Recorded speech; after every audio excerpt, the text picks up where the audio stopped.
Yes, frequency pa. Yung isa na lang muna.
Check. 1, 2.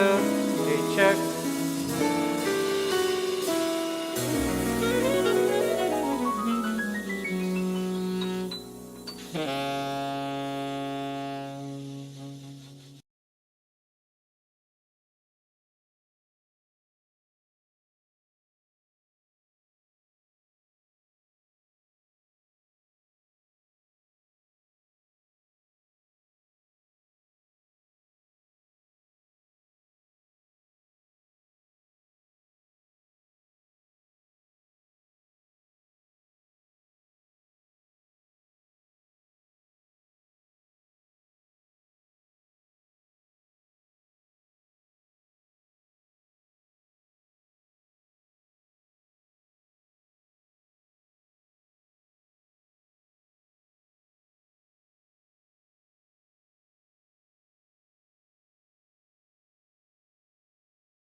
Good morning, everyone!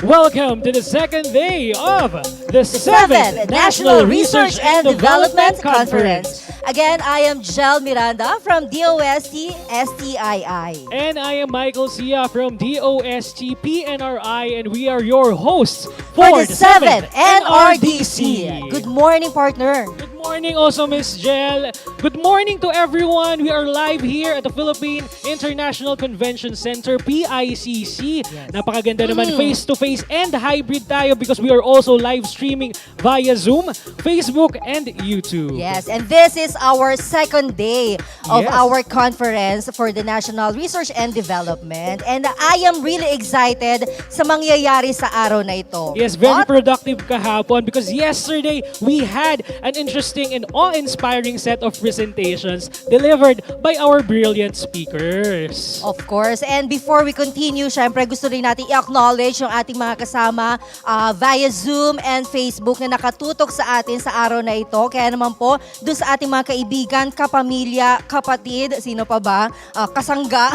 Invite At po mga natin, katrabaho, di ba? mga kasama sa trabaho. Invite po natin sila na i-share yung ating live ngayon para naman makita rin nila kung ano nga ba yung mga projects ng DOST. Yes, because yesterday we heard 31 presentations that showed research in health, disaster risk reduction and climate change adaptation, and information, communications, education, and industry. Pinakita lahat nila na they can contribute in wealth creation. Sabi nga, siksik liglig, di ba? Punong-puno nag-uumapaw? tayo ng kaalaman. Nag-uumapaw sa karunungan kaalaman. And of course, today, I am excited. I know we are all excited to meet more of our speakers and hear about the various R&D programs and projects in the fields of industry, energy, and emerging technology, and agriculture, aquaculture, and natural resources. Yes, but before we proceed to the presentations of these programs and projects, we will first hear about the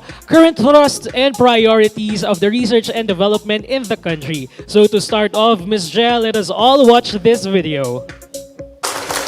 Have you ever felt lost, confused, tired, defeated by your own problems and the challenges of this world? Filipinos experience different challenges in nutrition, health, natural disasters, transportation, electricity, and others. Good thing we can break these challenges. The Department of Science and Technology has the ability and capacity to address these challenges through science, technology, and innovation. Because we believe that science, technology, and innovation can lead the development of the country. DOST provides efforts to nurture the Philippine innovation ecosystem. With innovation comes wealth creation that would benefit millions of Filipinos.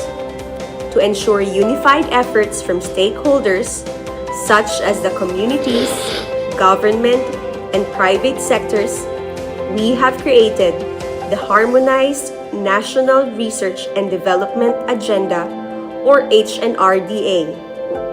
The HNRDA is aligned with the national agenda and focuses on high-impact projects on basic research in agriculture and aquatic resources, industry, energy, and emerging technologies, health and nutrition, and disaster risk reduction and management. With HNRDA, we can ensure that societal problems will be effectively and efficiently addressed. All of these are good, but we can make them great by turning our plans into reality. We have a call for proposals.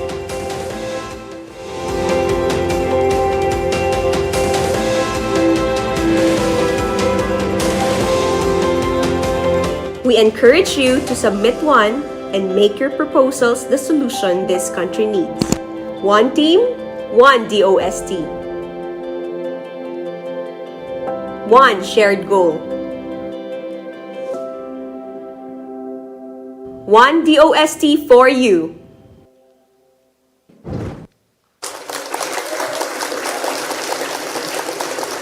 And as mentioned by Secretary Solidum in his keynote message yesterday, the DOST, in consultation with government and private research and development institutions, the academe, industry, and other concerned agencies, has prepared the Harmonized National R&D Agenda, or HNRDA, for 2022 to 2028, which builds on the accomplishments of the HNRDA to 2017 to 2022. This agenda is tailored to fit the 8-point economic priorities of the current administration, with particular focus on areas of food security, health, nutrition and lifestyle improvement, sustainable transport, development of clean energy resources, digital infrastructure, and creation of quality jobs. The HNRDA is organized into 5 sectors: basic research, aquatic and natural resources, health, industry, energy and emerging technology, and disaster risk reduction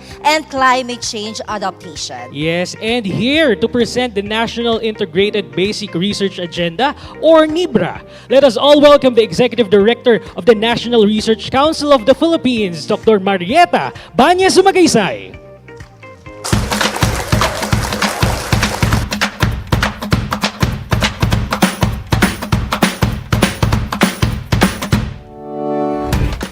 Zero hunger, reduced inequalities, quality education, clean water and sanitation, sustainable communities, life below water, life on land, peace, justice, and strong institutions. Do these ring a bell? Surely yes. These are just 7 of the 17 Sustainable Development Goals, or the SDGs. How does basic research figure out in the SDGs? What role does basic sciences play in improving asset positions, creating wealth, protecting the environment, making people happier, and promoting well-being? In its 43rd plenary meeting of the General Assembly, the UNESCO adopted a resolution supporting the proclamation by the General Assembly of the United Nations of 2022, the International Year of Basic Sciences for Sustainable Development, or IYBSSD. On October 7, 2022, the National Research Council of the Philippines will co-organize the IYBSSD-PH launch, if only to highlight the value of basic sciences in the country. The Council is steadfast and unwavering in making good its mandate to promote basic and fundamental sciences. This is encapsulated in the National Integrated Basic Research Agenda, or the NIBRA. In the next 6 years, we align with the national goals and the SDGs by expanding the NIBRA of the past to include policy research, in addition to blue skies, or pure basic research, and the oriented basic research. We are interested in R&D that will not only produce discoveries and new knowledge, but also those which produce proofs of concepts that will later on be further studied to generate assets, resources, wealth, and incomes. We are likewise interested in studies that will provide the scientific evidence for policy and decision-making. Let me tell you that an NRCP member may get research funding on the following priority areas: Blue Skies Research, or pure basic research. This is the funding window for purists and theorists who do curiosity-driven research without any agenda to follow, nor a practical application of the findings inside. For example, you just want to find out, why is the sky blue? Aside from pure basic research, we have oriented basic research. This time, we seek new findings, but the researcher knows the possible application of the findings, and there is an agenda being followed. In the NIBRA, we have 6 oriented basic research themes. Saklaw, for sustainable communities. We are interested in lakes, the protection and conservation of lakes. Studies could include the physical-chemical characterization, economic resource valuation, carrying capacity, and socioeconomics. We also fund projects aligned with GMAP program, greening mined-out areas in the country. With new bioremediation protocols generated by NRCP experts, we are seeing a landscape of green, growing vegetation on a once bare, barren, and brown mined-out areas. You may want to do biodiversity studies too. We will be happy if you report findings of new species of flora and fauna, as well as new discoveries in the various ecosystems. Still under Saklaw, our risk communication R&D for disaster risk reduction, management, and resiliency. We are looking at a near future where all the LGUs in the country will have their own risk-com plans. Our NRCP experts are developing social technologies for use of policy and decision makers. ATIN, for Inclusive Nation Building, is another NIBRA. This is the agenda where NRCP social scientists, governance experts, and those in the humanities do research and documentation of indigenous knowledge and practices. We have funded studies about gongs, kulintang, the resilient music of Mindanao, the extant music of Cebu, and we have a bigger study on Musika Pilipinas. These support the HATC program, which focuses on heritage and the arts for tourism and the creative industry. Studies on national security such as cybersecurity, territorial integrity, and public safety are welcome as well. If you want to study on any of the wide-ranging social dimensions of the COVID pandemic, then submit your proposals under the KTAP COVID R&D program. That is, kapakanan ng tao sa oras ng pandemya. Since June 2020, we have funded 25 KTAP quick studies, and we are on our 22nd KTAP webinar series this month. Topics are on the situationer to include the impact of COVID on employment, entrepreneurship, tourism, education, traditional cultural practices, health, and the fishing, farming, and service communities. A bigger KTAP program is on the work-from-home preferences in the government sector. Here, we develop the G-Twice cost estimator and the Matino to measure impact of people, planet, and profit. Likas is an agenda on health sufficiency. Did you know that rare environments promise a rich and untapped source of natural products to combat multi-drug-resistant microorganisms and the emerging pandemics of the future? NRCP researchers discover active actinobacteria compounds and actinomycetes from marine sediments, lahar, volcanoes, bat guano, mangroves, caves, and rivers. If you want to study other rare environments or the endemic species from aquatic environment, do submit your proposals to NRCP. We would love to know new findings and discoveries. Veterinary studies to include emerging and re-emerging zoonotic diseases, to include its etiology, transmission, and management is also NRCP's interest. Moreover, NRCP is now heightening its basic virology R&D in support of the VIP program of the country. Come to NRCP if your research interests are along this area. SAPAT is an agenda on food and nutrition security.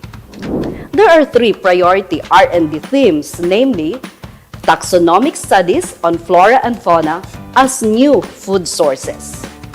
The plant you always see along the road as you walk to your office every day may seemingly be ordinary and unexciting, but may turn out to be a potential food source. We also fund R&D on food and feed-borne contaminants and adulterants in raw and unprocessed food products. Most of us are fond of street foods, right? SAPAT studies will help us make foods like street foods safe for consumption. Proposals on halal studies are also accepted, particularly those that focus on the food and beverage industry. To Tubig is another agenda which seeks to look into the nature, the degree, and the extent of salt intrusion in drinking water. Considering our archipelagic nature, compounded with climate change and sea level rise, will we have safe and potable drinking water in 5 years, in 10 years, in 15 years from now? Watershed studies are priority funding areas as well. The Council is currently funding similar studies, such as in Lake Lanao watersheds. Alert studies are on clean, renewable, alternative energy sources. If we can only provide electricity to the GIDA, the geographically isolated and disadvantaged areas, many lives will change. Islands and coastal communities will have post-harvest facilities, incomes will increase, and more so, children will be able to study well, and more livelihoods will be put in place. Policy research. More than this oriented basic research and the pure basic research is policy research. Solons who need the science to support their bills and similar policies request the NRCP to conduct research which they can use in their work. NRCP funded the studies on the Mount Agad-Agad for sustainable ecotourism, the production, distribution, and economic contribution of marang, the biodiversity of Siargao's mangrove, as well as reviews of the existing laws such as the IPRA law, the National Nutrition Act, and the Local Government Code. Funding policy research is NRCP's window to respond to the Council's mandate per Act 4120, the Council being an advisory body to government on issues of national concern. So, what are you waiting for? You have a place at NRCP. Our project managers at the REMS are waiting for you. Visit our website and our Facebook page, the RPod.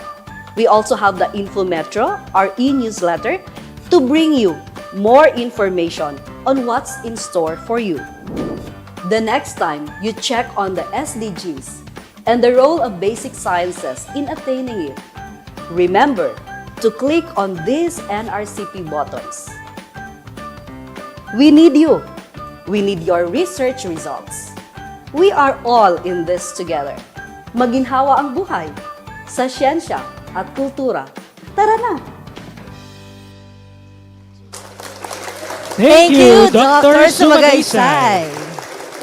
And now, to present the R&D agenda for the agriculture, aquatic, and natural resources sector, let us welcome the Executive Director of the Philippine Council for Agriculture, Aquatic, and Natural Resources, Research and Development, Dr. Reynaldo V. Ebora.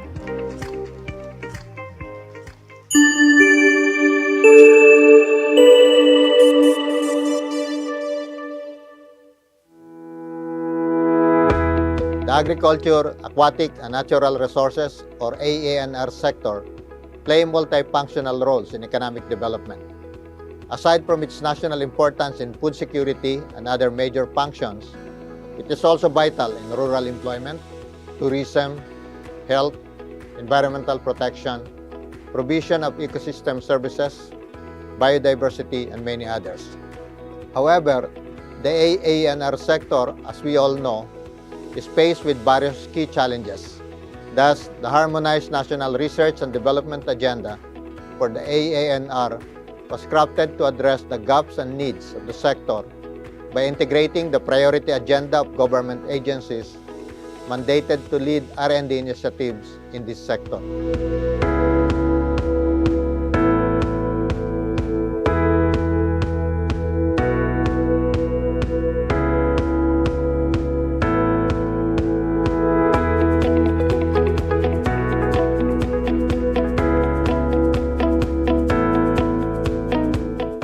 As such, the HNRDA AANR adopts the whole-of-government approach. It exposes all national strategies, programs, and initiatives of the government for the sustainable development of a resilient AANR sector. It champions Agriculture 4.0 that is smart, green, and SNT-based and supports different farming techniques, biotechnology and omics science, other frontier technologies, and the agricultural and fisheries mechanization law. Finally, it supports the regional R&D agenda to promote regional AANR productivity, competitiveness, and sustainability in order to engender human, environmental, and economic resilience. The HNRDA fully embraced the crops, livestock, aquatic, forestry, and natural resources and environment subsectors of their collective, progressive, and simultaneous development. To assure the sustainability and security of efforts and to promote an enabling environment, the HNRDA also covers specific agendas for different fields. In the crop sector, increasing production to satisfy the growing needs for food and demand of industries will be more and more a function of crop productivity and efficiency, sustainable production system, and efficient product value chain.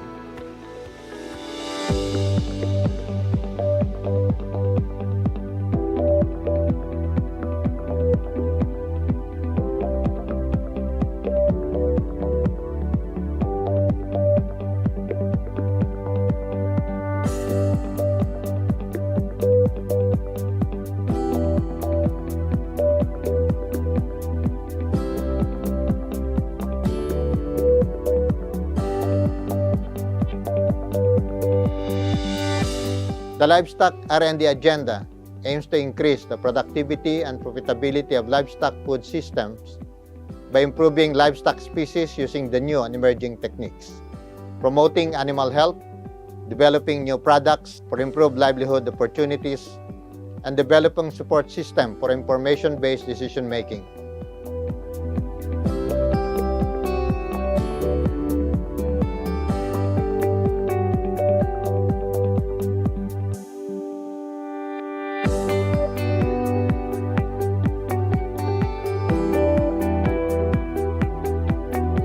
The Aquatic R&D Agenda aims to improve the productivity and profitability of aquatic species through more efficient and more sustainable aquaculture production practices.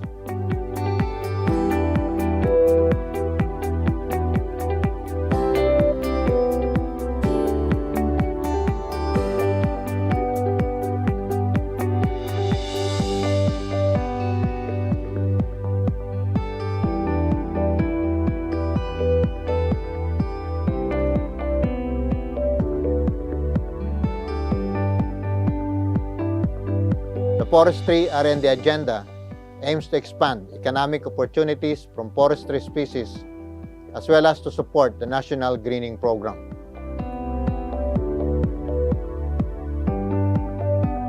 A sustainable natural resources and environment sector is central to the proper functioning of production systems, whether on land or underwater. It is important to ensure that the integrity of the sector and the ecosystem services that it provides are protected for the future.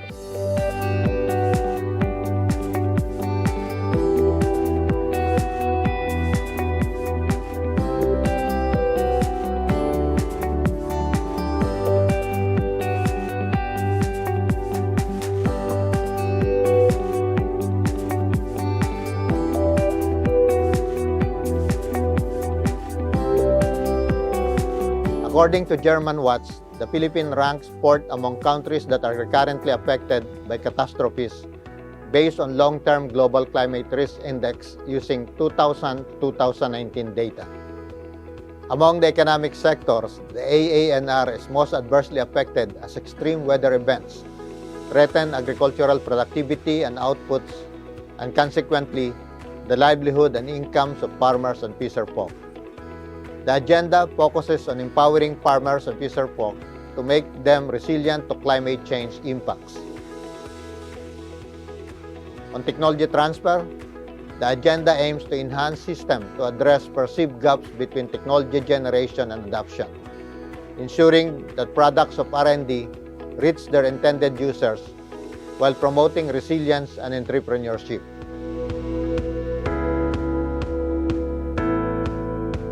On socioeconomics, policy research, and governance, the agenda aims to study related to socioeconomic, institutional, and policy issues to ensure that enabling environment is in place for S&T and AANR development.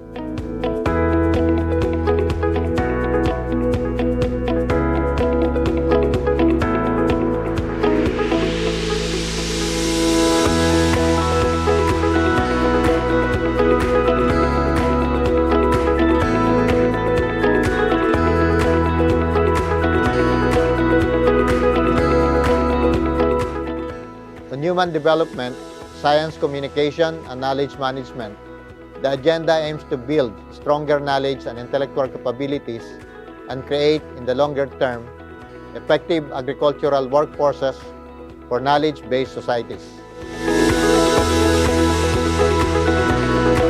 The HNRDA AANR is a concrete plan for the development and betterment of the AANR sector. The agenda was designed to create future endeavors and broader opportunities that will provide for the ever-changing needs of the sector while addressing its persistent challenges. The agenda underscores the importance of collaboration among government agencies and other stakeholders, as well as new partners in creating a harmonious, resilient, and sustainable AANR sector. So may I invite our partners to join us execute our plans today for everyone's bountiful gain tomorrow. Magandang araw po sa inyong lahat. Thank you, Dr. Iborra. And next, we're going to hear what the R&D agenda for health sector has in store for us. Please welcome the Executive Director of the Philippine Council for Health Research and Development, Dr. Jaime C. Montoya.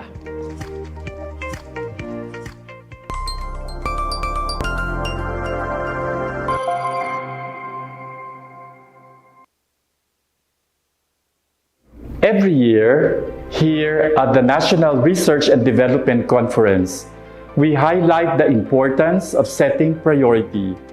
In the context of health research, priority setting sets the direction of our efforts and helps efficient allocation of limited resources to better measure our achievements, especially during times of a health crisis.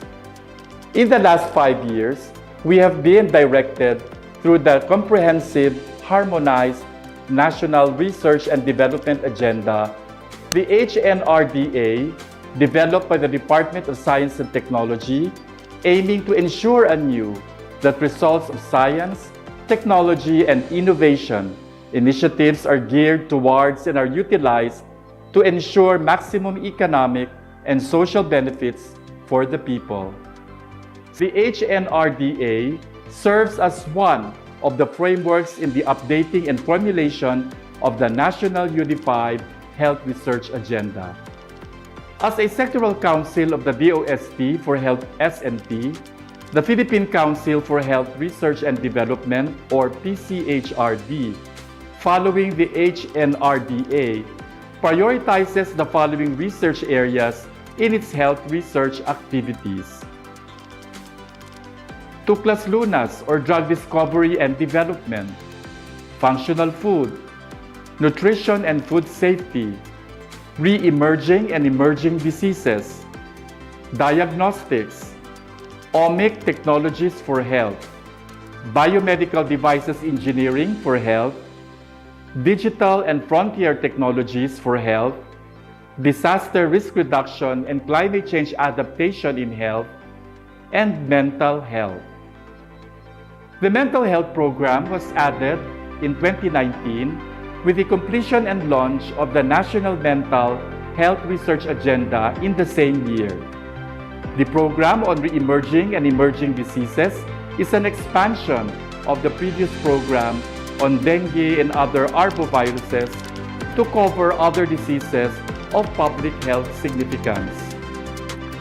Further, the previous ICT for Health program was renamed Digital and Frontier Technologies for Health to be more encompassing and reflective of the multidisciplinary concepts and developments in digital care programs and technologies with applications on health, healthcare, living, and the society. Tuklas Lunas is the drug discovery and development program of the DOST and PCHRD, which envisions to develop world-class medicines derived from the Philippine biodiversity, leveraging on local expertise. The program involves the development of standardized herbal drugs and discovery of new drug candidates from local, terrestrial, and marine sources for development up to the preclinical stage. The program has two tracks of development: the development of standardized herbal drugs and the drug track. Drugs will be developed for infectious diseases and non-communicable diseases. Here are the priority infectious diseases. For non-communicable diseases, the following are the priorities. The functional food priority area involves the development of innovative, safe, beneficial, and accessible functional foods and ingredients from locally available natural products for the national and global market. Here are the 9 commodities identified for research prioritization.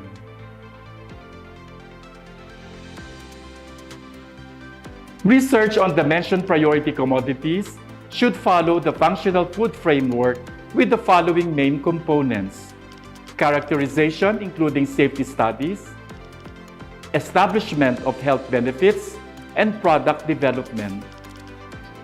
The Nutrition and Food Safety Program, on the other hand, seeks to address the improvement of the Filipinos' health through research-based solutions for proper nutrition and safe food.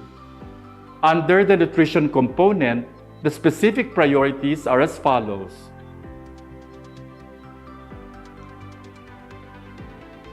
Under food safety, the priorities are the following.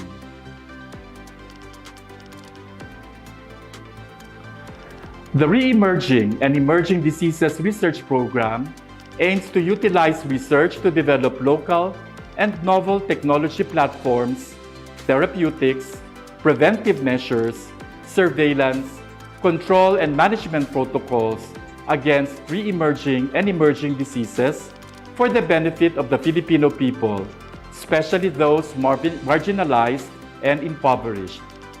Our research topics under this program include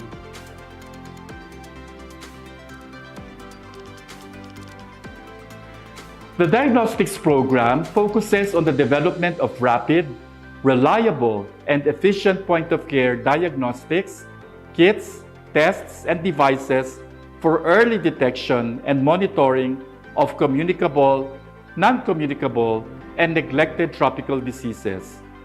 The program also credits the utilization of current and/or novel technologies to improve and/or validate existing diagnostic kits, tests, and devices. Priority communicable diseases in this area are respiratory diseases such as influenza, pneumonia, tuberculosis, and COVID-19, HIV, and hepatitis. For neglected tropical diseases, the priorities are leptospirosis, rabies, and soil-transmitted helminthiasis. For non-communicable diseases, the priorities are cancer, diabetes, and cardiovascular diseases. Our research priorities in this area are the following.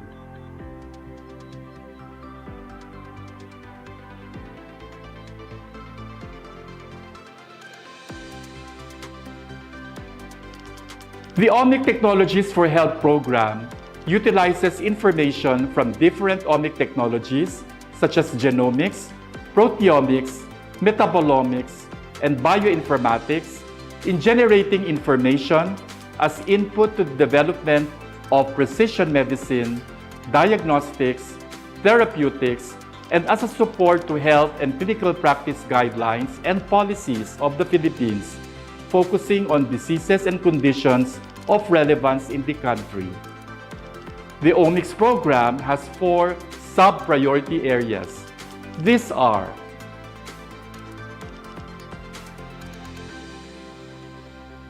The Biomedical Devices Engineering for Health program aims to address the need for research on accessible, affordable, good quality and innovative biomedical devices that consider sustainability of materials, manufacturing processes, and products, develop skills and expertise in biomedical engineering and related areas, and contribute to establishing and strengthening support systems towards a Philippine biomedical devices industry. The sub-priorities include the following.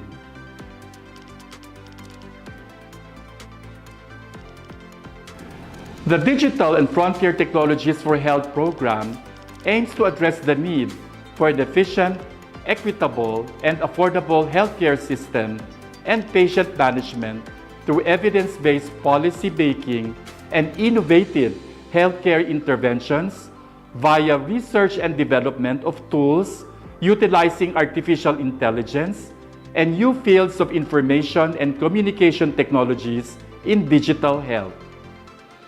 The program follows these research sub-priorities.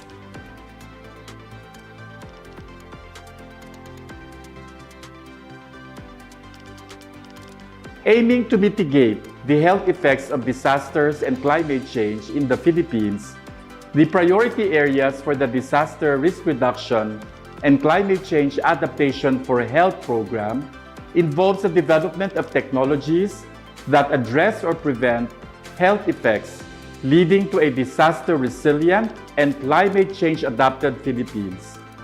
The sub-priorities are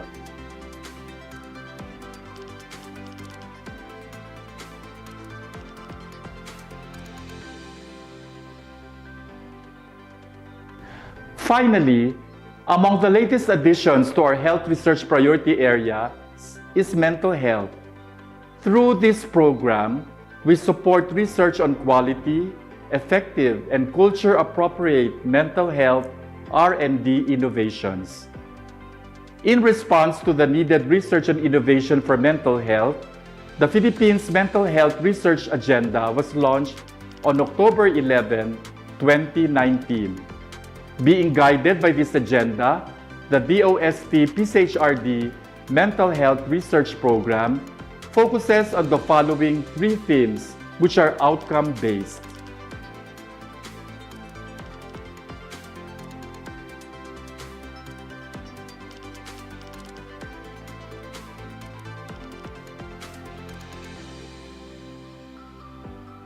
With the ever-changing needs and challenges in health, the DOST PCHRD, as the National Coordinating Agency for Health Research Efforts, commits its strengthened support to our researchers and institutions who share the same vision of making Filipino lives better through health R&D. We look forward to the partnerships we're about to share as we journey together on the road to recovery. Maraming salamat po at magandang agham po sa inyong lahat. Thank you, Dr. Montoya. And now let us listen to the R&D agenda for the industry, energy, and emerging technology sector from the Executive Director of the Philippine Council for Industry, Energy, and Emerging Technology Research and Development, Dr. Enrico C. Parinit.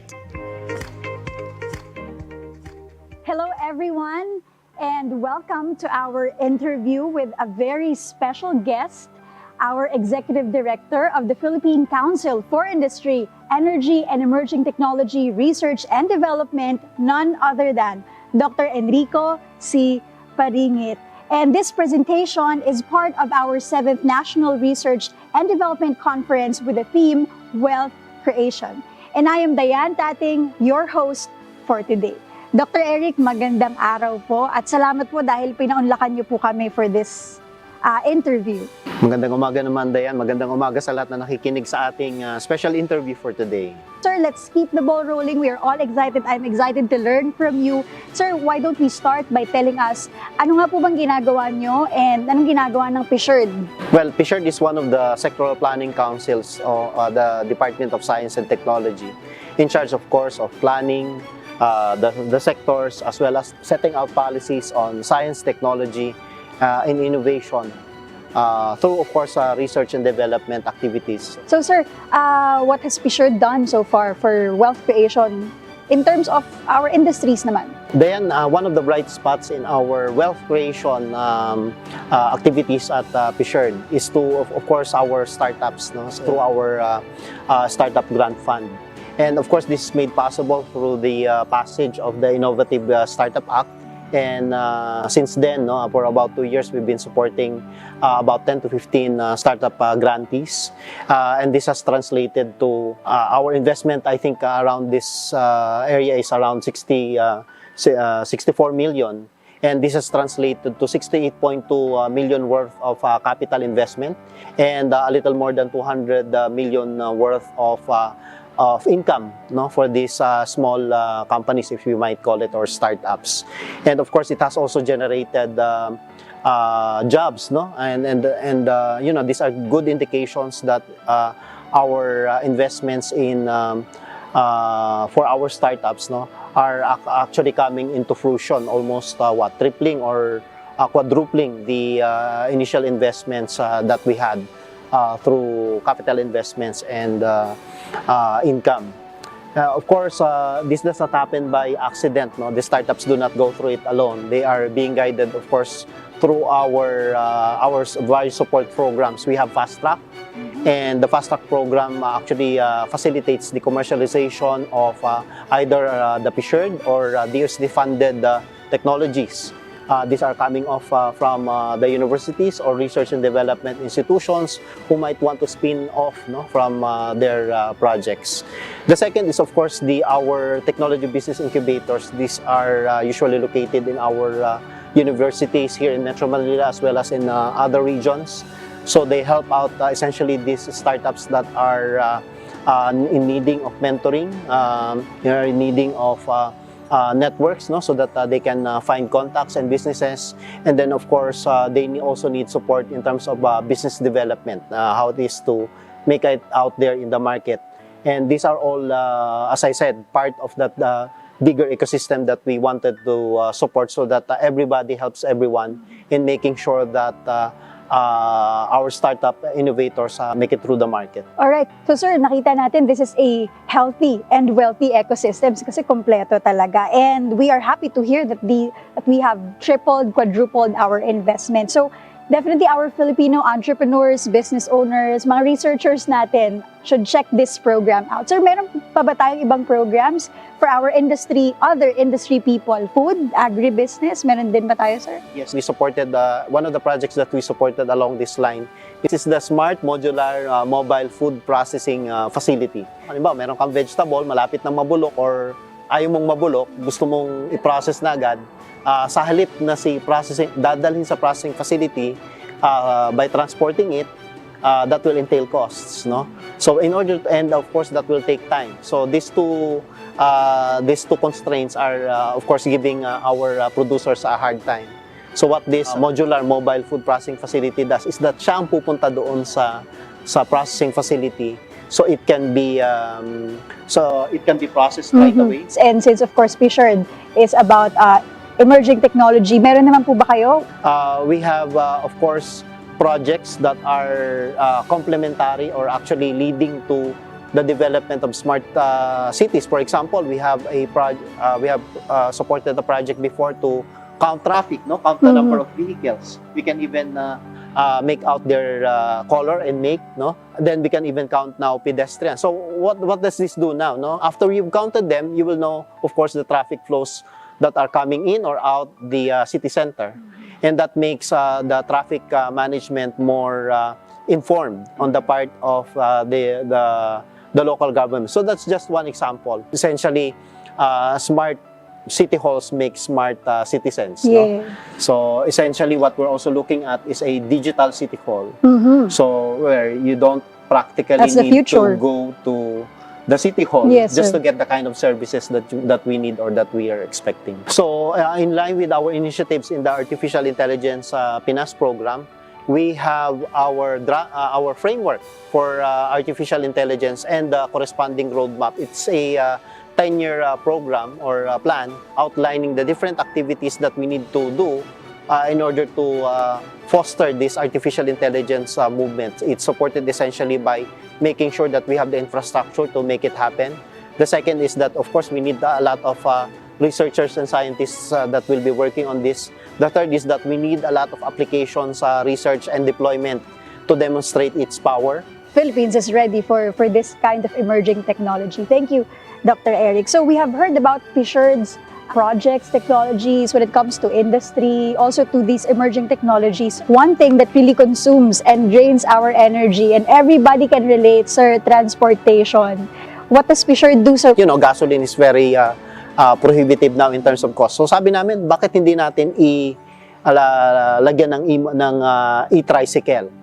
Coupled with that, of course, another aspect is the infrastructure that will make e-mobility happen. So anong kailangan dito? Kung merong gasolinahan para sa mga conventional vehicles, meron tayong kargahan, no?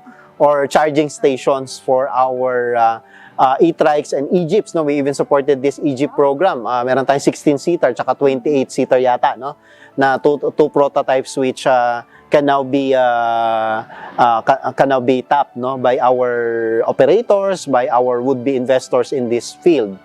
But the good thing about, you know, the charging system technology that we supported is that it is fast charging. A typical charging station would, you know, you would have to take hours and hours of charging. And if you do that, of course, that takes away the time from our operators, from our drivers, from serving the riding public.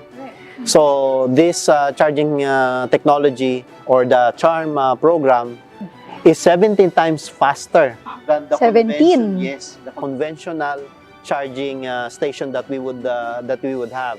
So this fast charging, at this rate, no, of fast charging, our drivers, our operators of public transport that's tapping onto the e-mobility systems or e-trikes or e-jeeps or e-buses can be more productive and can serve more our riding public. The end goal, no, as a focus point, no, that means we have to know from the beginning what our direction should be so that it will actually create impact to our communities and to our industries, no? And that is what we're going to set out to do with the upcoming projects that we have. We already asked them to subscribe to a specific goal that will address community needs and the aspirations of our industry as well, using this pattern of developing the technology that will address the pain points of our communities and industries, and making sure that they become also available through some kind of commercialization or pre-commercialization activities. No? And the message here is that we'd like to tell them that we're with them every step of the way. PICC is with them every step of the way. DOST is with them as they transition from this various stages of development and transformation, and we will make it happen. So what we're asking now our researchers is to continue to engage with us as we go through these processes. For our stakeholders, no, our communities, our industries, our of course partners and government, to tell us if and when some of these things are ready to roll, ready to be absorbed, ready to be making a difference in changing people's lives in our country. So, Doc Eric, maraming salamat po. Our allotted time for this special interview has come to an end, but we hope that we are all filled with a wealthy knowledge at hindi lang tayo naging wealthy but naging excited din tayo for the future with the S&T interventions and the solutions that we have at hand. So, maraming salamat. This has been your host, Diane, leaving you with the idea that with innovation, there is wealth creation that is working for every Filipino people. Thank you, Dr. Paringi. And last but not the least, the R&D agenda for disaster risk reduction and climate change will be presented by none other than the DOST Secretary himself, Secretary Renato Yusilidum Jr. Colleagues and friends, disasters are preventable. DOST already has developed and maintained early warning systems for many decades to prevent loss of lives and assets from natural hazards. DOST also strongly affirms that early warning systems are necessary but not sufficient input to the disaster prevention strategy. Hence, the Disaster Risk Reduction and Climate Change Research and Development Agenda identifies 6 resilience parameters as interacting elements of the ecosystem. 1. Natural hazards. 2. Health. 3. Water. 4. Energy. 5. Environment, which is a natural environment including agriculture. And 6. Society, which includes all human-built elements of the environment.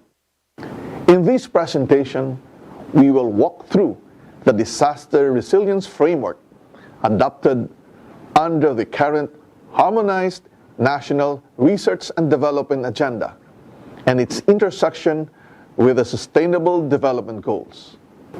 We will introduce the concept of resilience dividend. We will relate disaster resilience with the Sustainable Development Goals.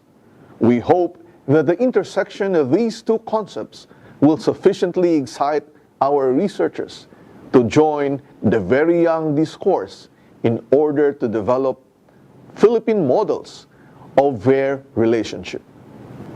The resilience dividend is methodologically akin to the traditional benefit-cost analysis and operationally the business continuity management. Disaster resilience provides triple dividends of 1. Avoiding economic losses, 2. Bringing positive gains, and 3. Additional social and environmental benefits. Evolving concepts also point to strengthen governance and institutions. We will now present current conversations on resilience dividend vis-a-vis the Sustainable Development Goals and relate it to our Harmonized National Research and Development Agenda, Disaster Risk Reduction and Climate Change Resilience Framework, and Science, Technology, and Innovation results for the period 2016 to 2021. 1. Hazard and Early Warning Systems, SDG 11 and 13. Early warning systems address the challenge of preventing hazards from becoming disasters. We can assess longitudinally our net benefits in this resilience parameter by comparing similar magnitude events and their associated losses across the years. Global data indicates that investments in early warning systems can yield from 1:4 to as much as 1:20 benefits from avoided losses. Examples of investments in early warning systems between 2016 to 2022 are the following.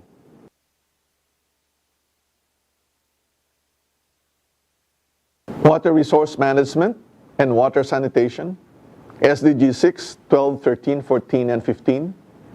The immediate challenges on the Earth's water resources are enormous drought, water scarcity, but also increasing floods. The ramifications include stiff water competition that can trigger conflicts across country borders and transmigration. Adapting the planet's water resources and systems to the new climate reality offers opportunities to improve ecosystems, grow economies, boost agricultural efficiencies, and even address inequity. Reallocating 25% of water to high-value uses can bring in 1% to 6% gain in GDP in the countries north and south of the equator. Examples of investments in water resources are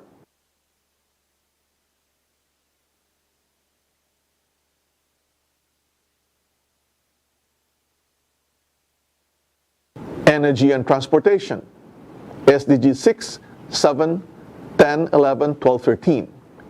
Nearly every aspect of societal transactions requires energy to perform a process. The demand for energy is ever increasing. The challenge is that producing energy still largely relies on fossil fuel that delivers massive carbon emissions in the production process. The key opportunities lie in attaining a clean energy future, especially in the areas of renewable energy and the production side, and energy efficiency and conservation on the consumption side, while in the transportation sector, much can be gained in the shift to electric public road transport and expanding metro railways. Examples of investments in energy and transportation: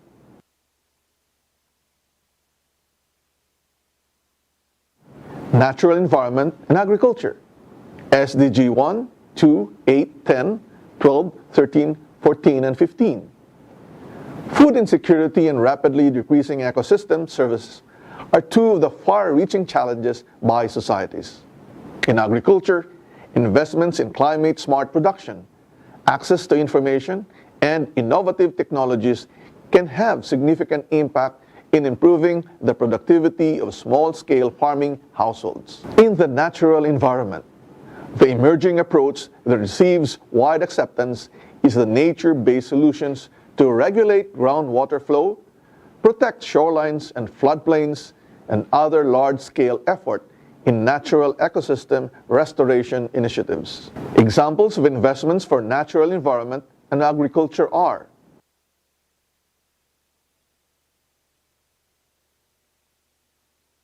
societies, SDG 7, 8, 9, 10, 11.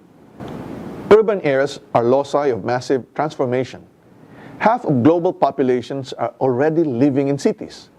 The human-built elements in our societies, ports, roads, power, sanitation, sewer, and communication systems are all examples of infrastructure assets at risk from disasters and climate change. For disaster resilience of infrastructure, we aspire not only for the capacity to withstand natural hazards, but more importantly, that the infrastructures we build do not introduce new risks to disaster and climate change.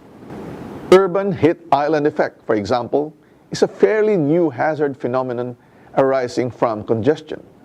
Examples of investments in society are: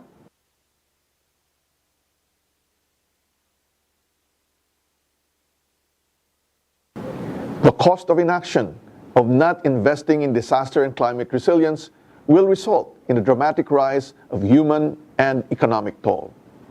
The IPCC report number 6 gives very compelling reasons to invest now. The disaster resilience dividend is a bonus of our investments in science, technology, and innovations. It is a positive externality. Again, my call is for our researchers to look into this rich area of study to paint a picture of our gains from our disaster risk reduction and climate change investments. Maraming salamat at mabuhay. Thank you, Secretary Solidu. Those are very interesting topics for research, and I hope all of you will be one of us in ensuring that we get this agenda moving as we strive to fulfill the goal of prosperity for everyone. Yes. So let us now hear from our partner government agencies from the Department of Agriculture, represented by Senior Undersecretary Domingo F. Panganiban. And the Department of Environment and Natural Resources Undersecretary for Policy, Planning, and International Affairs, Attorney Jonas R. Leones.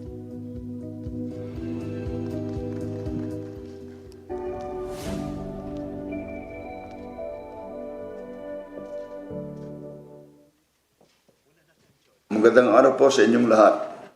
I congratulate the Department of Science and Technology for the successful conduct of this year's National Research and Development Conference.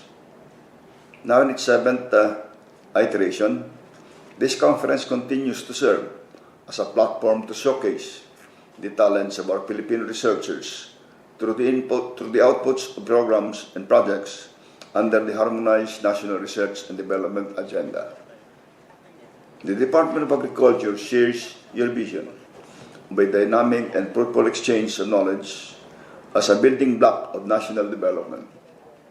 This year's theme, Sustaining the Research and Development Momentum for Prosperity and Wealth Creation, affirms the strategic role of science and technology in optimizing the potential of micro, small, and medium enterprises as a key contributor to the country's economic recovery. This is especially true for the agricultural sector, wherein research and new disease-resistant, high-yielding crop varieties, for example, could easily make a difference. The President has made it clear that agriculture will be the foundation of our economic research and development as we emerge from the COVID-19 pandemic. In boosting agricultural productivity, applying the results of our research will be a major strategy in achieving this outcome. Let me make this opportunity to also congratulate our presenters for their diligence and commitment to share the outcomes of the research. May this conference continue to inspire more researchers to make meaningful contribution to the growth of Philippine agriculture. Naway magpatuloy pa ang paglago ng mga kaalamang magagamit upang isulong ang kapakanan ng mga magsasaka at mangingisda. Sa inyong lahat, maraming salamat po at ang buhay tayong lahat.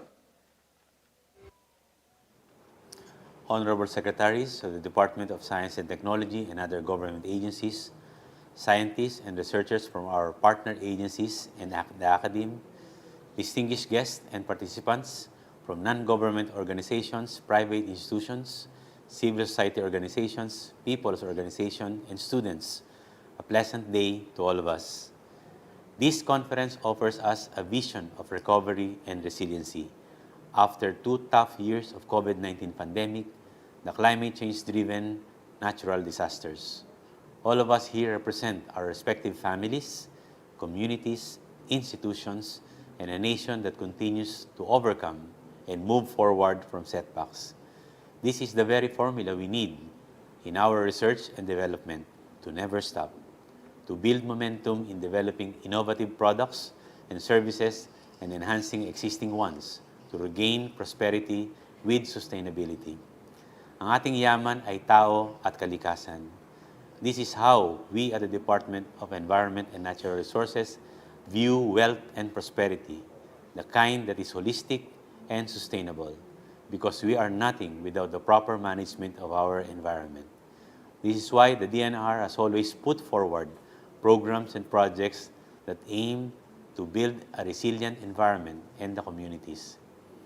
We ensure that our policies take into account the evidence-based impacts of interconnected risks on ecosystem, water, food, and human settlements. Improving the quality of our environment and natural resources is crucial to socio-economic development. No advances in any field can be achieved without inputs from the environment and natural resources sector. Agriculture and aquatic resources, for example, rely heavily on good quality soil, water, and air. Thus, the DNR has been intensifying the protection of clean air, water, and land. For clean air, we monitor the compliance of firms and industries with standards, operationalize airshed governing boards, and calibrate and maintain air quality monitoring stations. For clean water, we continuously monitor the compliance of firms and industries with regulations, classify water bodies, and designate water quality management areas.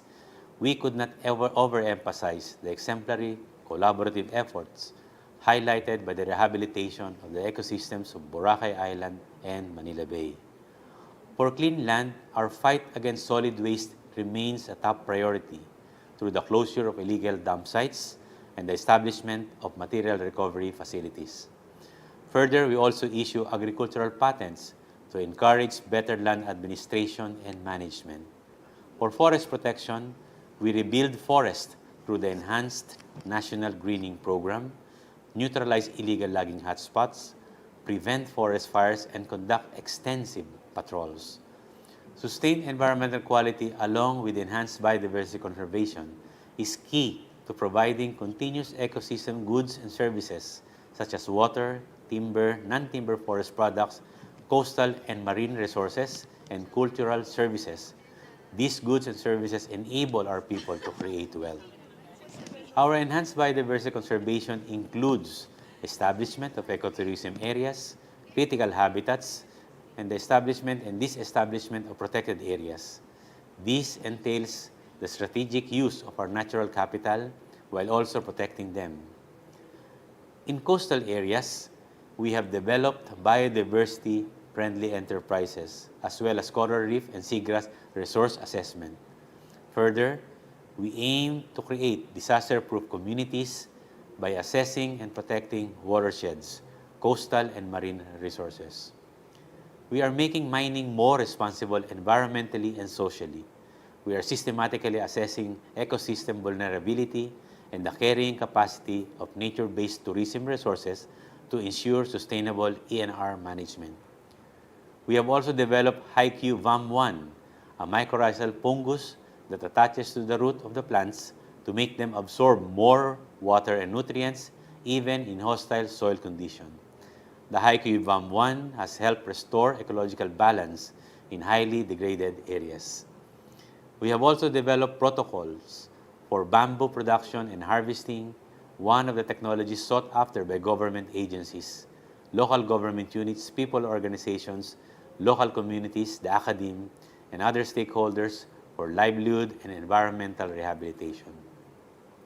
Moving forward, we will continue to pursue scientific excellence through modernized approaches and provide suitable solutions. We will continue to implement science-based policies for the protection and sustainable management of our resources.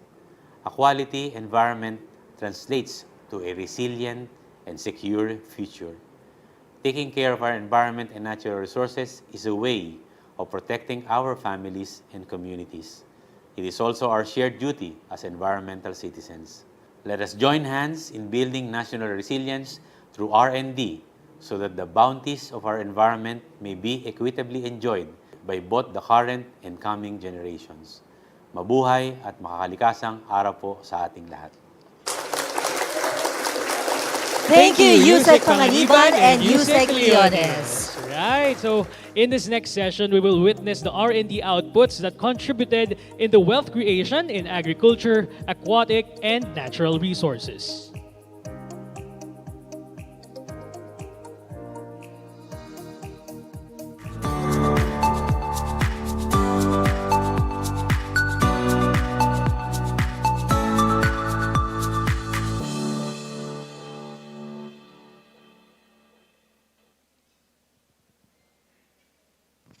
All right, so before we move on to the next part of our program, we would like to acknowledge, of course, the presence of our guests, participants, with together with our live audiences na nasa Facebook, YouTube, and Zoom. Ayan, so marami rin tayong mga participants. Siyempre, maraming salamat sa ating mga bisita na kasama ngayon dito sa PICC. Yes, so also joining us in this NRDC are our former DOST Undersecretary for R&D, joining us po, Dr. Rowena Cristina Guevara of the University of the Philippines, Dr. Antonio Ilim Jr. of the Dean of College and Research Director, St. Scholastica's College, Tacloban.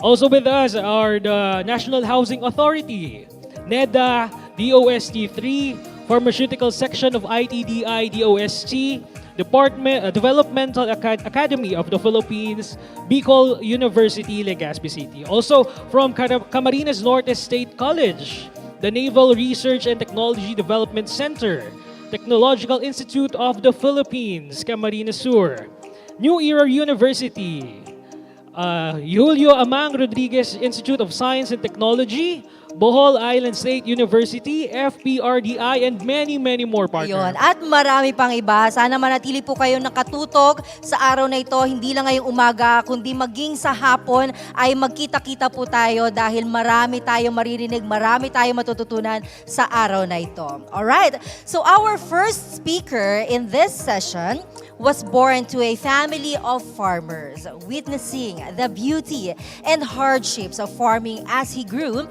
his passion in agriculture was molded. So he is now a senior science research specialist at the Department of Agriculture, involved in implementation of crops and farming systems research and development projects. As a researcher, he strongly believes that a research-proven technology will enable the farming community to cope up with the challenges in the attainment of food security. Let us all welcome Mr. Salvador M. Bulda.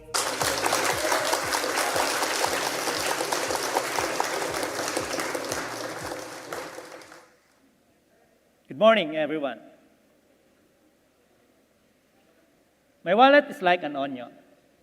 When I open it, it makes me cry.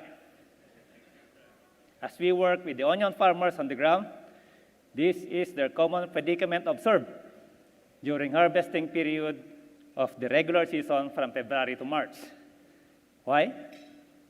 Because there is a high supply of onion in the market, and which by law of supply and demand, high supply causes low price, averaging to 27 pesos per kilogram. And this leads to a lower income of about 100,000 pesos per hectare with an ROI of 40%.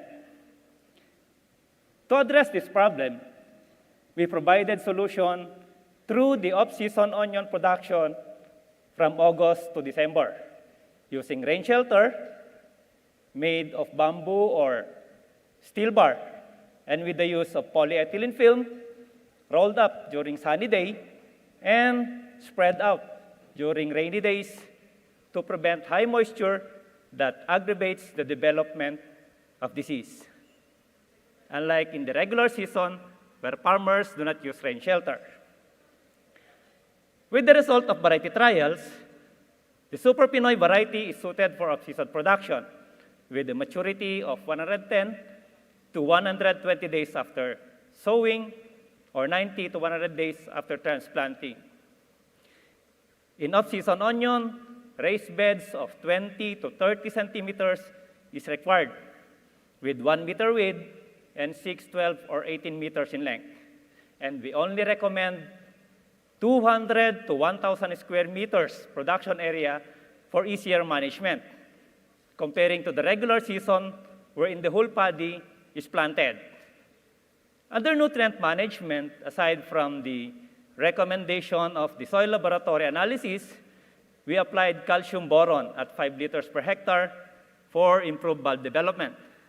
As to pest management, we follow the integrated pest management strategies and introduced a natural control agent, Trichoderma species, to minimize the occurrence of twister disease. With this technology, we were able to help our farmers.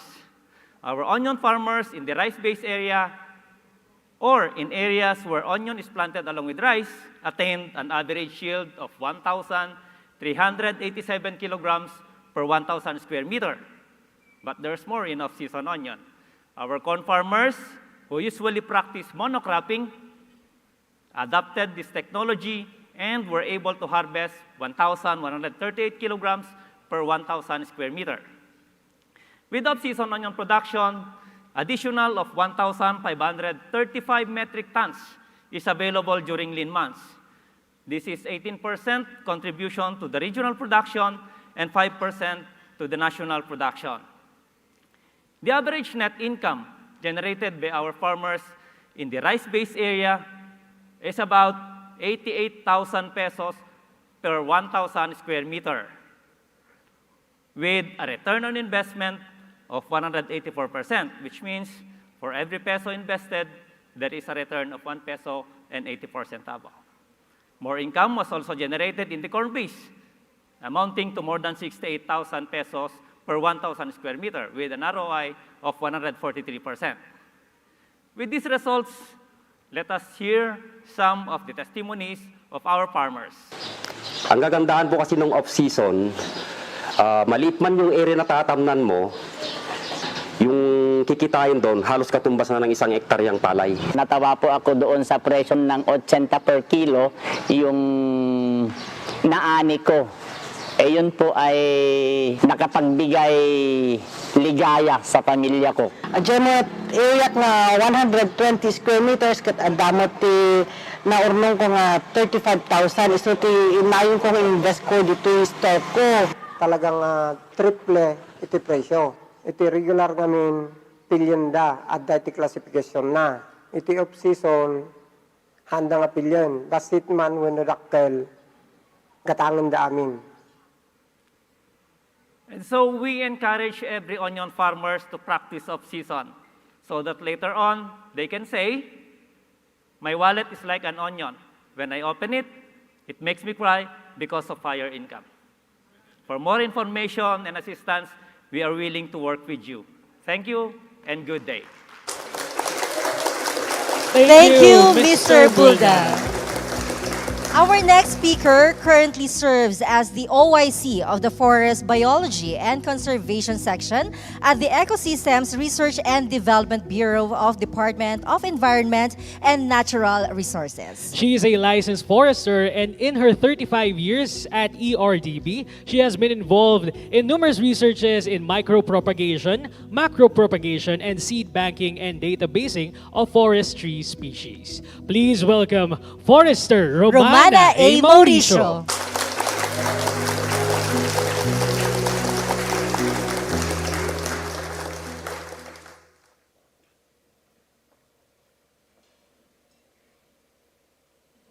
Why bamboo?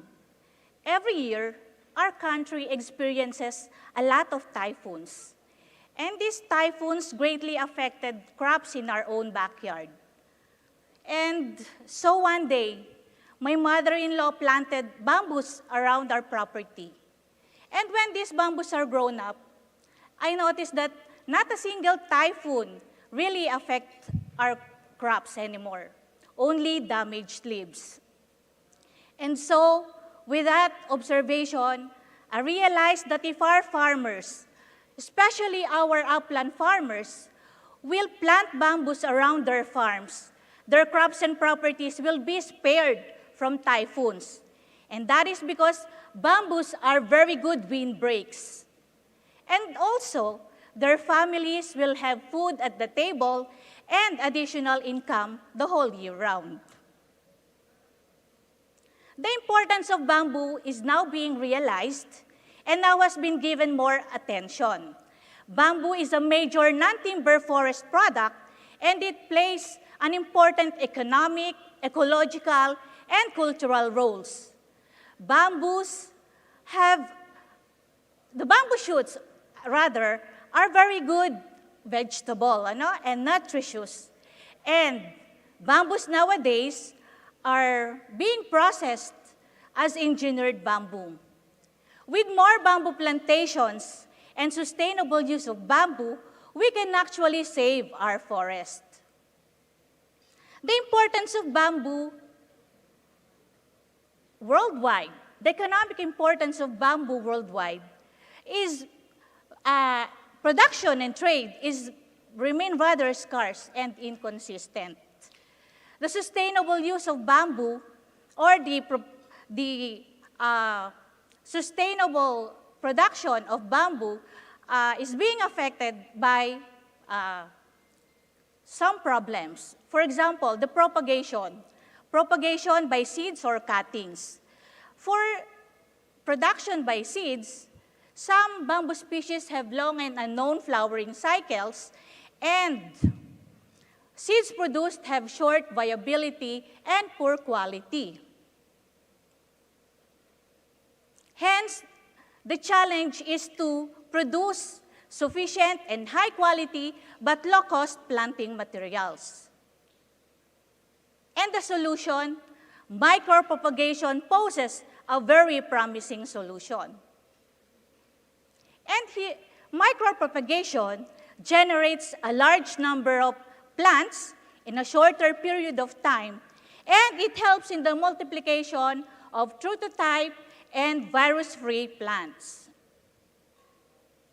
And here's how it happens, the basic micropropagation procedures.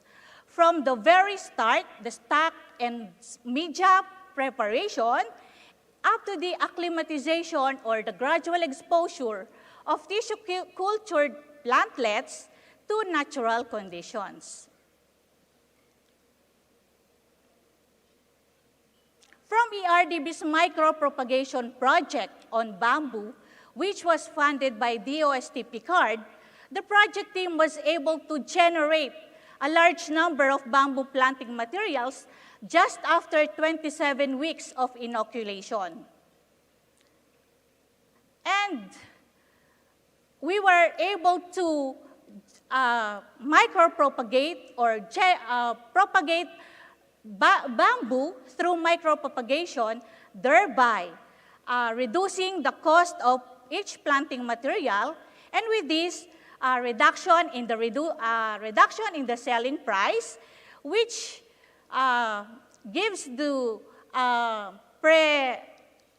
which leads to an average selling price, a more competitive selling price, leading to higher demand and profit.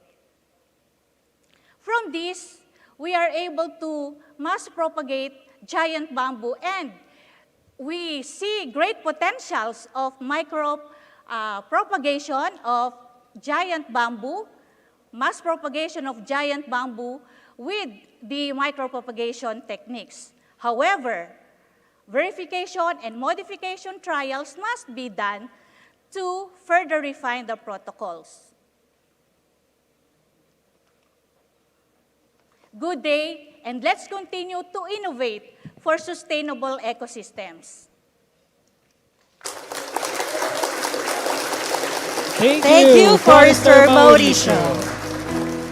Our next speaker advocates policies that will address the socio-economic inequalities. Her expertise is on plant science and is currently a faculty of the Central Mindanao University. She is also a regular member of the NRCP Division of Biological Sciences. Please welcome Dr. Maria Melanie Gian.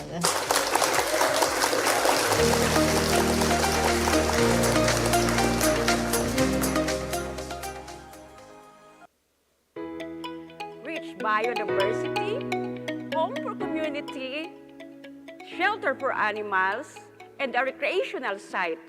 Welcome to Mount Agad-Agad. Mount Agad-Agad is one of the countless breathtaking and wondrous mountains in the country, sitting in Iligan City, Lanao del Norte. However, just like other natural beauties, this rising spot is also threatened by destructive human activities. Thus, this research was implemented to help the local stakeholders in declaring Mount Agad-Agad as a local conservation area and an ecotourism site. However, no studies have been conducted yet on its biodiversity. Among the problems faced by Mount Agad-Agad were the illegal disposal or garbages, conversion of forest land to agricultural land, infrastructure development, introduction of invasive species, and kaingin or slash and burn activities. Not much known to everyone, Mount Agad-Agad is a paradise of rich biodiversity and endemic species. Unfortunately, some species of plants and animals which are endemic are facing threats which will lead for permanently disappearance if no conservation measures will be initiated. And some threatened and endemic vertebrates and invertebrates are nearly disappearing for possible extinction. Of course, we don't want that these species will be seen only in museums or books. Along with the conduct of biodiversity inventory and assessment, local stakeholders and students were trained and capacitated, which is complemented by capability-building activities and livelihood opportunities. Further, to save the remaining floral species from total loss, propagation of fern species and flowering plants through ex situ conservation were conducted. Also, communication, education, and public awareness materials, 5 scientific papers, and a field guide were also published as physical resources about plants and animals living in Mount Agad-Agad. This research also initiated the formation of Mount Agad-Agad Biodiversity and Ecotourism Council and Mount Agad-Agad Ecotourism and Biodiversity Association to plan, implement, and monitor ecotourism activities and biodiversity protection. More importantly, the result of this research is a science-based policy recommendation declaring Mount Agad-Agad as a local conservation area. Indeed, a more diverse future is ahead of Mount Agad-Agad. As one of its ways forward, we propose to the local government unit of Iligan City a 15 million worth project to further develop Mount Agad-Agad as biodiversity and ecotourism site. Mount Agad-Agad is an excellent exhibit that we can do more when it comes to saving our Mother Nature. Further, it is a proof that through this research, 751 species of plants and animals will be enjoyed and witnessed by our future generations to come. Experience Mount Agad-Agad. Thank you very much and have a good day, everyone. Thank you, Dr. Diaz. The next speaker is a forester and a geographer, a UPLB professor and UP scientist. He is also an academician of the National Academy of Science and Technology, or NAST. He has been pursuing both the natural and social science aspects of his field. He has given voice to vulnerable communities, particularly those in the uplands. Please welcome Dr. Juan M. Pulid.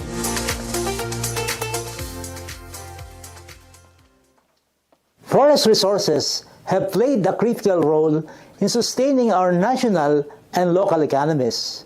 However, as public goods, they were often taken for granted.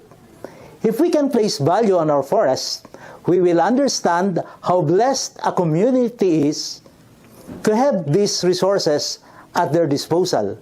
In our project, using the case of the Bataan Natural Park, we asked whether people value ecosystem services that forests provide and what are the implications of uncovering people's value for forest conservation. Our study site, the Bataan Natural Park, or BNP, is one of the key biodiversity areas in the country. The park undeniably provides the communities and individuals in the area with various ecosystem services that enhance their welfare, specifically recreational and provisioning services. The project team covered 7 municipalities and 13 barangays of Bataan.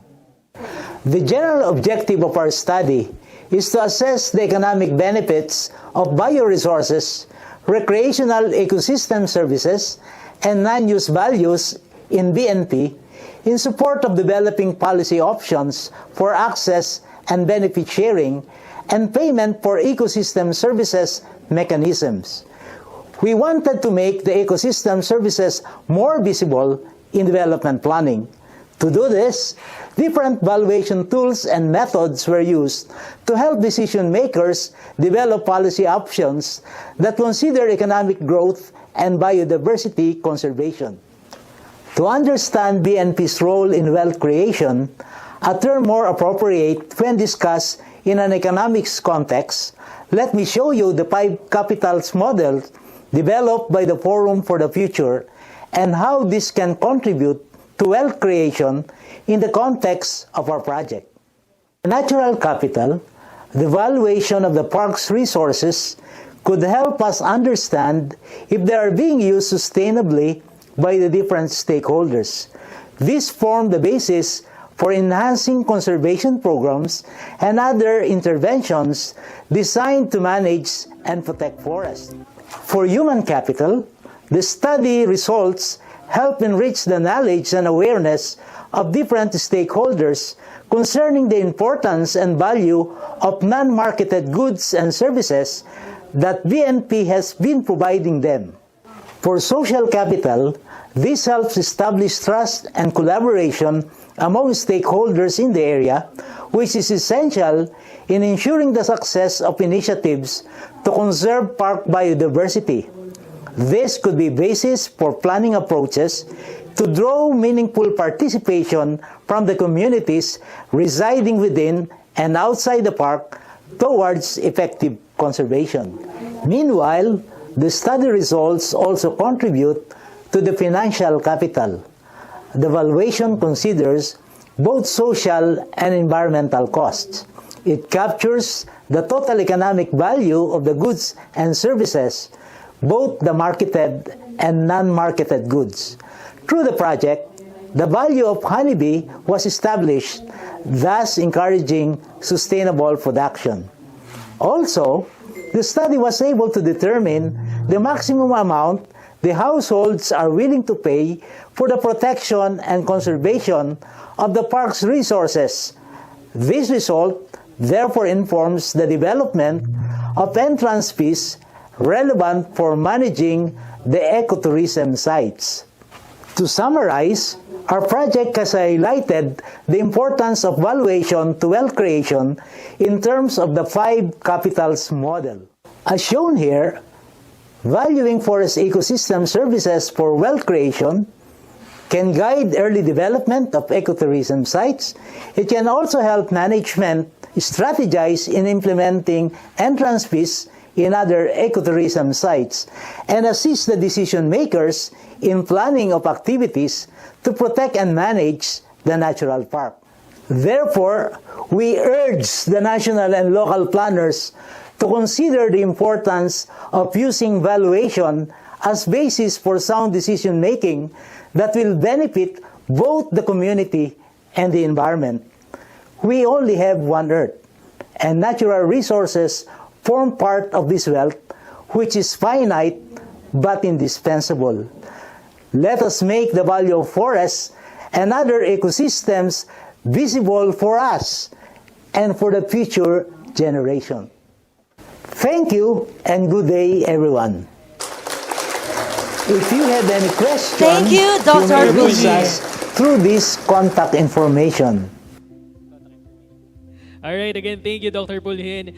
Now, let us hear from an associate professor from the Central Luzon State University. He is an expert in irrigation engineering who has devoted most of his researches for the advancement of agriculture industry through improvement and development of farming technologies. Please welcome on stage Dr. Marvin M. Sinense.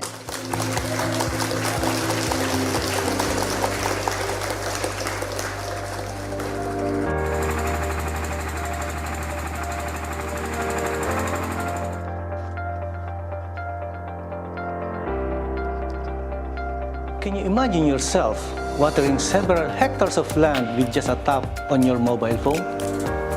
Or perhaps monitor your crops at the comfort of your home? With the advancement of technology, the automated furrow irrigation system, or AFIS, became possible. As researchers, it is our role to innovate and find appropriate technologies that will improve the yields and increase the income of our farmers. Sugarcane industry contributes 87 billion pesos in our economy and creating jobs to 700,000 workers. Furrow irrigation is the most widely practiced irrigation method among the sugarcane industry because it involves low capital cost and low skill requirement. Currently, one of the challenges facing the industry is the labor shortage, as the average age of Filipino farmers is between 57 to 58 years old. From this, it is very evident that less and less of our younger generations are interested in agriculture. Integrating ICT in agriculture is one way to draw back the interest of our youth. AFIS technology involves real-time irrigation. It can determine when to irrigate and how much water to apply. Monitoring the status of our crops can now be done easily through web application. Based on the results of our study, comparing the conventional farrow with the APHIS technology, a significant result of 58% yield difference and 47% water savings were observed. Translated to income, the conventional farrow irrigation yielded a net income of around 40,000 pesos, while the APHIS gave 179,000 pesos. Based on this figure, we can see a significant increase in terms of income. This increase can be attributed to the substantial increase in the crop growth parameters such as plant height, stalk diameter, and millable stock. With the vision of Sugarcane Industry 2024 to supply the domestic market for sugar, fuel, and renewable power at a profitable but competitive prices, therefore APHIS is a suitable technology. It is also worth mentioning that there is a strong potential of the APHIS technology for the expansion of sugarcane production areas because of increased availability of irrigation water. Furthermore, APHIS technology is an appropriate response for COVID-19 pandemic where movement of people is limited. I am Marvin Sinense. Let's increase production through automation.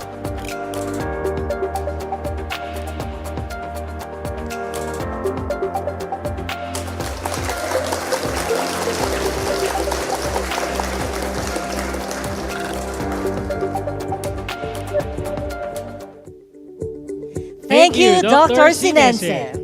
Our next speaker is a development communication practitioner, particularly community broadcasting. Her research interests are environmental education and communication, climate-smart agriculture, disaster risk reduction and management, and qualitative and social research. Let us hear it from Ms. Rosemary Laila D. Arreglado.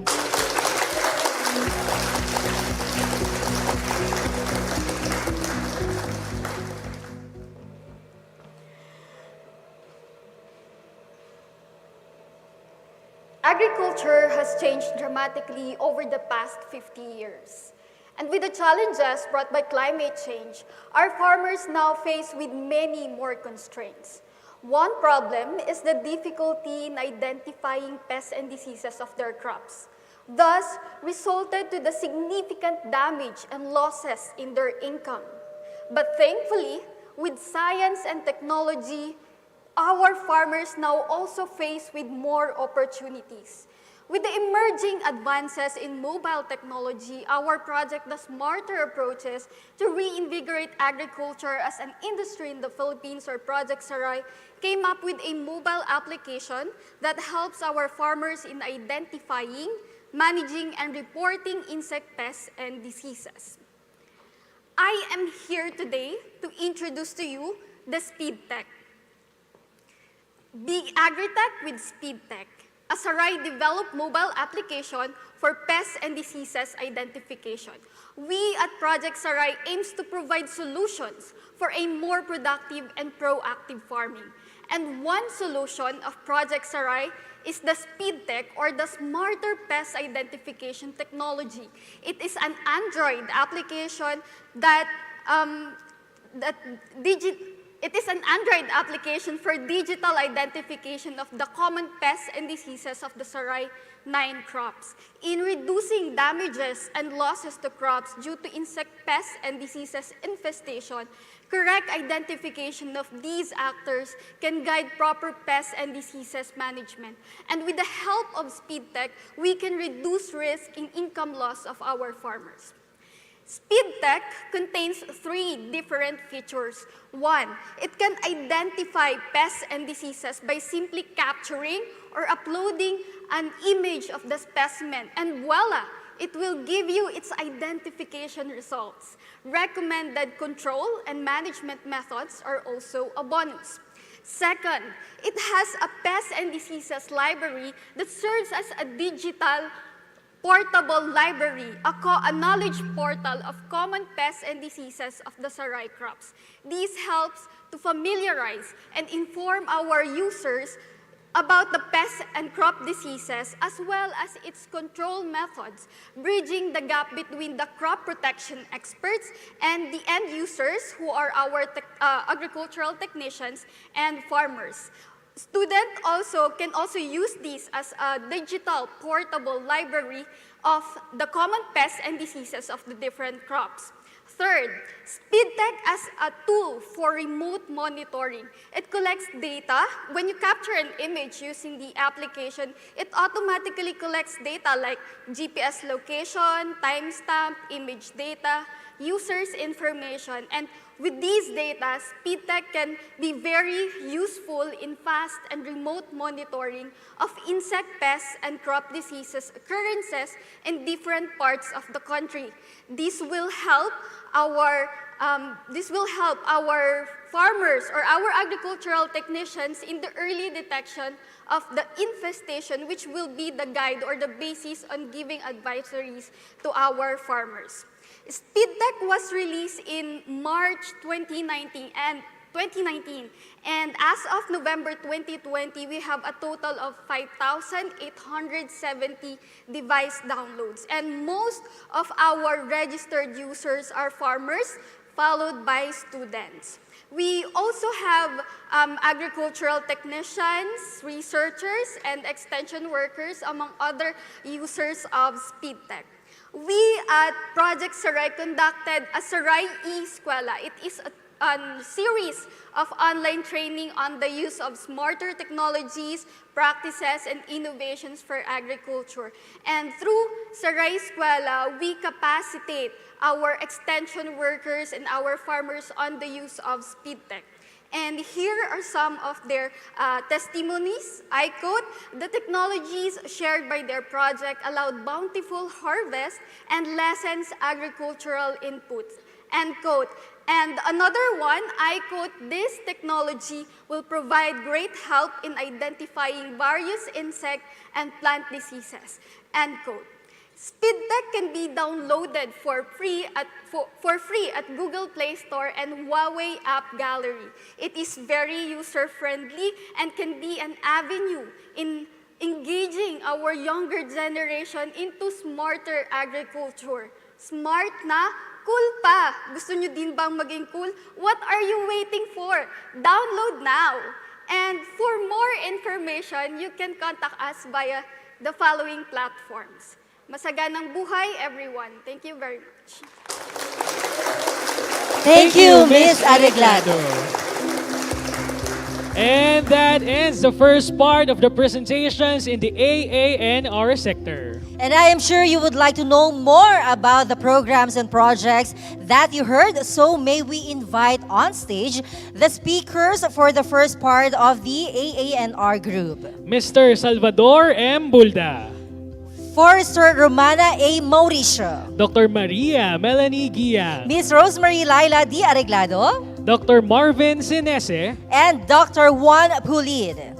May we also invite on stage the Executive Director of the Philippine Council for Agriculture, Aquatic, and Natural Resources Research Development, or PICCARD, Dr. Reynaldo V. Ebora, to moderate this Q&A session. And for our live audience, if you have any questions for our speakers, please proceed to any of the mic stand nearest you. Our ushers will assist you. And if you are online, you may questions at the Zoom chat box, Facebook, or YouTube comment section. Yes, and speaking of our online platforms, we acknowledge everyone who's joining us today here in PICC and also in Zoom, Facebook, and YouTube. We would like to acknowledge some of our participants today: Marikina Polytechnic College, DOST Region 8, Salay Community College, Pamantasan, Lungsod ng Maynila, Dr. Jose Rizal Memorial Hospital, Dapitan City, and many more. All right. Let us now proceed to the Q&A portion with Dr. Ebora. Thank you. Magandang umaga po sa lahat. We had a very interesting topic this morning and very informative. The topic that were discussed are the wealth creation and the AANR sector, and we discussed about off-season crop production, biodiversity conservation, forest ecosystem services valuation, and smart agriculture. So marami tayong natutunan this morning, and it seems to be a very interesting topic, kaya maraming questions coming from the audience. So I'm going to ask the first question to Mr. Bulda of DA. Ang unang question ko, saan makakakuha ng wallet na yon? But basically, we would like to know what is the average cost of putting up the rain shelter in off-season production of onion? Thank you, sir, for that nice question. The rain shelter alone for 1,000 square meter cost around 30,000 pesos for 1,000 square meter. That includes the steel bar and the polyethylene film, plus the rope that will be used for that purpose. Thank you. And I would like to know whether it's already widely adopted by farmers. As of today, sir, we are implementing or the technology was already adopted in 4 municipalities in Region 2. As of now, we have around 135 farmers. That is based on our monitoring. However, there are farmers who were already practicing off-season, not under our project, but they have their own. They invest on their own. So it seems na mayroon ng solution sa shortage, ano? There will be more production of onion in the future. Hopefully, sir. Thank you. And the next question is addressed to Forester Mauricio. Yes, sir. Good morning. Good morning. Regarding the micropropagation of bamboo, what can you consider as the significant accomplishment of the project in terms of the micropropagation technology? Yes, sir. Kasi here in the Philippines, parang micropropagation on bamboo particularly is very, yung nasa infancy stage pa. So wala pa talagang nagde-develop on, although noon meron, pero it's not documented. So that's why we developed or kami nitong was funded by DOST PICC. Kasi we need more bamboo raw materials for the many industries na sinusuportahan ng ating bamboos. For example, sa agriculture, fisheries, sa ating music industry, and also sa handicrafts, and also sa construction.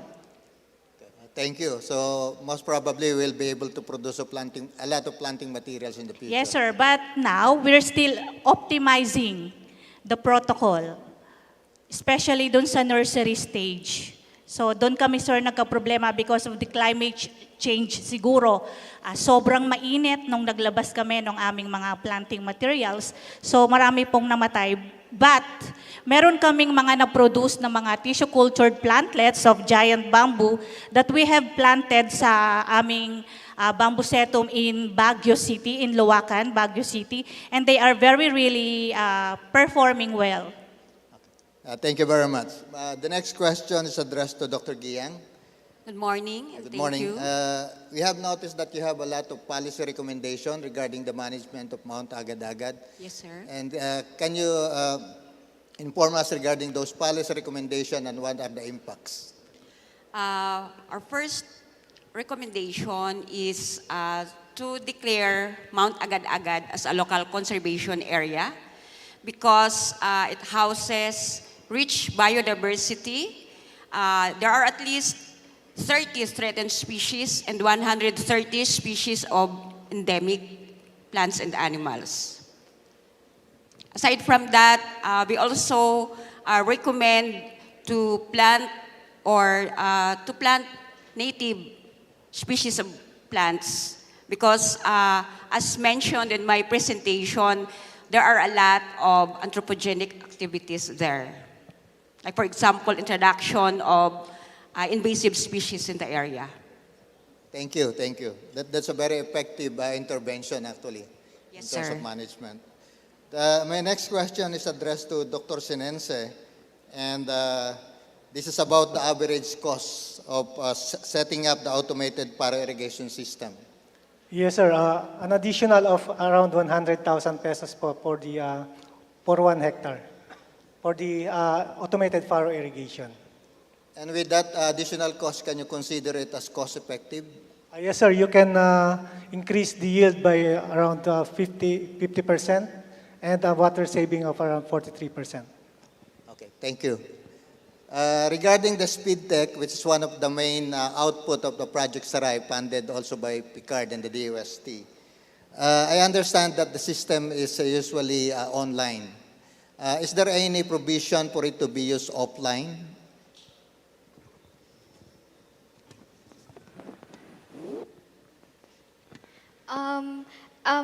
Once po, si SpeedTech po can be used offline.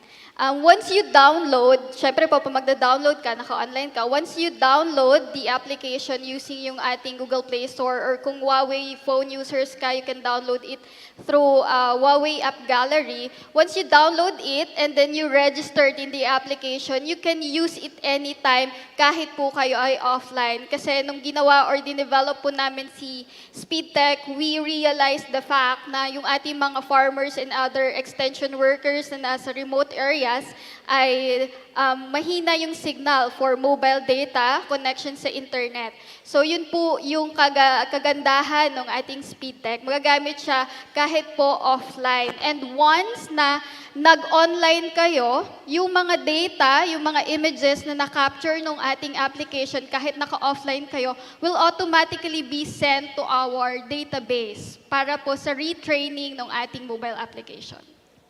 Kung gano'n pala, napakaganda ng system kasi madali mong mariretrieve yung information. So sa ngayon, palagay nyo gaano ka na karami ang farmers o yung general public using the technology? For SpeedTech po, the last time we checked the registration, we have 7,000 plus na actually registered users, but most of the registered users po ay mga farmers.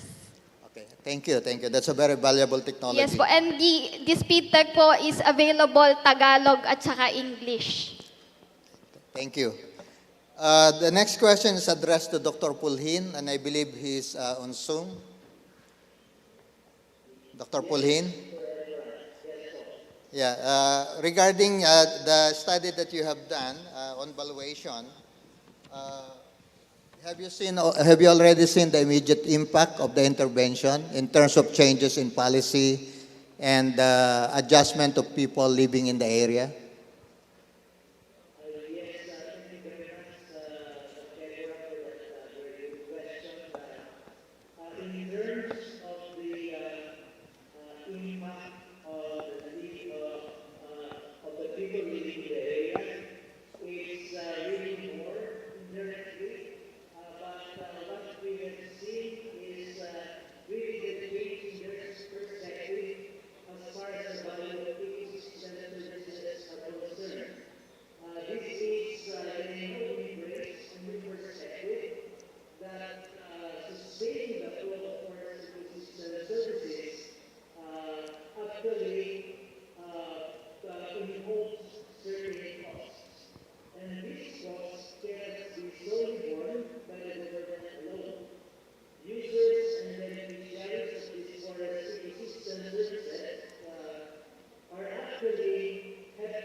Thank you, Dr. Pulhin. I have noticed that you have a very specific step that you have followed in terms of determining the value of the ecosystem services. Is it site-specific, or you have to do a different approach in different places?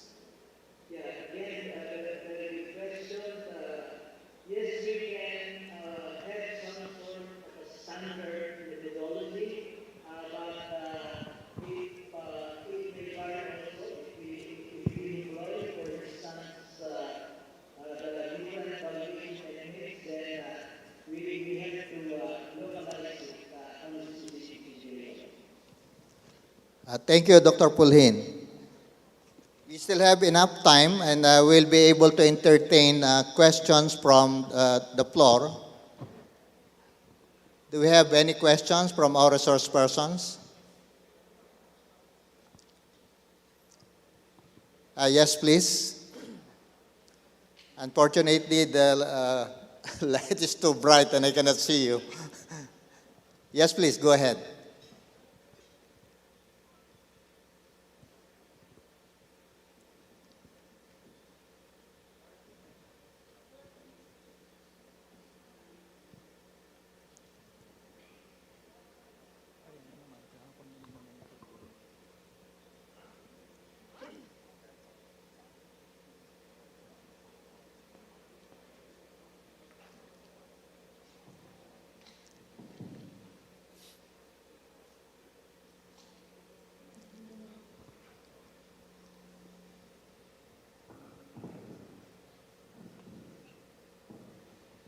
Makita.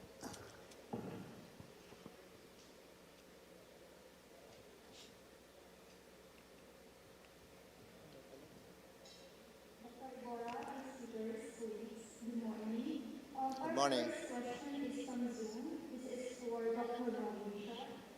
The first question is, where can we get bamboo seedlings? And another one is there a specific type or kind of bamboo used in the project to protect the other plants and crops? Thank you. Okay. As of now, we developed the technology, but we are not yet producing enough bamboo, tissue cultured bamboo, no, for our clients. But the technology, but if we perfected the technology, we can, or anyone who is interested can adopt the technology. That's what we are doing. We generate the technology and transfer the technology to our clients, to those who are interested. But right now, we still don't have seedlings produced.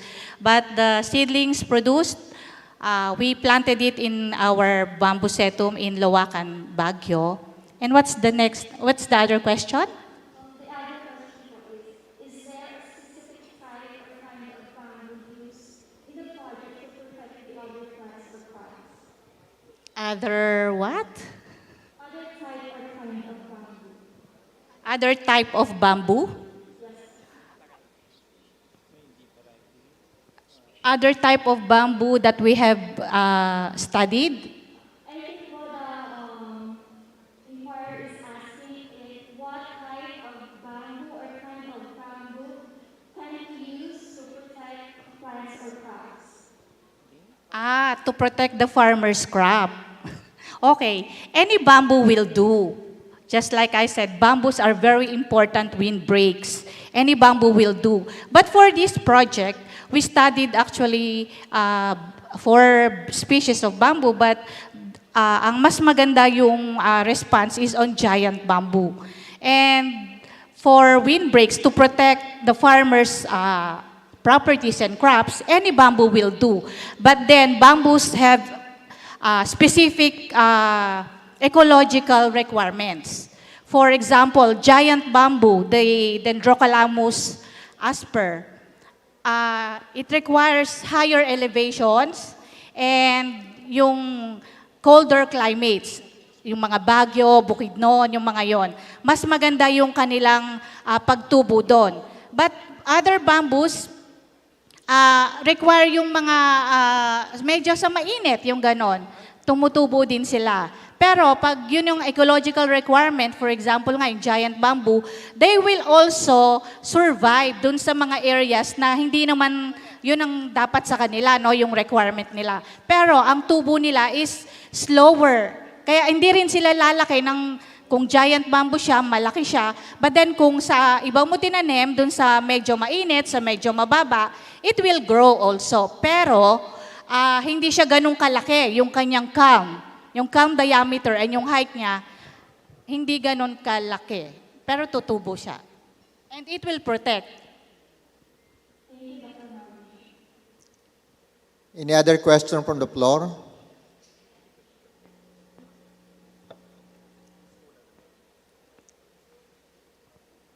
Maybe we can take the question from the Zoom, kung mayroon.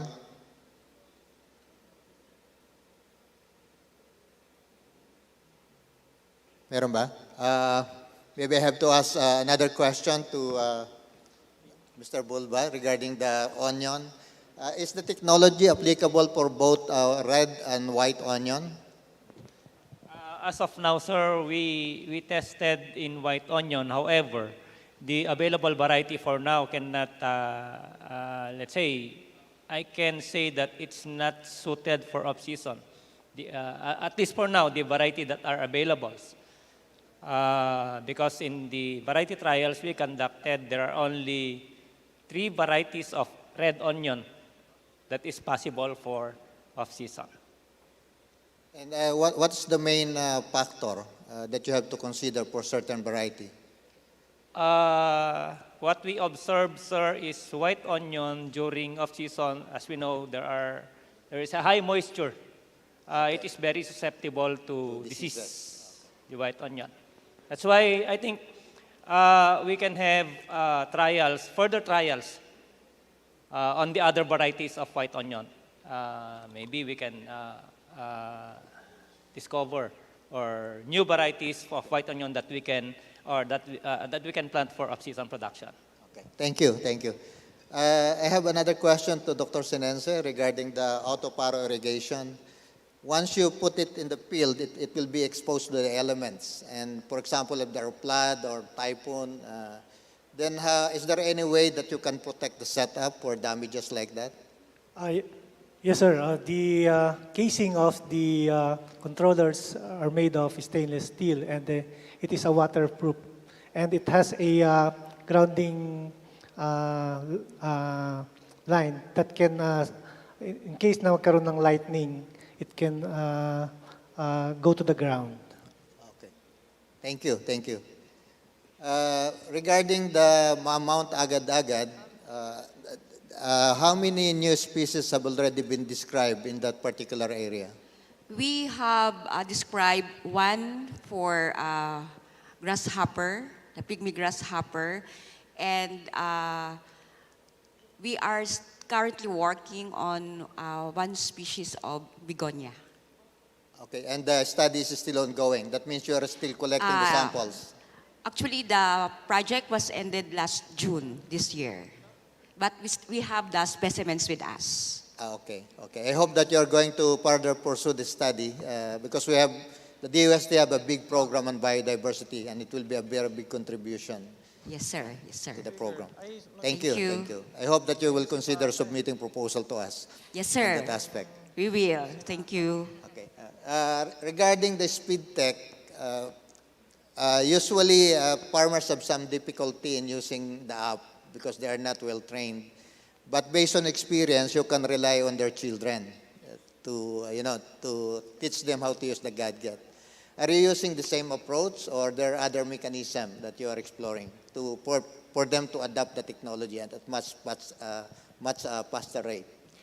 The same approach po. First, before the pandemic, we conducted trainings in capacitating the end users of the technology about the use of the mobile application. But we realized that of course, yung farmers natin nasa retiring age na sila, so they are not that tech savvy. So we also invite our students, mostly senior high school, our junior high school, to attend yung aming mga trainings, and then the pandemic comes and we have the Sarai Eskwela where we conducted webinars on different Sarai developed technologies. So we deploy the technologies through those capacity building activities. Thank you, thank you. We already run out of time, and I would like to thank our resource person for the very informative talk that they have. Now we are going to have our photo op.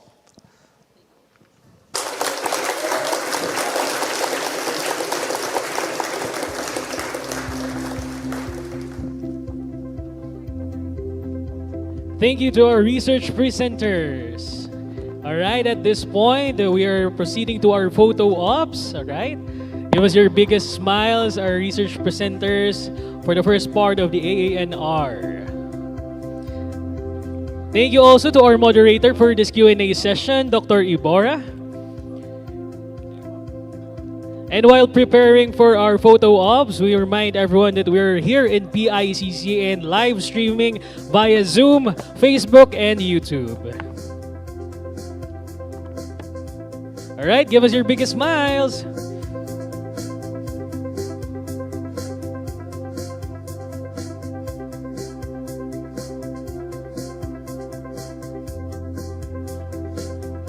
Okay, one more.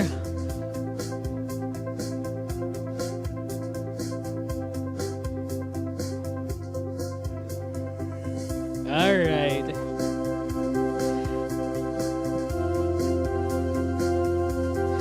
Thank you to all of our speakers and to our moderator, Dr. Ibarra. We will see you again in a bit. All right. Thank you so much. And a round of applause, of course. A round of applause again for our research presenters. Ayan. Alright, so to continue with the second part of the ANR-related R&D presentation, our next speaker is a Senior Science Research Specialist at DOST-ASTI. His research interest is on applied research on artificial intelligence, machine learning, and deep learning, and basic research on quantum computing. Ladies and gentlemen, please welcome Mr. Jeffrey A. Aborot.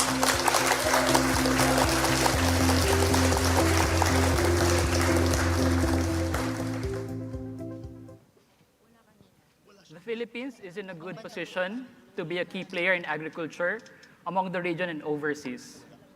However, there's been a massive decline in the interest of youth in agriculture over the years due to more seemingly promising opportunities in the industrial and services sector.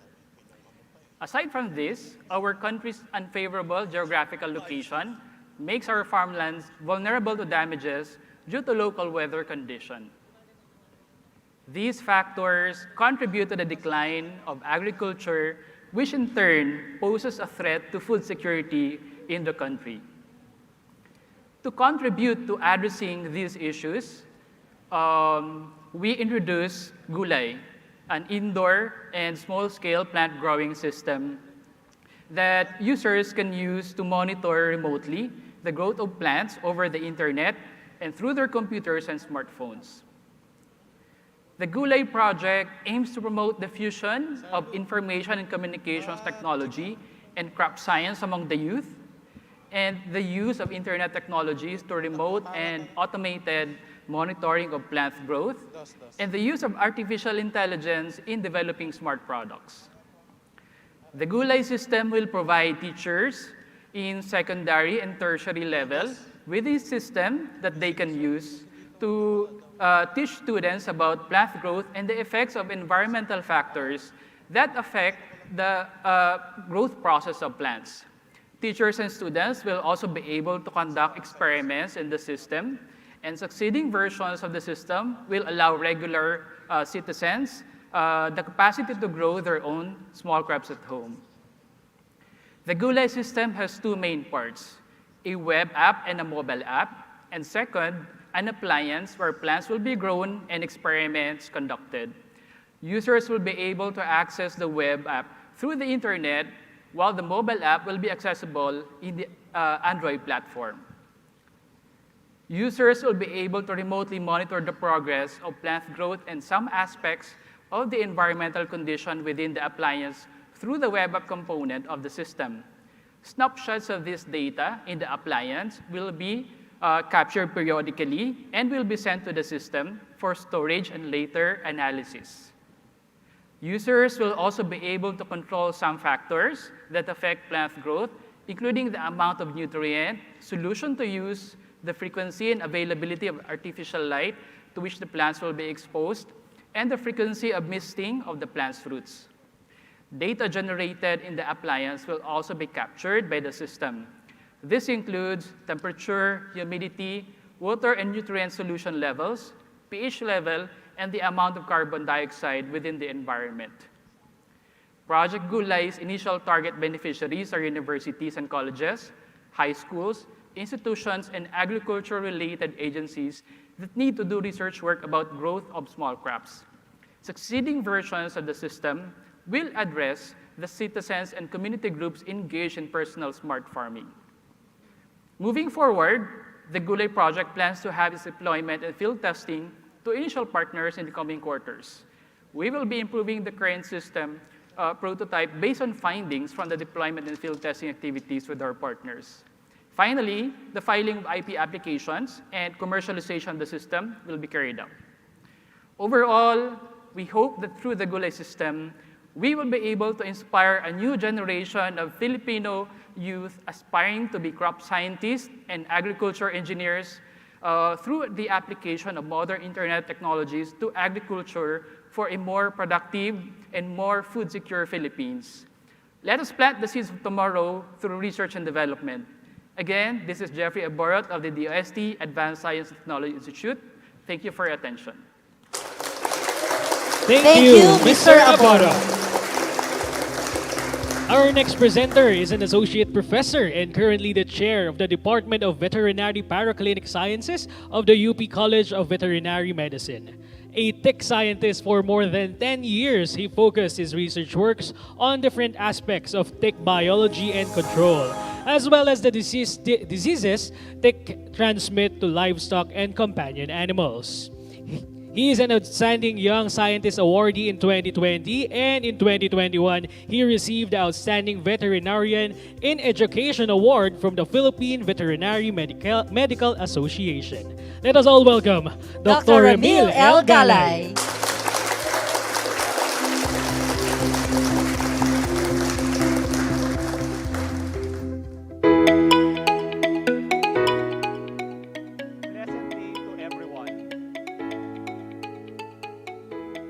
The cattle industry is a growing agricultural sector in the Philippines. It is an important source of food and income of many Filipinos. Currently, it is comprised of more than 2.6 million heads of cattle with a value of about 28 billion pesos. And the government is pushing for the increased local production so that we can have more milk, cheese, bulalo, and samgyupsal. So in order to attain that, we have to address any problem that can decrease the productivity of cattle. So let me warn you that the next slides could be disturbing. So one of these problems is the literally small but terrible cattle ticks, locally called garrapata. Worldwide, tick infestation is actually a problem of cattle raisers because it can cause billions of dollars annual losses. And ticks, well, they suck blood, and in that process, they rob nutrients which can decrease the productivity of animals, robbing us of what could have become meat or milk. Also, they can transmit several diseases that can be severe and lead to death of animals. Furthermore, some of these diseases can infect humans. Tick control is primarily through the application of drugs known as acaricides. Unfortunately, there had been reports of resistance in many countries. During our field investigations, we encountered farmers saying that tick control seems to be challenging, which might indicate the presence of resistance, although it has not been reported yet here in the Philippines. And that's why we conducted this study funded by the National Research Council of the Philippines. So this study covered northern Luzon provinces that are known to have high cattle population, and we collected female ticks from cattle, which we brought to the lab, and we allowed them to lay eggs and produce the baby ticks known as the larvae. And then we tested them against 3 commonly used acaricides using what is known as the larval packet test. And well, according to the standard of the Food and Agriculture Organization, if the mortality is more than 80%, it means that the ticks are still susceptible to the acaricide. But if it is below 80%, then it will suggest the presence of resistance. So this graph shows the results of our study, and as you can see in the blue graph, that's the mortality against Amitraz. So all of the larvae from the farms that we tested was more than 80%, while in cypermethrin and ivermectin, 2 other acaricides, there were farms that had mortality below 80%. So based on our findings, Amitraz is still effective for tick control, and because there is no resistance. However, resistance to cypermethrin and ivermectin were observed, meaning that the 2 compounds could have lower effectivity for tick control. So, by the way, this is the first evidence of having resistance. So, it's important that we prevent its occurrence. So how to do that? Well, it is recommended that at least 2 types of acaricides should be alternately used. And then in the next slide, so there should, as much as possible, the proper dilution and recommended dose should be followed according to the advice of a veterinarian. And to prevent severe tick infestation, we should practice rotational grazing and proper nutritional management. So we have just uncovered this acaricide resistance problem in northern Luzon.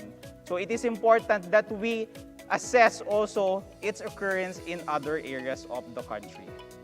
So again, I am Dr. Emil Gale, and if you have questions and comments later, I am happy to discuss it with you. Thank you. Thank you, Dr. Galay. Our next speaker is a professor, researcher, and the current dean of the College of Agriculture and director of the Cagayan Valley Small Ruminant Research Center at Isabela State University. He is an animal production expert who led various research and development projects to improve goat production since 2007. Let us all welcome Dr. Jonathan N. Naiga. What comes into your mind when you heard the word kambing? For some, they may think that it is an animal known to be maanggo. For others, maybe it is good for pulutan or maybe kaaway ng kapitbahay. At Isabela State University, Cagayan Valley Small Ruminants Research Center, we bet on animals' potential for agribusiness. Goat in the Philippines is regarded as rural asset and a source of emergency cash for the family. However, production management gaps were observed that led to production inefficiency. Our journey started in 2009 when DOST PICC funded the CIBARD Regional Goat Program. This program aimed to enhance the application of artificial insemination as breeding tool in support to the natural mating. This will fast-track the production of upgraded offspring which will perform better as compared to its native counterparts. The offspring will be utilized for the development of value-added Chevron products to improve its market share. To achieve this goal, ISU promoting a selection and breeding program among the farms. It assisted to produce a triple-cross uniform slaughter goat known as Cagayan Valley Signature Breed. Alongside with upgrading, the research and development program also makes sure that the animals produced in the farms will be properly marketed and be turned into cash. Several value-added products in can and vacuum pack were developed. Slaughtering and carcass cutting procedures were also standardized in support to commercialization. In 2018, under the Innovative Systems in Advancing Technology Goat Production Program, we led a project to roll out the different technologies for science-based goat production through the Farmer Livestock School on Goat Enterprise Management. The ultimate goal of FLS Gen is to capacitate the participants with necessary technical and entrepreneurial knowledge to turn goat raising into an enterprise. Towards the end of the implementation year, the project was able to reach more than 3,000 goat raisers in different regions of the country, in collaboration with different SUCs as well as DA and its attached agencies, and with more than 100 local government units. One of the notable accomplishments of the project is the increase in holding capacity from 5 does to 10 does or more does. With this number, the raiser can now earn at least 50,000 pesos annually.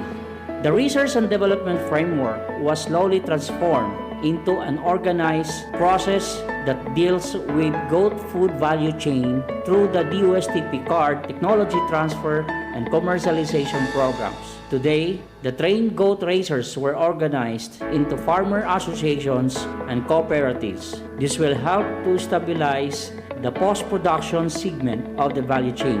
Under the National Agri-Aqua Technology Business Incubation Program, startup company was assisted to commercialize the various Chevron products. Last year, a private company invested for a meat processing facility dedicated for Chevron.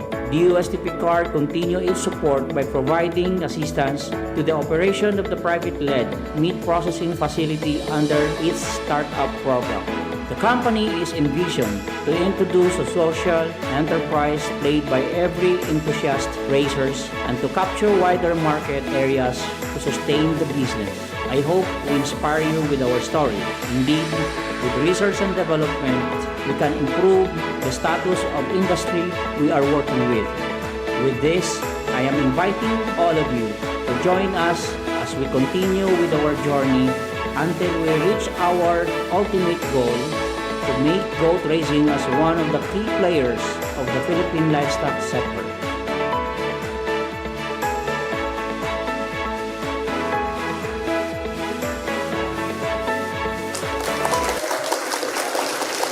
Thank you, Dr. Naiga.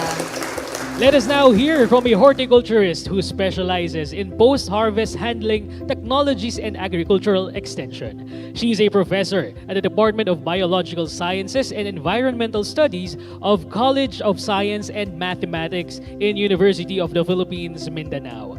Ladies and gentlemen, please welcome Dr. Emma Ruth Bayogan.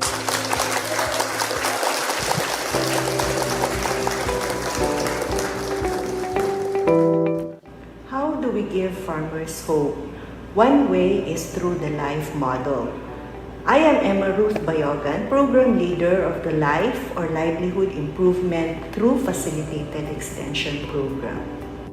Mindanao contributes 40% of the country's food requirement and 30% to the national food trade, but sadly, 4 out of 5 provinces are poor. Some areas in Mindanao are not just poor, but conflict vulnerable, affecting livelihoods, food security, and access to services. These communities need to engage in livelihoods that are improved, sustainable, and resilient.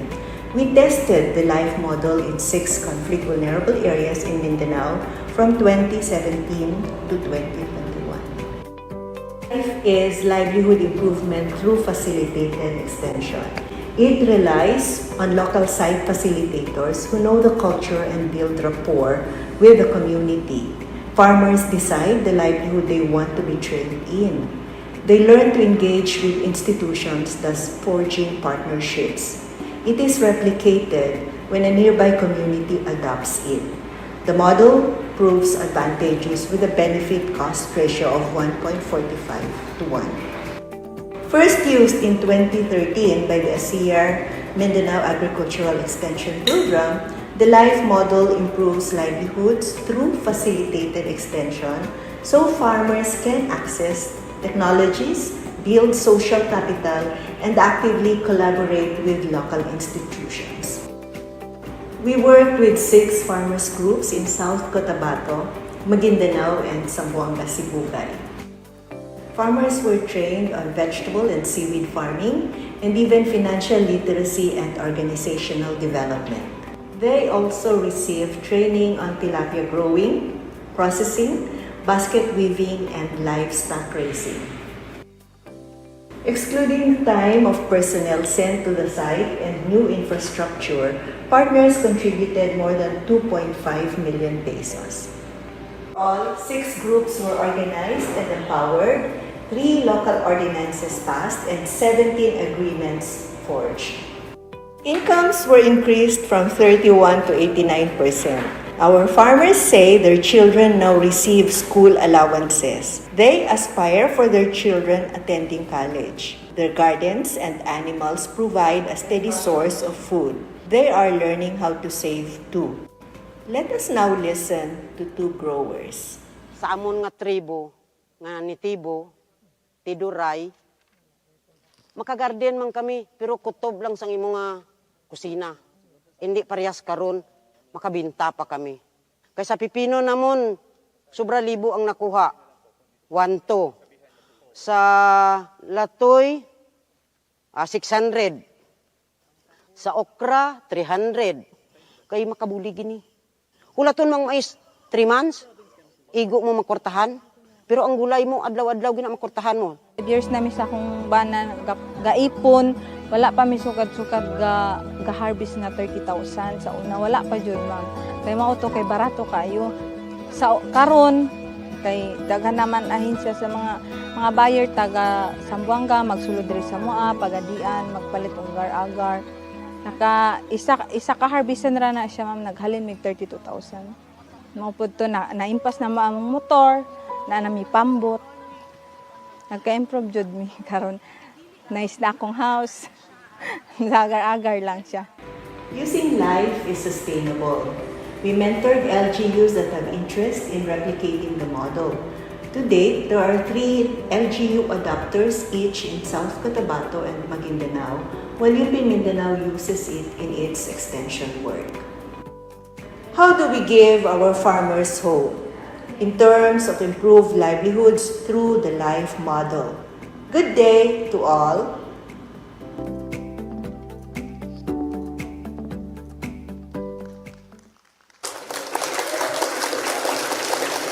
Thank you, Dr. Bayogan. Our next speaker is the Director of the Technology Transfer and Promotion Division of the Philippine Council for Agriculture, Aquatic and Natural Resources Research and Development. Recently, the technology commercialization team under his leadership has been recognized by the Civil Service Commission as one of the Pagasa awardees for 2021 Honor Awards program. Let us all welcome Director Noel A. Katibog.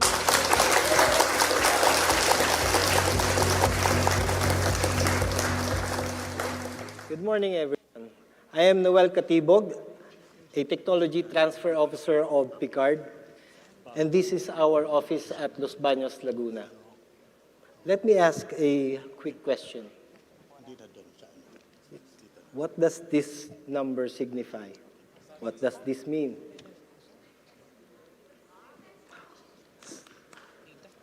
Some people from the audience know about this, and we are on the same page.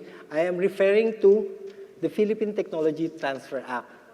It mandated PICCARD to monitor, as a government funding agency, to monitor the effectiveness of our implementing agencies in IP protection and technology commercialization, and that we have to provide alternative solutions when they cannot do it themselves. But PICCARD went further. We established the DOST PICCARD Innovation and Technology Center, which serves as a one-stop service hub for inventors, innovators, investors, and target clientele.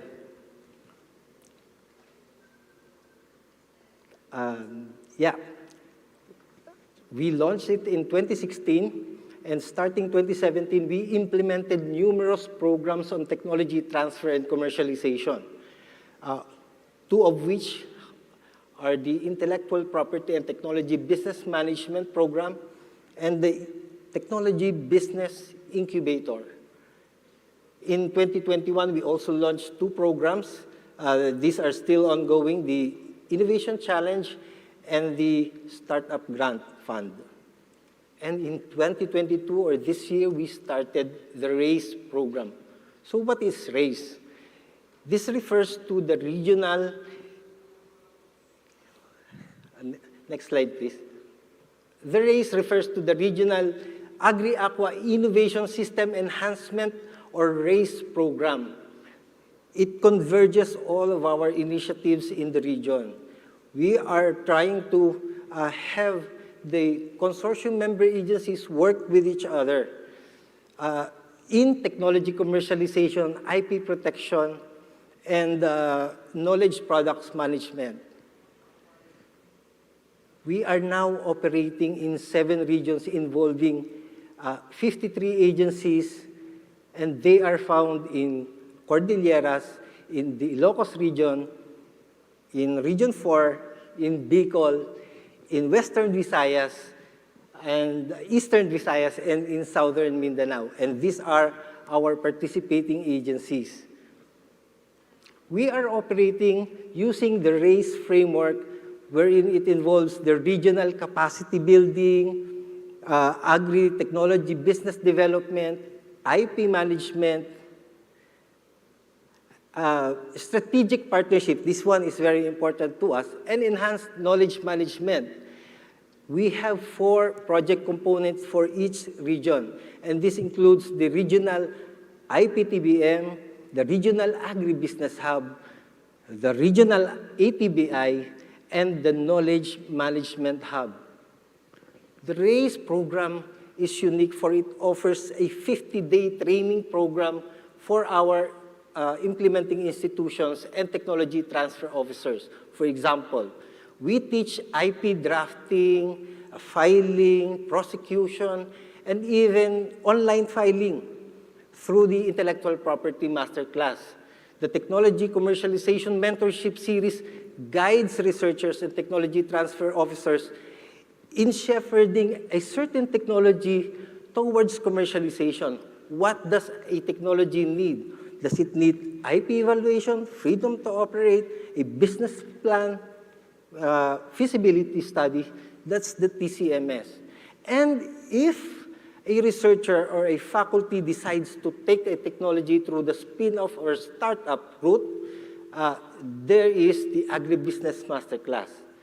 And overall, the Technology Promotion Mentorship Series guides our implementers in crafting regional communication plans and advocacy plans for specific technologies and for the knowledge products of the region.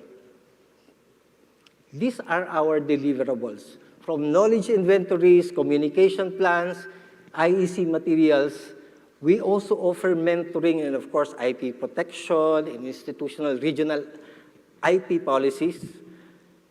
And we will be conducting regional pitch days and national pitch day in December. What have we done in the last 8 months? These are our outputs so far. We've had knowledge resources inventories and communication plans, and we have, our graduates have filed more than what we have targeted for the year in the period of 8 months.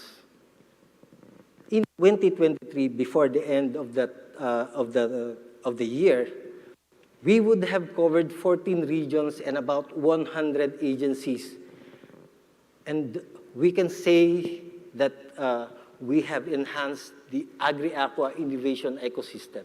So I enjoin everyone, let's race together. You may contact us through this information. Thank you very much. I am Noel Katibog. Thank you, Director. Thank you, sir.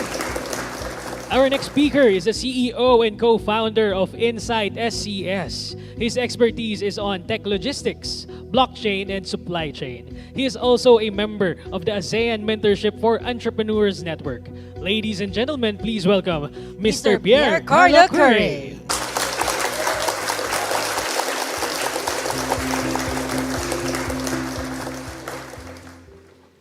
Good morning. I'm Pierre Carlo Curry, and I'm the CEO of Insight SCS. We are a tech logistics startup that focuses on solving deep supply chain problems, starting in the most difficult regions in the world, which is the Philippines. Our vision is to connect the world's supply chain by leveraging technology, infrastructure, and expertise to make trade easy.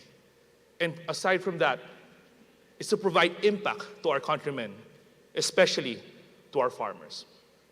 But like what I said earlier, we are here to solve deep supply chain problems. But let me start with a story. There we go.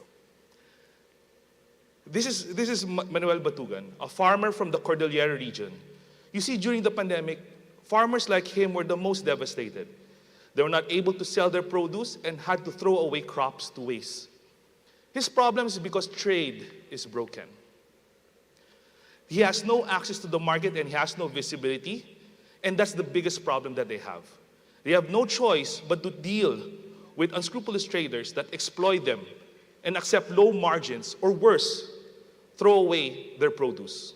And this affects drastically not only them, but also us, the consumers, who are left with lower quality and more costly produce. His problem is a supply chain problem.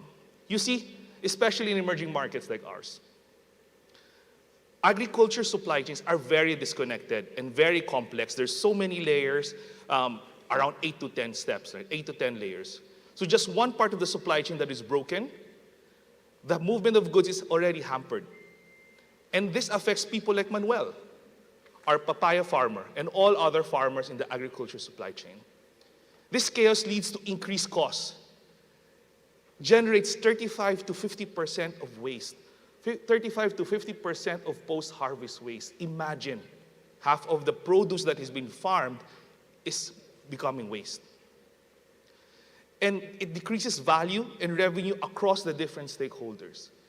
However, Manuel's problem is not isolated. All the stakeholders in the whole supply chain is actually affected. Even you, our end consumers, are affected by higher cost and sometimes limited supply, like what would happen during the early part of the pandemic. Our solution is to integrate all of the different supply chain participants into one single digital platform, where collaboration and automation is the key to foster efficiencies that adds value to everyone. Our technology is comprised of different modules and apps for suppliers, retailers, toll packers, warehouse, transporters, and that stitches everybody together into one single collaborative platform. This allows coordination and collaboration easier among all the different stakeholders. And then alongside this technology, we have set up a very efficient logistics network comprised of strategic consolidation areas where smallholder farmers can bring their fresh harvest. If you can see, there's Nueva Vizcaya, of course, Benguet, Quezon, and Batangas, where all of the produce of the smallholders farms that they can bring to our logistics network. And to serve the biggest market, which is Metro Manila, we have partnered with strategically located cold chain facilities as distribution and processing centers. This ensures freshness and better quality. In fact, when you bring produce from the provinces, fruits and vegetables get spoiled around 1 to 2 days. With the cold, putting in cold chain into the network, we were able to extend the freshness by 1 to 2 weeks. So that's a big change. We're able to reduce a lot of waste along the supply chain. Currently, we have registered and onboarded 252 SMEs, 16,000 farmers, where 54% are women. We have increased farmer revenues by double while providing access to our SMEs. And we have reduced waste by 90%. Reduced waste by 90%. So from the 50% waste, post-harvest waste, we were able to reduce to only 5 to 10%. That's really a big deal. In fact, to further mitigate all the rejected, it's not actually waste, it's just rejected, and thrown away vegetables, we connect them to our food banks and public school feeding programs with a proven concept. USAID granted us the launch the delivery platform last 2020 with the support of the Department of Agriculture, Department of Trade and Industry, and of course other private businesses. So I don't have any more time, but thank you very much for listening to me. Thank you.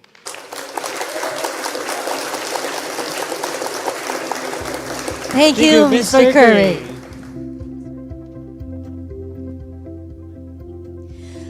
Our last speaker in this session is someone who has over 30 years of service in the Department of Agriculture, holding several positions such as Senior Development Management Officer, Chief Administrative Officer, and Market Specialist. He has been designated as a Deputy Director of the Agribusiness and Marketing Assistance Service in concurrent capacity as Chief of the Market Development Division and OIC Chief of the Agribusiness Promotion Division. Let us welcome Deputy Director Junibert E. Desagun.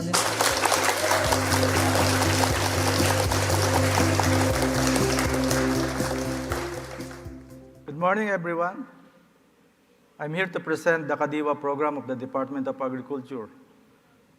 Let me start my presentation with a short video clip, please.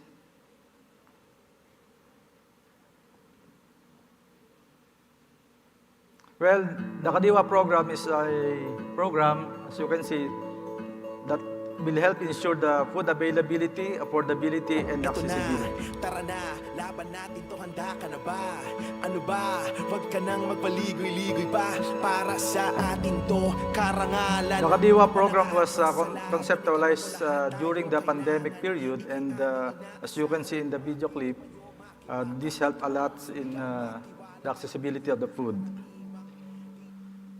The Kadiwa program is a direct market linkage facilitation strategy to provide farmers with additional markets while consumers have access to affordable agri-fishery commodities. Kadiwa program is implemented in 3 ways: retail of agri-fishery products via store on wheels or pop-up stores, market linkages with institutional buyers, and online platform through the eKadiwa platform. The Kadiwa Inclusive Food Supply Chain is an alternative to the conventional trade-dominated marketing system. The model cuts marketing system layers to the minimum that eventually it minimizes the trading layers. The Enhanced Kadiwa Financial Grant Assistance Program is another innovation that will further improve our services. This includes granting of financial assistance for processing and packing facilities up to 1 million, logistics and post-harvest up to 5 million, Kadiwa store up to 1 million, and retail and distribution up to 3 million. The Kadiwa program success stories revolve around the farmers that command better price for produce with the help of the enhanced Kadiwa financial grant, and the farmers are encouraged to continue farming since it has become a profitable enterprise. For example, the Kaayunan Multipurpose Cooperative in Basud, Camarines Norte, a cooperative composed of 277 members, most of whom are pineapple farmers. They are recipient of a grant worth 2 million, which they use to purchase a 10-wheeler truck. The Bacara Sanjera Multipurpose Cooperative is a farmers' multipurpose cooperative in Ilocos Norte, recipient of a 5 million grant for a consolidation and trading facility. while in Nueva Vizcaya rather, the Casibo Farmers Development Cooperative was linked to agro-processors and now delivers to NutriAsia. In Zamboanga del Sur, the Baclay Multipurpose Cooperative procured a delivery vehicle to transport milk products to institutional buyers and is now participating in the DepEd's school-based feeding program. The Boracay Women Producers Cooperative, consisting of 500 members, received 250,000 trading capital, which establishes Kadiwa stores in 17 communal gardens in different areas in the island. The distribution of agri-fishery products to communities and even to nearby municipalities in Aklan are their primary activities. Salamat farmers, our backliners. Through this program, the DA shall continue to be an enabler to empower our farmers and fisherfolk as reliable partners in the food supply chain. Thank you and magandang umaga sa inyong lahat. Thank you, Deputy Director Desago. And that ends the presentations for end projects for wealth creation in agriculture, aquaculture, and natural resources. And I am sure you are all excited to and know more about the presentations. And so, may we call our speakers on stage for the Q&A portion, Mr. Jeffrey Aborot, Dr. Remil Galay, Director Noel A. Katibog, Mr. Pierre Curey, and Deputy Director Junibird Desagul. May we also invite Dr. Juan Pulin, Dr. Jonathan Naiga, and Dr. Emma Ruth Bayogan to join us online via Zoom for the Q&A session.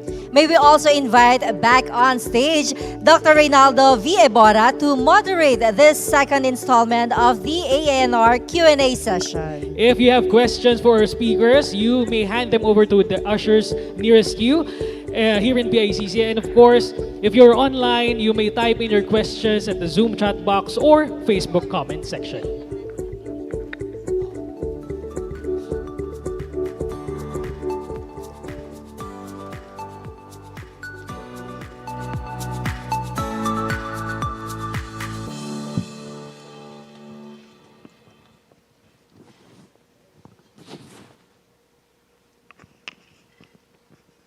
Good morning po uli.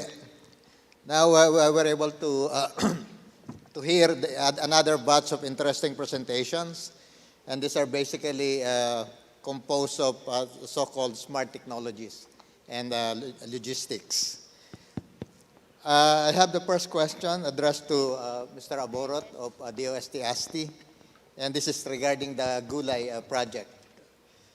I understand that it is still a prototype, and you're going to further develop it for commercialization. Do you have any timetable for this? How long will it take for it to be commercialized? Good morning, Doc Ebora. Thank you for that question. In our timeline, we are planning to deploy and conduct field tests, the prototype with University of Rizal System in Tanay, their College of Agriculture, in the coming quarters. And then, based on their feedbacks, we will be improving the prototype, and then it will be ready for commercialization by then. So hopefully by next year, it will be ready for licensing already. Do you have any idea what's the projected average cost of this particular technology? Well, since it's still in its prototype stage, we've just calculated the cost of the components. As of now, the prototype costs around 80,000, but hopefully through the next iteration, the team will be able to cut the cost down based on the feedback of our partners. So. Okay, thank you.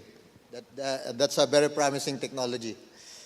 The next question is addressed to Dr. Galay regarding the acaricides, which is one of the main problem in the livestock industry. I mean the mites. Is there any reported case of cross resistance in mites? For example, resistant to one acaricide and then showing also resistance to another acaricide? Okay, that's a good question, sir.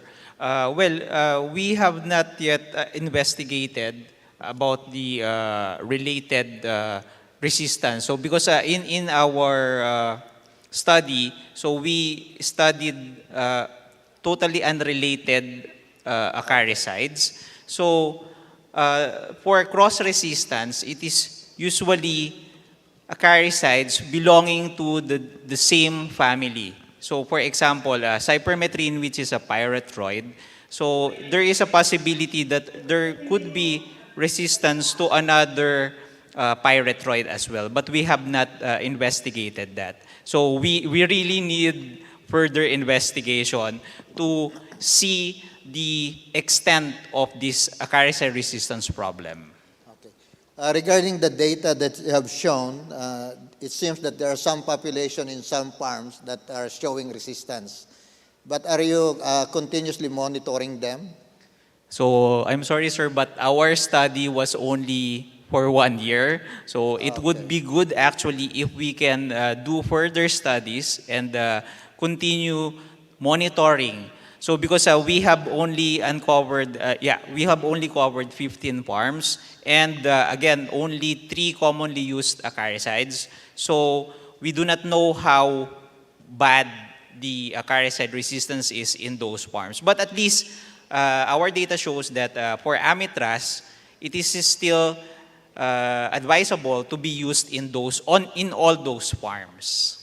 But are you planning to conduct further studies on those? I hope so. I can get support again. So I am planning to do or prepare next proposal. And I am actually, not only me, sir, but I hope I want to encourage other researchers who might be interested to do similar studies in other areas of the country.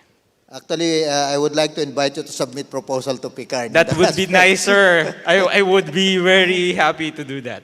Okay, you have to coordinate with our livestock research division. Thank you, sir. Okay. Thank you, thank you. The next question is addressed to Mr. Curie regarding the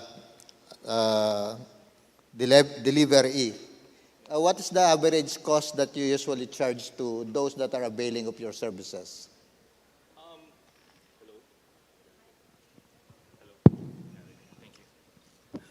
Thank you very much for the question. We don't charge the farmers, actually. So we charge the buyers. So using the logistics network, using the cold chain network, we charge the buyers a certain fee depending on the quality they need, right? So our major customers are like large institutional buyers like Sodexo, GrabMart, Built-A-Mart, and then some restaurants. So it depends on the quality. Most of the time, they require around Class A. Supermarkets. Supermarket, no, not even that, triple Class A like Sodexo, that you really big clients, right? So that's why we have quite a few rejects, but when we charge them, it's a premium price because it's better quality. However, the rejects were not really thrown away. We actually donate them to food banks and even what they call this, orphanages, which is our favorite, orphanages, because we can help in the nutrition also. So the cost is really based on the type of quality they need. So it can range from 20% from retail or a little, 20 to 30% more or less. Are you also offering services for storage of meat products, for instance, or dairy? Currently, we're still looking into it. The meats, we're focused on fruits and vegetables, but currently we're working with Iloilo to supply seafoods because they say maganda daw ang seafood sa Iloilo. So we are logistics practitioners, so we know how to bring products from wherever to the markets. So we've already figured out that way how to bring the frozen, high-value seafoods like lobsters, for example, or samaral, or even really high quality. And then the market in Metro Manila is really asking for it. So that's the next thing that we're going to bring. And the nice thing is that we have a cold chain network also. So we're able to bring it and store it here. Okay, thank you, thank you. The next question is addressed to Deputy Director Disagon regarding the Kadiwa I'm just curious, how many Kadiwa centers do we have now nationwide? Nationwide, there are more than 100 stores. And in Metro Manila, we are continuously growing. We are actually targeting the 3 mega cities because these are the more needed in terms of demand. They need more supplies in terms of agricultural commodities. Unlike other rural areas wherein there are local markets that are readily available. Yeah, I have noticed that the Kadiwa approach is very effective in addressing the problem during the pandemic. But I think it can also be used during the time of disaster, where food distribution and other services can be efficiently deployed. Is it also included in your program? Yes, it is part of our program that hopefully we will not encounter any disaster. But yes, the Kadiwa program is actually focused on the logistics and distribution system, and we are trying to bring the produce of the farmers to where the demand is. So yes, we can use that in terms of calamities. Okay, thank God you. forbid. Thank you very much. The next question is addressed to Director Katibog of PICCard, my colleague, and one of the very productive member of the council. Director Noel, how does the RACE program effectively provide regional technology transfer based on your experience? The RACE program, thank you, Dr. Ray, for the question. The RACE program is envisioned to enhance, facilitate, and encourage collaboration, cooperation, and coordination among consortia member agencies. There is also a setup of mentor-mentee mechanism. So there are bigger universities and RDIs that are assigned to assist the smaller institutions in their regions. So the assistance and the trainings that the RACE provides starts from inventories. What technologies and knowledge products are there in the region that can be protected so that the group assigned for IP protection can do that. And it's not only the institution that has the technology that is assigned to protect it. If they cannot do it themselves, then the mentor agencies or the bigger agencies in the region should do that. Also, if the technology is ripe for commercialization and a certain agency does not have a facility to commercialize it, then the bigger agencies with the technology business incubation program can co-incubate the technologies. In this way, the technologies that are generated from R&D are protected and managed and commercialized within the region. And this will be backed up by proper communication planning and implementation and communication strategies that will be done by the member institutions that are participating in RACE. In this manner, we are really hopeful that we can facilitate technology transfer at the regional level. Thank you, sir. Thank you. Can you give us some example of successful technology business incubators in the country? We have several big agri-aqua technology business incubators. Let me cite an example that is participating under the RACE program, the UP Visayas Coastline Fisheries Technology Business Incubation. They are hosting several incubatees, and one of which is a spin-off that has been supported by government funding from the R&D. So the identification of the problem was addressed by R&D, and the technology was developed and then nurtured until the generator herself established her own spin-off. And it's now housed in the UP Visayas TBI.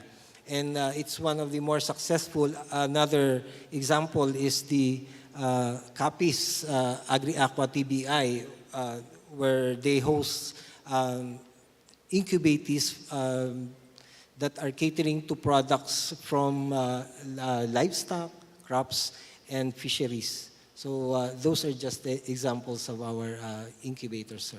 Okay. Thank you, Director Katibog. Now we can entertain questions from the floor or probably from the Zoom.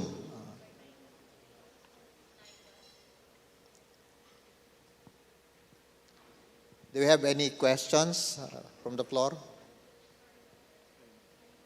Yeah. Sorry, I forgot that we have two participants in the Zoom. One of our very productive researcher, Dr. Naiga, the presentation on goat, the kambing. Dr. Naiga, I would like to know if I'm a farmer and I would like to put up a goat-based enterprise, what is the average size of herd should I have to have a successful enterprise? Ilang kambing ang kailangan ko so that I'll be able to establish a good business?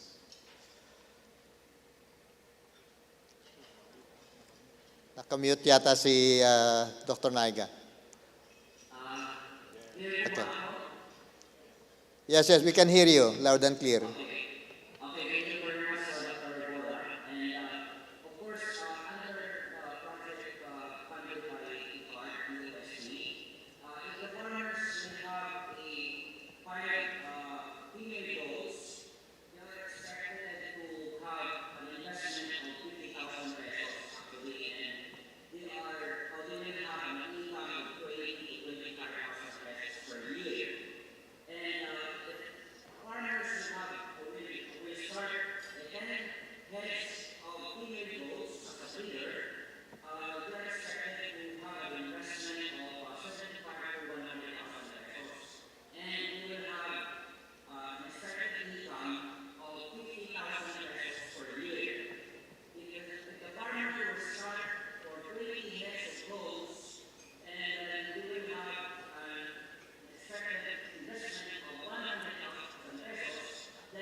Thank you, Dr. Naiga. I have a follow-up question. I understand that you are producing canned goods already with goat meat.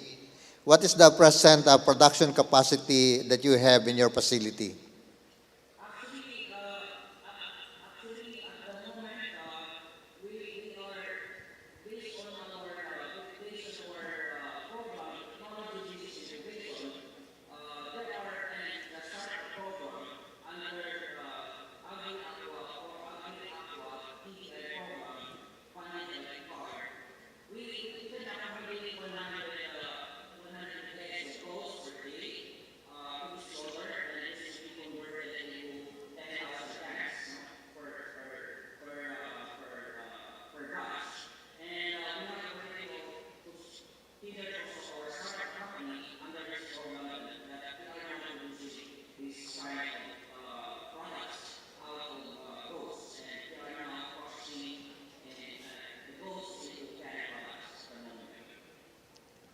Thank you, Dr. Naiga.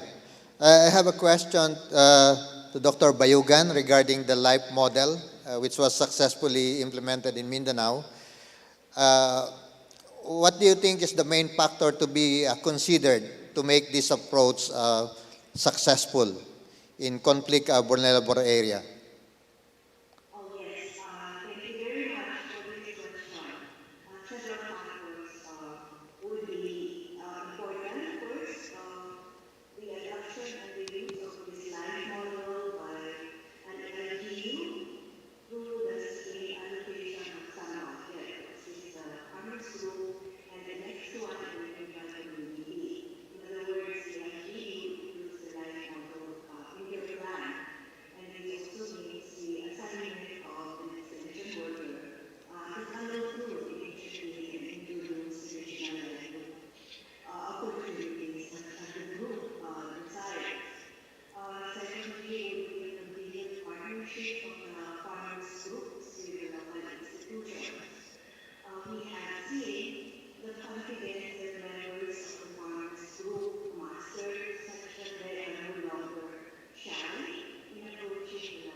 Thank you, Dr. Bayugan.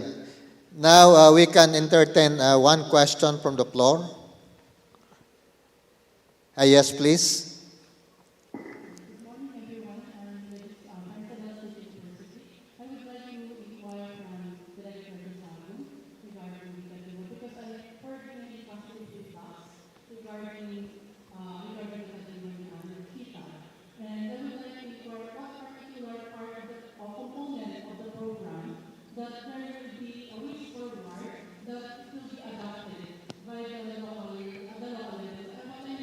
Without the financial support from the DA Central, the Municipal Agriculture Officer will adopt that particular component of the program and it will become a locally sustained kadiwa ni Ani at Kita. What I mean to say is the effort will not be useless because it will be sustained and continue without the support from the DA Central or from the regional part of the DA. Thank you, sir. Thank you po for that very interesting question. Well, we cannot implement, we in the national government cannot implement anything without the support of the local government units. So, to ensure that the Kadiwa program will be successful and implemented proactively, first, the local government units can provide adequate space for the Kadiwa store for free. That is a very crucial component of the program wherein we will be able to put our stores in the localities, in the area given by the local government unit. Our farmers cooperative can actually afford to transport the produce from the farm to the retail store, and the only thing that affects them is if they are going to have the rental for the place. But if the local government units can ensure that there are free space for these retail stores in strategic areas, this will ensure continuity of the program. Thank you. Thank you po. I was informed that there's a question from the media, from the floor. Yes po, sir. The question is from Annabel Serrara of Radyo Aguila. This is addressed to Dr. Desagun, Director Desagun. How many private sectors are participating in the Kadiwa program, like the malls, where the products are being sold? Thank you po. Basically, our partners are from the private sectors, the cooperatives. They are basically the farmers, the partners of the Department of Agriculture. We only partners with the local government units, as I mentioned earlier, with some government agencies. But basically, nationwide, we have several partners from the farmers group, the fisher folk group, and other livestock groups. So I cannot provide the exact figure, but we have more than 100 Kadiwa stores nationwide, and a cooperative have at least 30 members. So they are our partners. And in terms of market linkages, we have several market linkages completed because of the Kadiwa program. Thank you. Thank you very much, Deputy Director Desagon. At this point, I would like to thank our resource person for the very informative presentations and the active participation of our audience. Now let's have a photo op.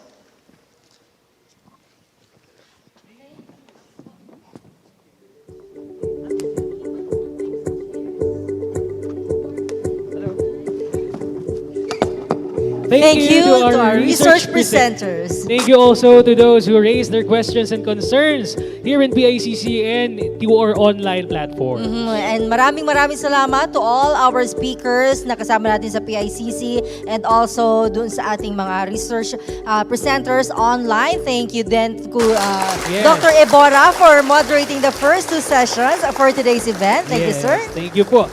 A few reminders and announcements before we take our break. The afternoon session for the second day of the NRDC will start at 2 p.m. later. And also reminding all our participants to please fill out po the evaluation form. The link is provided in the Zoom chat box and the chat box of the NRDC Facebook page. And for our live participants, please kindly scan the QR code on your table to access the evaluation form. Big smiles for our photo ops.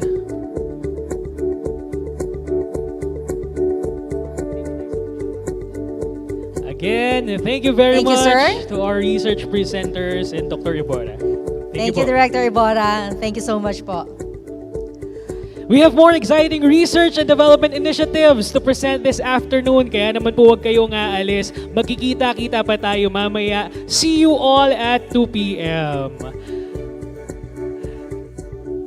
At 1:45. 1:45. Okay, correction po. 1:45. Yes, our afternoon session will continue at 1:45 p.m. later, okay? But for now, partner, magpapahinga muna tayo for a quick lunch break. Yes, we'll take our lunch. We'll see you later. This is the 7th 7th National Research and Development Conference.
Forest Product Research and Development Institute, or FPRDI. With songs arranged by Lieutenant Colonel Gilbert Ramos, conducted by Mr. Ronmel Ramos.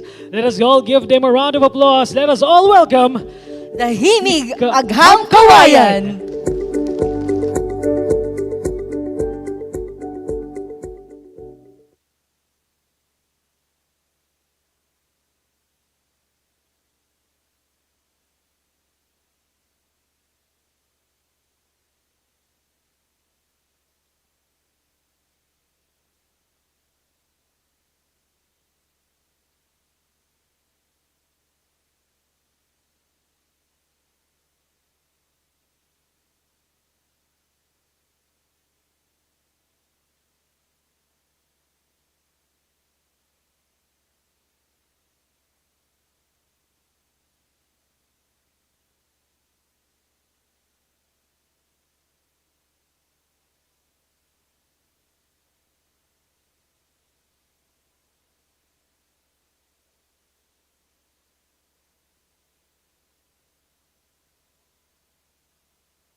you, Himig Agham Kawayan!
Alright, once again, thank you, Himig Agham Kawayan. Yes, napakagandang performance, Yes. di ba? And Oo. melody na binigay sa atin ng ating DOST-FPRD. Alam mo, nakaka-amaze kasi even before pa nabuo yung grupo ng Himig Agham Kawayan, imagine nung na-interview ko yung ating mga kasama dito, sabi ko, talaga bang lahat kayo musician, lahat ba kayo marunong talaga tumugtog ng instrument? Sabi lang, hindi ma'am.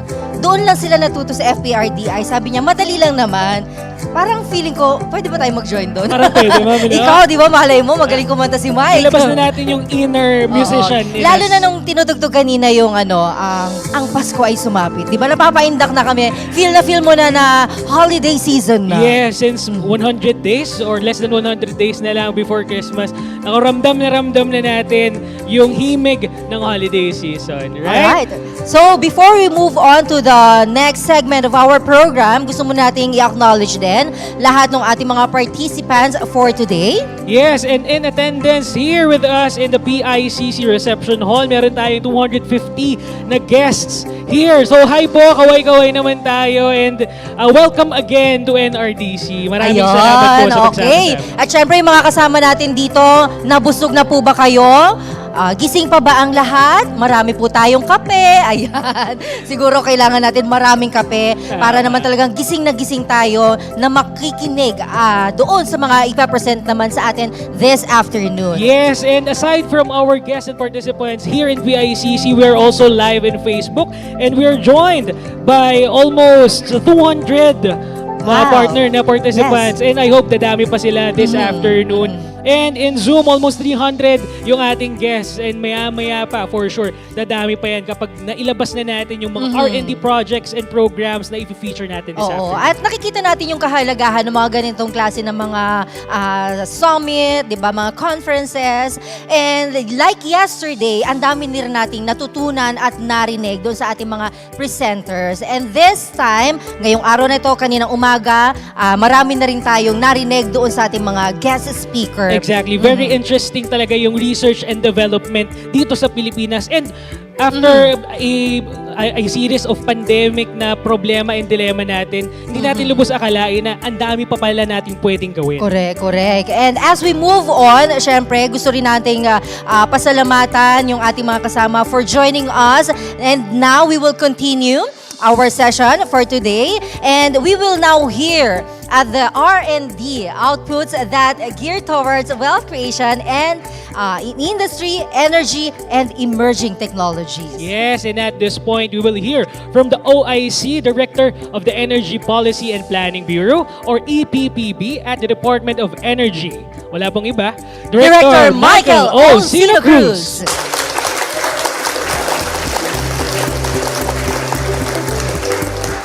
A pleasant day and congratulations to the Department of Science and Technology for hosting this event. So the Department of Energy has always been supportive of initiatives that showcase breakthroughs and milestones, particularly in adopting emerging energy technologies that may support the country's economic development through advances in micro, small, and medium industries. So as we all know, energy and power have become more indispensable in the modern world. So the influx of technological innovations has made the demand for energy more compelling, And as demand increases, corresponding supply needs to be available, while access to new and emerging technologies that are more efficient and environment friendly is essential. Accordingly, the responsible and mindful use of valuable energy resources has always been an advocate in many countries all over the world. So these countries recognize that energy and the resource necessary to develop such are not limitless and thus need to be used efficiently and judiciously. With this, we are grateful to the Department of Science and Technology for putting the highest premium on research and development. So we see research and development, including innovation, as platforms to accelerate our plans and programs on energy transition toward greater use of cleaner, more efficient, and sustainable fuels and technologies. So the 2020-2040 Philippine Energy Plan seeks to uplift the well-being of all Filipinos by securing access to reliable and affordable energy services and technologies. Our priority action plans focus on codification and enhancement of upstream policies, acceleration of development of renewable energy, development of liquefied natural gas as a transition fuel, implementation of energy efficiency and conservation, development and utilization of electric vehicle, digitization of energy services such as the energy virtual one-stop shop, price monitoring, smart homes and smart grid, and research and development of other technologies.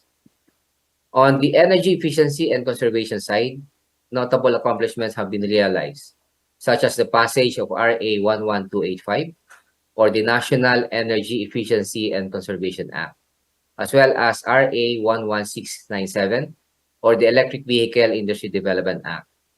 These laws are expected to encourage and attract small and medium enterprises. For instance, the Department of Trade and Industry is tasked to promote and develop the local manufacturing of efficient appliances for both residential and commercial sectors, including the electric vehicle industry. So multiple policies and programs align with the Energy Efficiency and Conservation Act with the goal of promoting efficient and judicious utilization of energy, as well as the utilization of efficient renewable energy technologies and systems are also being implemented by the Department of Energy. So similarly, energy efficiency programs are implemented by the government as part of the Government Energy Management Program through the Interagency Energy Efficiency and Conservation Committee. So this committee directs government entities to use energy efficient lighting and cooling systems.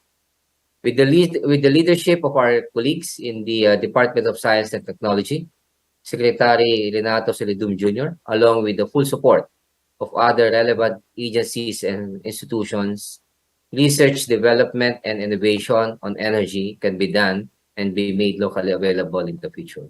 We, both from the government and our stakeholders, need to work closely in the field of research, development, and innovation as we face the challenges of the day and the days to come. Thank you and move on. Thank you, Director Sina Cruz. And we are now down to our last, but definitely not the least group of presentations. Once again, take out your notes and pens and be ready to learn from the programs and projects that contribute to wealth creation in industry, energy, and emerging technology.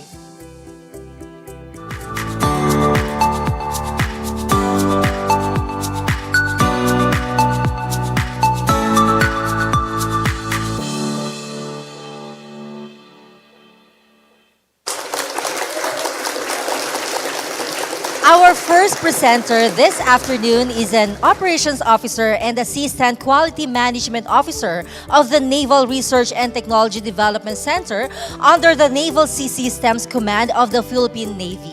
He is also the acting chief of Test Measurement and Evaluation Support Unit and the Knowledge Management Support Unit. Ladies and gentlemen, let us all welcome Lieutenant Ryan Magbanwa Ladica.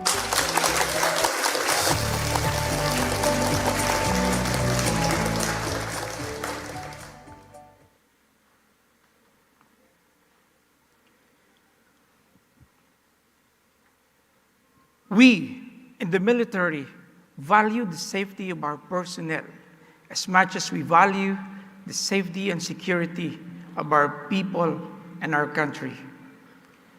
To accomplish the armed forces of the Philippines mission, our military personnel are trained and exposed to a variety of missions, which include life-threatening tasks. With this, the need for enough protective military equipment, such as bulletproof vests and gears, is a necessity that should never be taken for granted. Let's watch this.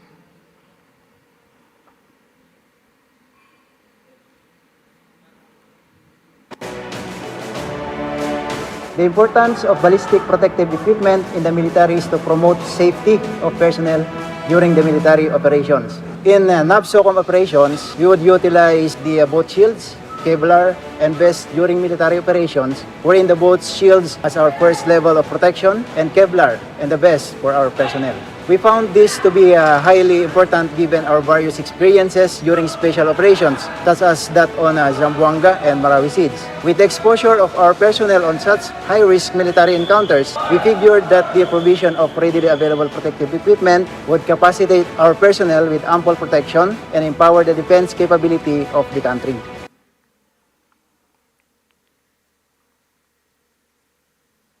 Hello, everyone.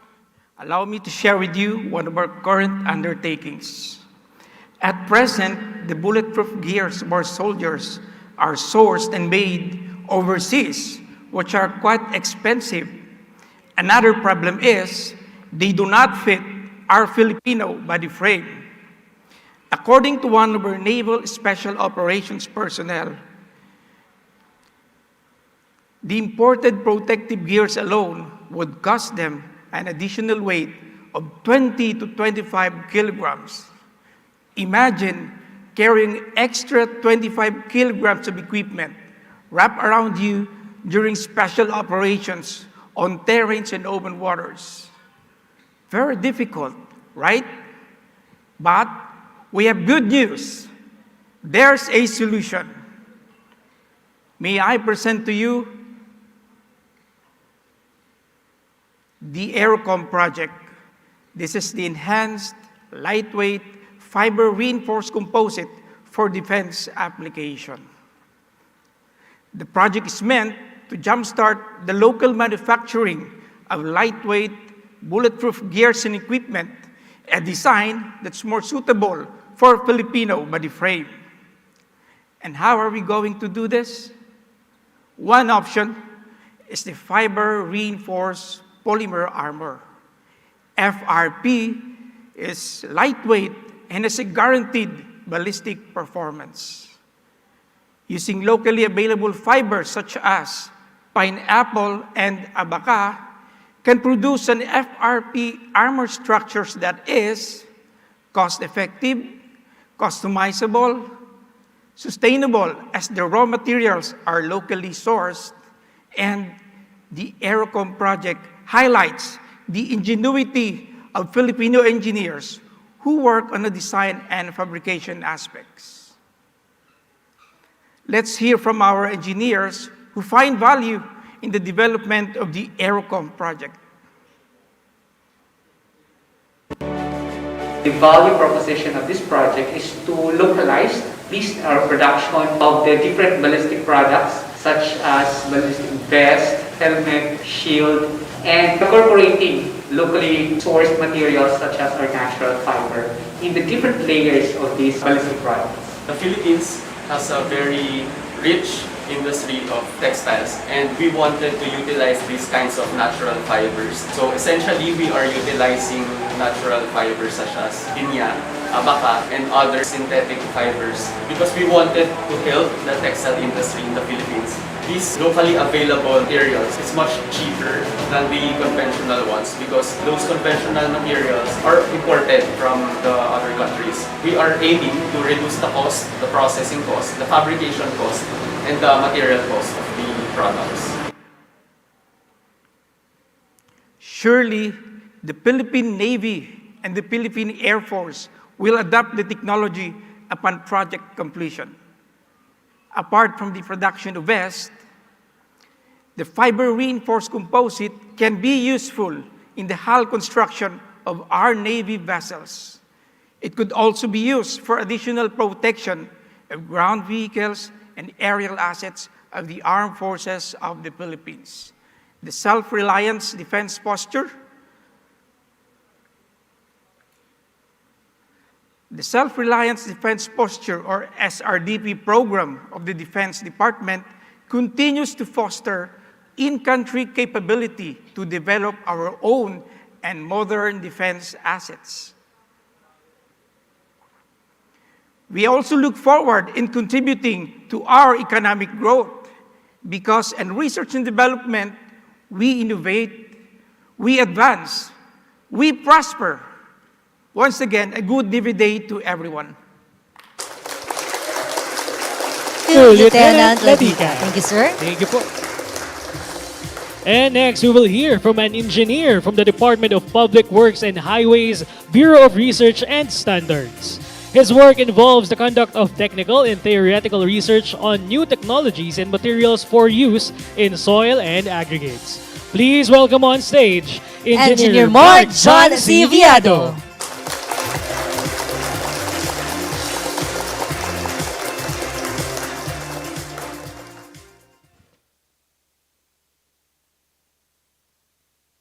Did you know that asphalt is the most recycled product in America? According to National Asphalt Pavement Association, asphalt is recycled at the rate of 99%. Going back to the Philippines, this study was inspired by the adoption of DPWH on recycling reclaimed asphalt pavement as part of the new asphalt pavement or asphalt surface course. Upon studying, it was discovered that RAP can be used as partial replacement on the next layer of the road, which is the base course. Base course is the layer under the surface course where the vehicles run. Why do we need to use reclaimed asphalt pavement or RAP as base course if it can already be used as what I just stated? Because in some areas where conventional materials of base course are scarce or not available, blending proportion can be established on any available materials given that it will meet the requirements of the base course. One of the materials that has the potential to be used on this purpose is the reclaimed asphalt pavement or RAP. From now on, I'll just refer to RAP instead of reclaimed asphalt pavement so I won't sound like rapping. Moving on. And first of all, how do we get RAP? RAP are removed and reprocessed pavement materials containing asphalt and aggregates. These are generated when asphalt pavements are removed for reconstruction, resurfacing, or obtaining access to buried utilities.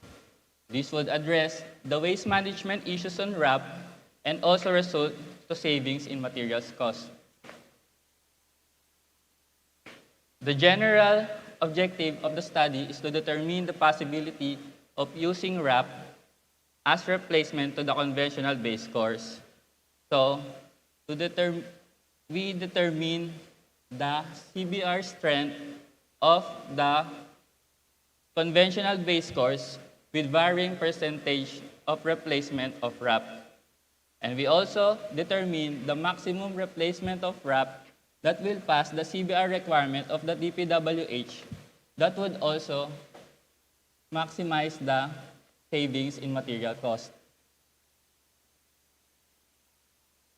As for the preparation of the materials,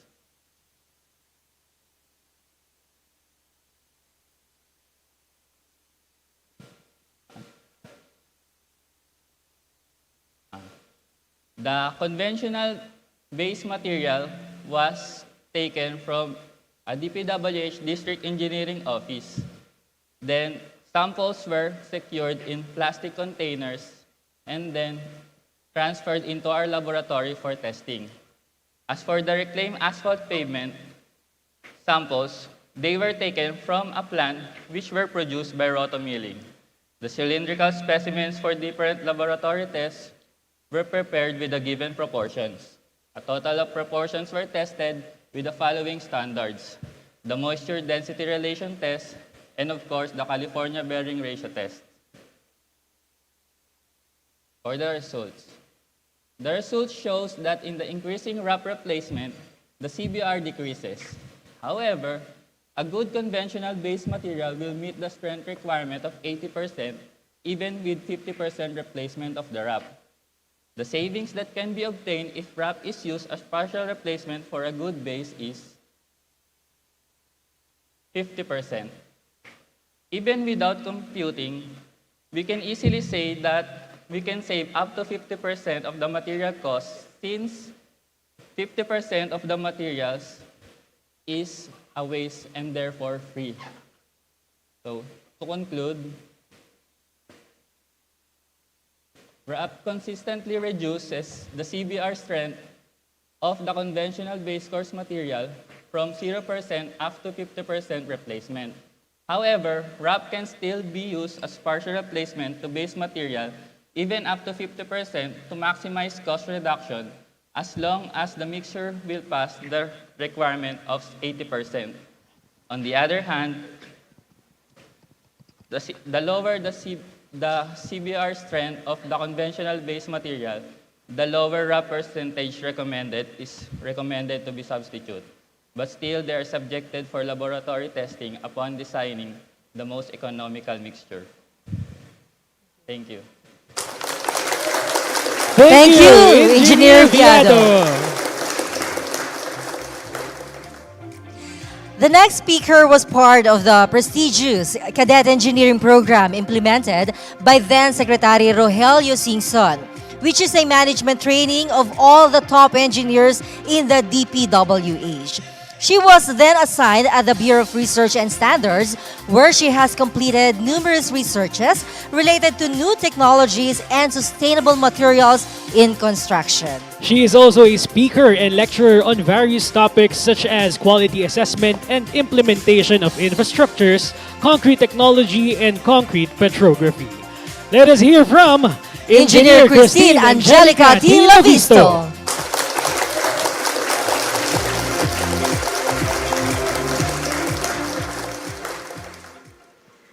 Did you know that concrete is the most widely used man-made material in the world? That is because concrete is extremely durable, versatile, and flammable. Million tons of cement every year.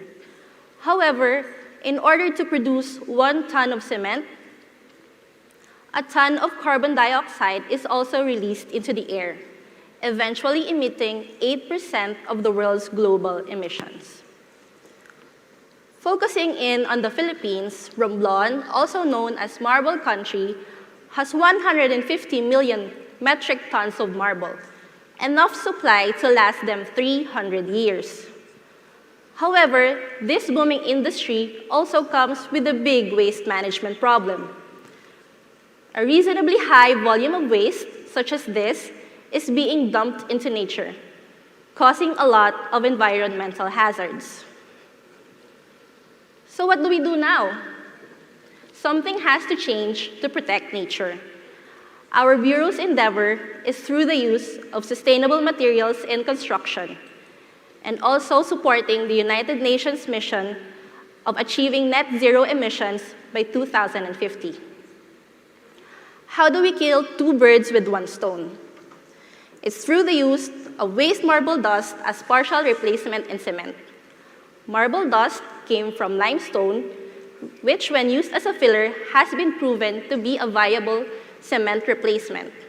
Limestone also has a denser structure that can act as nucleation sites for hydration product formation, leading to improved properties. This is similar to taking vitamin C with zinc. It makes our immunity a lot stronger. To test our theory, varying percentages at 5, 10, and 15% for type 1 cement replacement were tested. Type 1 cement is the type of cement that is generally used in construction. For magnesium oxide, which indicates concrete expansive performance, all types pass the 6% ASTM requirement. ASTM, which stands for American Society for Testing and Materials, is one of the international standards being adopted by DPWH. For sulfur trioxide, which indicates drying shrinkage for cement, all types pass the 3% ASTM requirement. For loss and ignition, which indicates prehydration, all types failed. This does not indicate failure of the material itself, however, but may only be due to prolonged storage. For insoluble residue, which indicates which types are cementitious, only 5 and 10% type pass the 1.5 ASTM requirement. For flexural strength, which indicates which types can be used for roads, all types passed, however, 10% type has the highest flexural strength.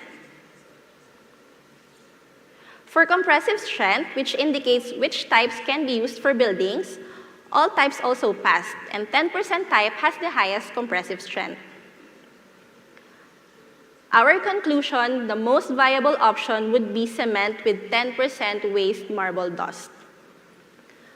Now, what would this mean? It means that if the cost per bag of cement is 240 to 300 pesos, we would reach a savings per bag of 24 to 30 pesos. And the savings in a typical 1-kilometer road project would reach from 180,000 to 230,000 pesos. What are the implications of this project? Using waste marble dust as partial replacement for cement can finally reduce the carbon dioxide emission by 10%. It would also prevent the escalation of global warming to a certain extent, and would also improve the low-cost housing in an urban metropolis to satisfy the needs of the poor, and eventually reducing improper marble waste disposal, bringing down soil, air, and water pollution. Overall, the benefits that the government can save from this project will be one of the steps for us to truly create the building blocks of a zero-carbon world. Thank you for listening. Good afternoon. Thank you, Engineer Lavisto. Our next speaker is a civil engineer, materials engineer, and patent agent. She is also the founder and inventor of Pole Light Technology Incorporated, a startup local manufacturer that uses green innovation and technology. In 2019, she was awarded the Gold Award in the field of materials innovation and the Grand Prize Malasakit Award for her technology and designs embodying the highest ideals, having the most impact in addressing the Sustainable Development Goals or SDGs. Ladies and gentlemen, a warm welcome to Dr. Ria Liza Canlas.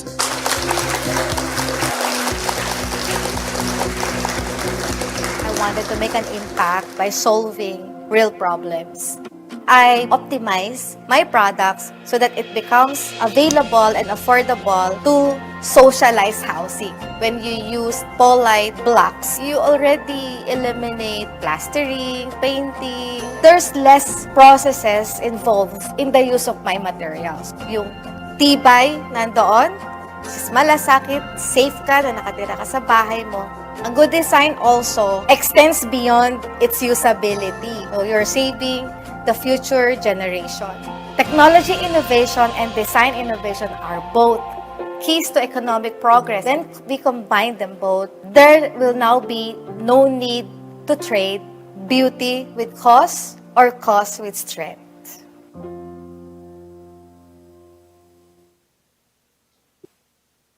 Construction is booming.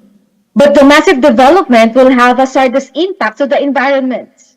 Aside from climate change, there are other devastation and displacement brought about by calamities like typhoon, earthquake, volcanic eruption, war, terrorism, and pandemic.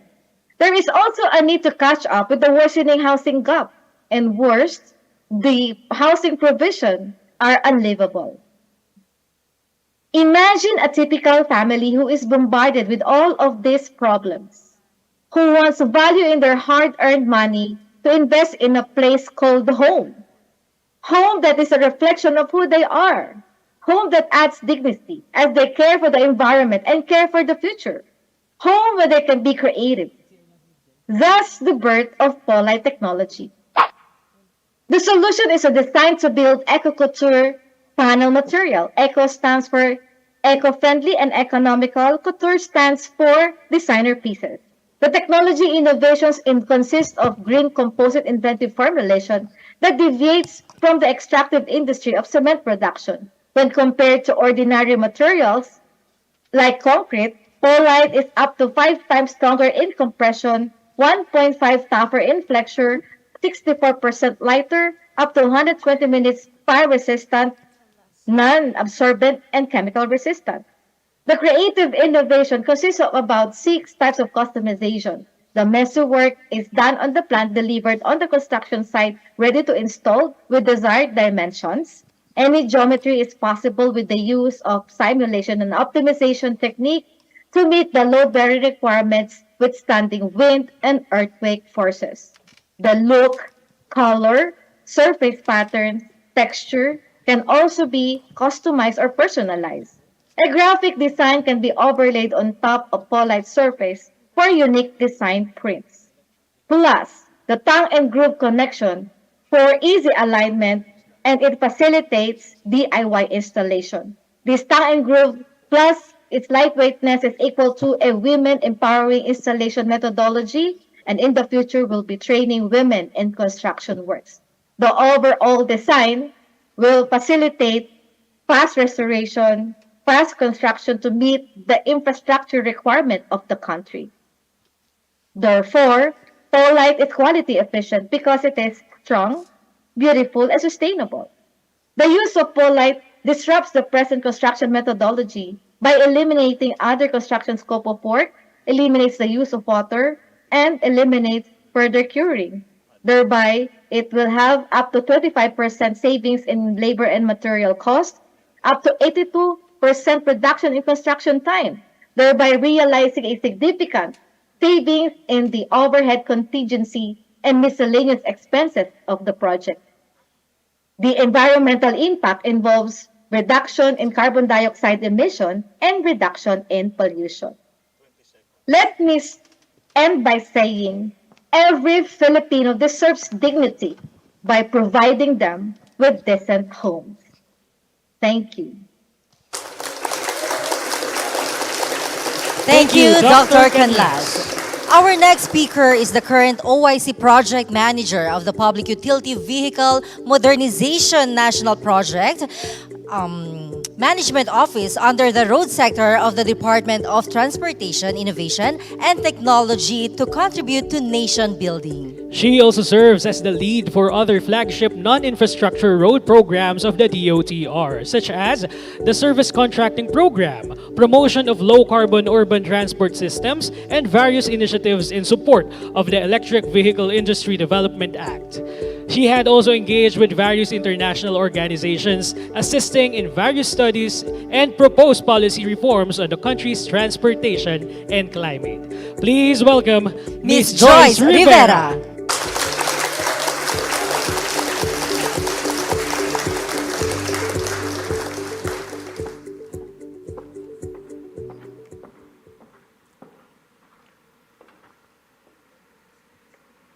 Nobody was prepared for the pandemic.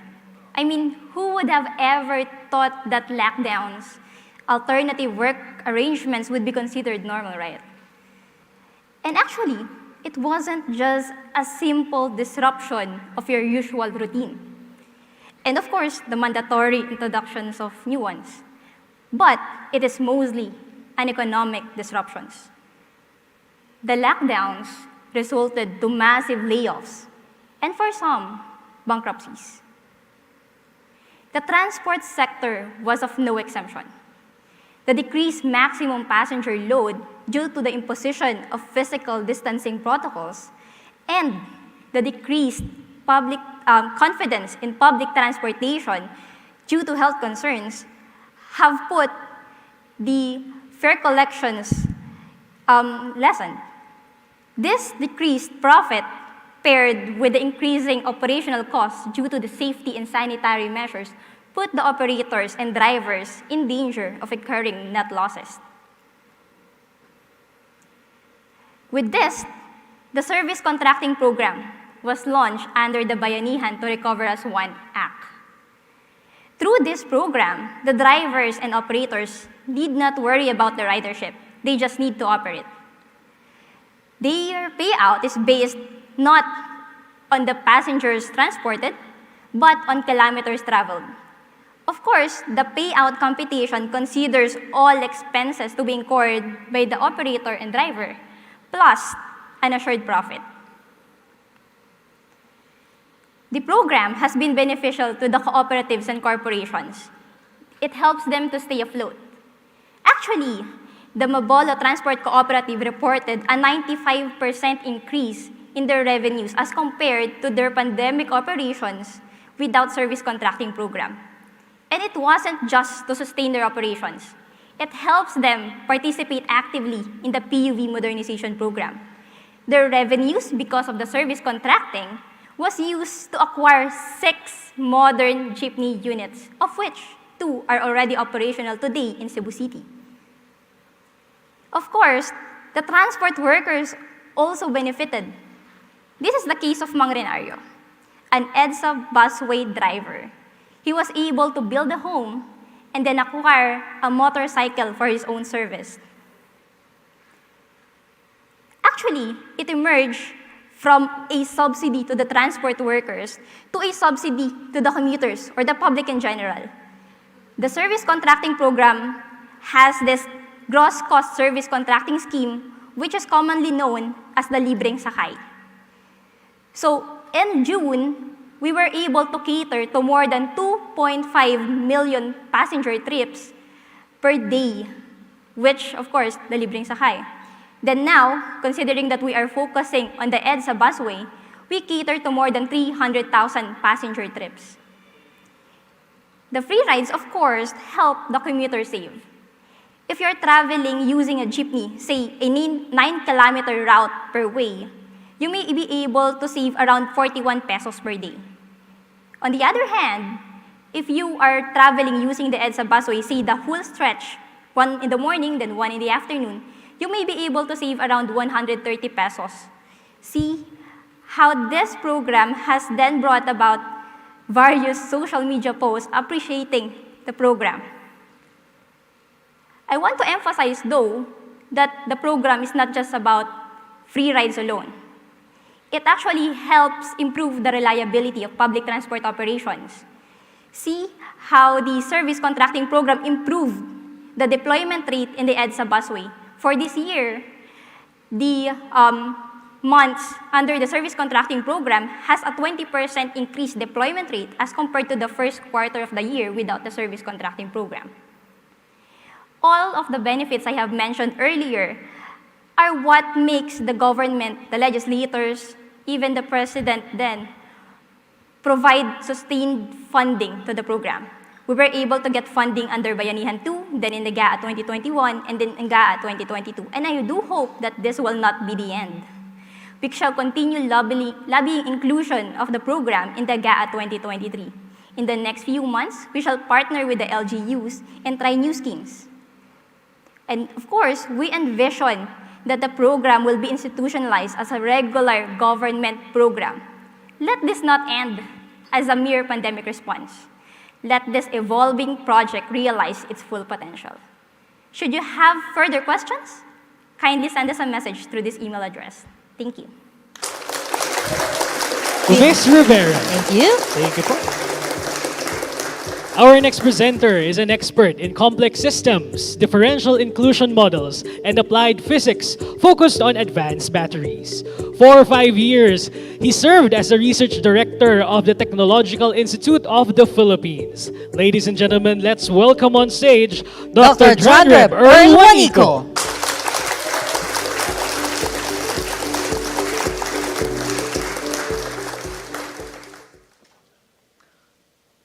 Visualize yourself living on Earth as predicted by climate scientists. Hot temperature, extreme weather, unbearable conditions. Latest projections suggest that we are on track, even faster than earlier estimates, to see global temperatures rising by an average of 1.5 degrees Celsius by the year 2030, if we don't make drastic cuts to carbon dioxide or CO2 emissions now. Transport is responsible for a quarter of CO2 emissions worldwide, and in the Philippines, that figure is even higher, about 28%. Almost 3 of every 4 tons of transport-related emissions originate from road vehicles. Thus, the electrification of road transport can significantly help avert global warming. At present, next slide please, electric vehicles, or EVs, are powered by lithium-ion batteries, the same technology that powers portable devices like smartphones and laptops.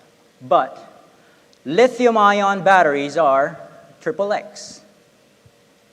Expensive, explosive, exhaust. Expensive because some essential ingredients are in limited supply around the world, translating to a fuel cost of 85 pesos per kilometer with a battery against only 76 pesos per kilometer with oil.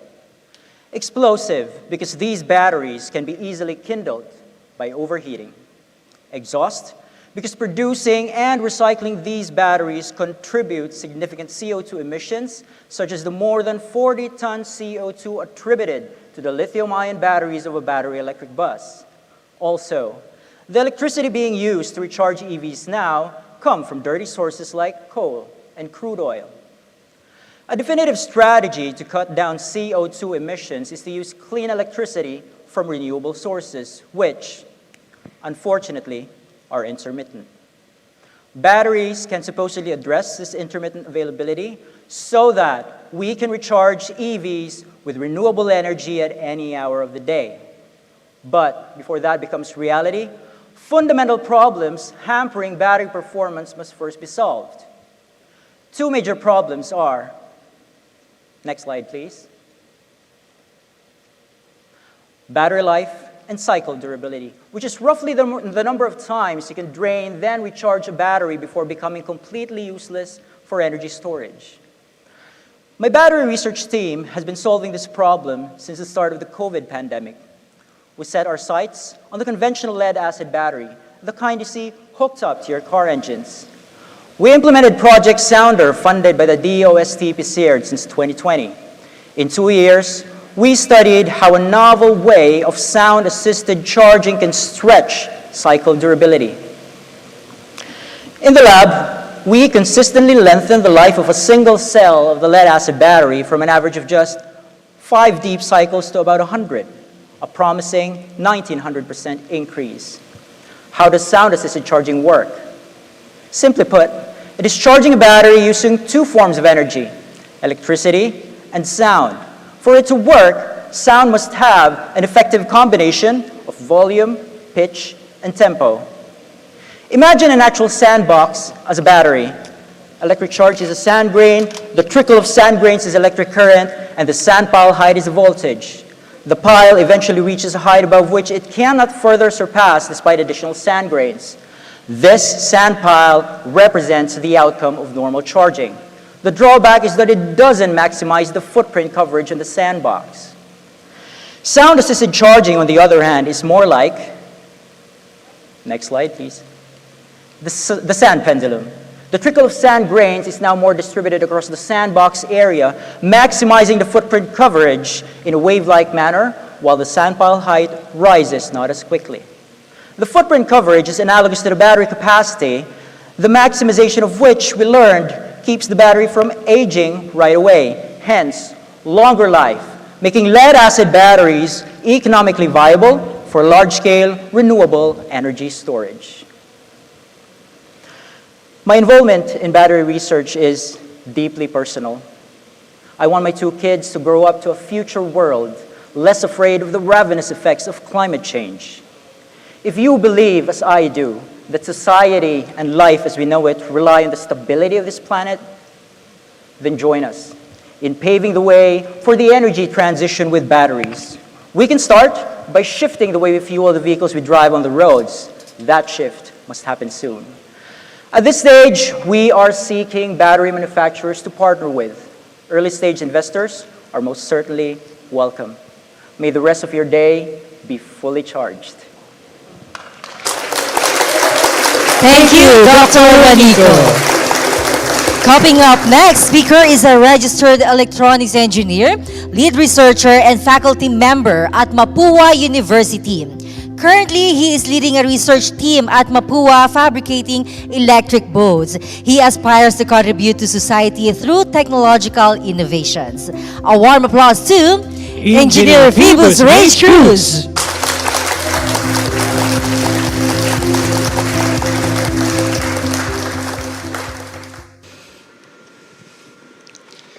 SESI e-boat is a safe, efficient, and sustainable solar-assisted plug-in electric boat.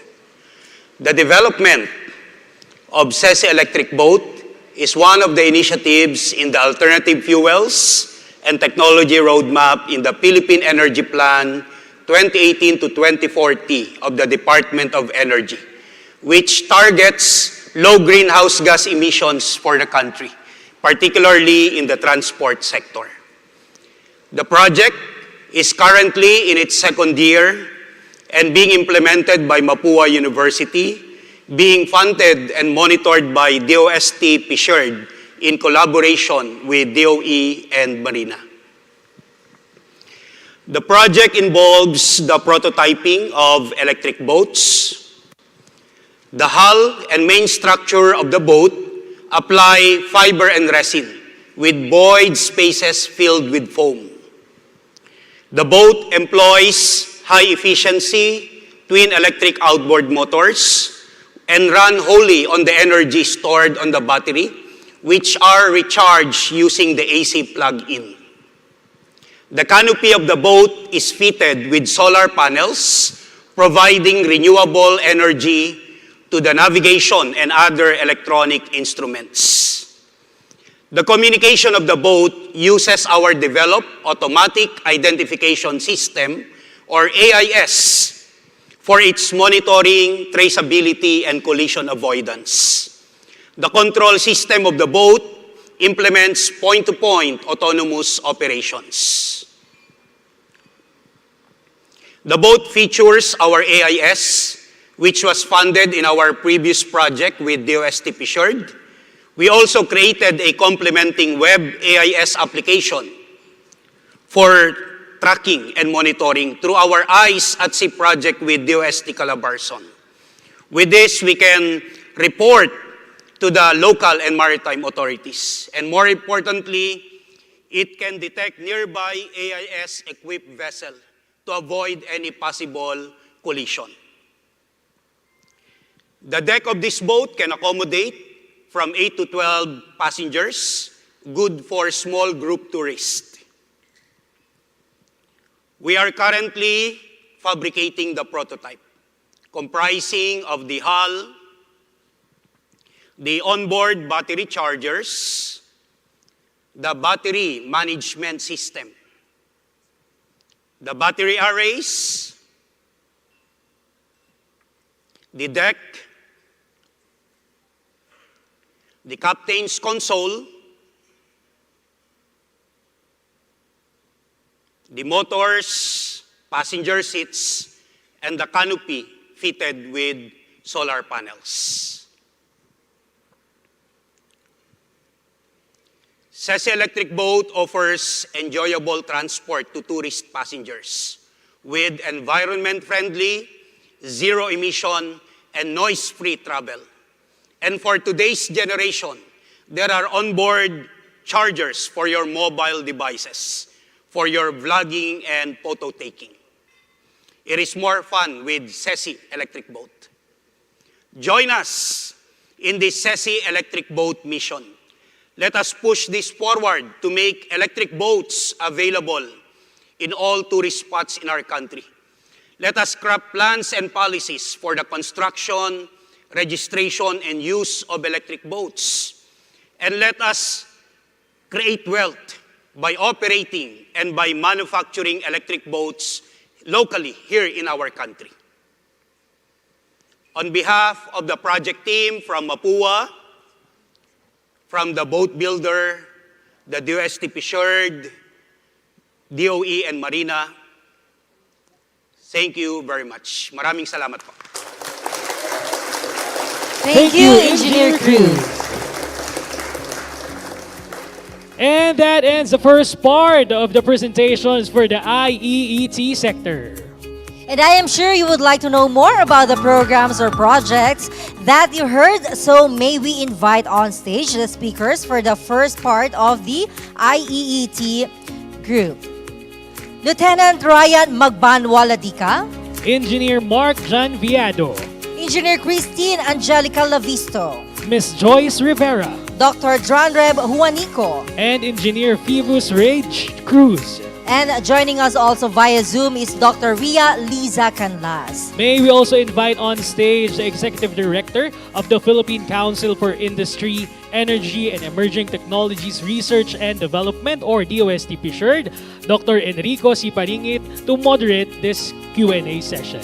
And for our live audience, if you have questions for our speakers, please proceed to any of mic stand nearest you. Our ushers will assist you. And if you are online, you may type in your questions at the Zoom chat box, Facebook, or YouTube comment section. And with that, we're moving on to our Q&A. Take it away, Edie Paringit.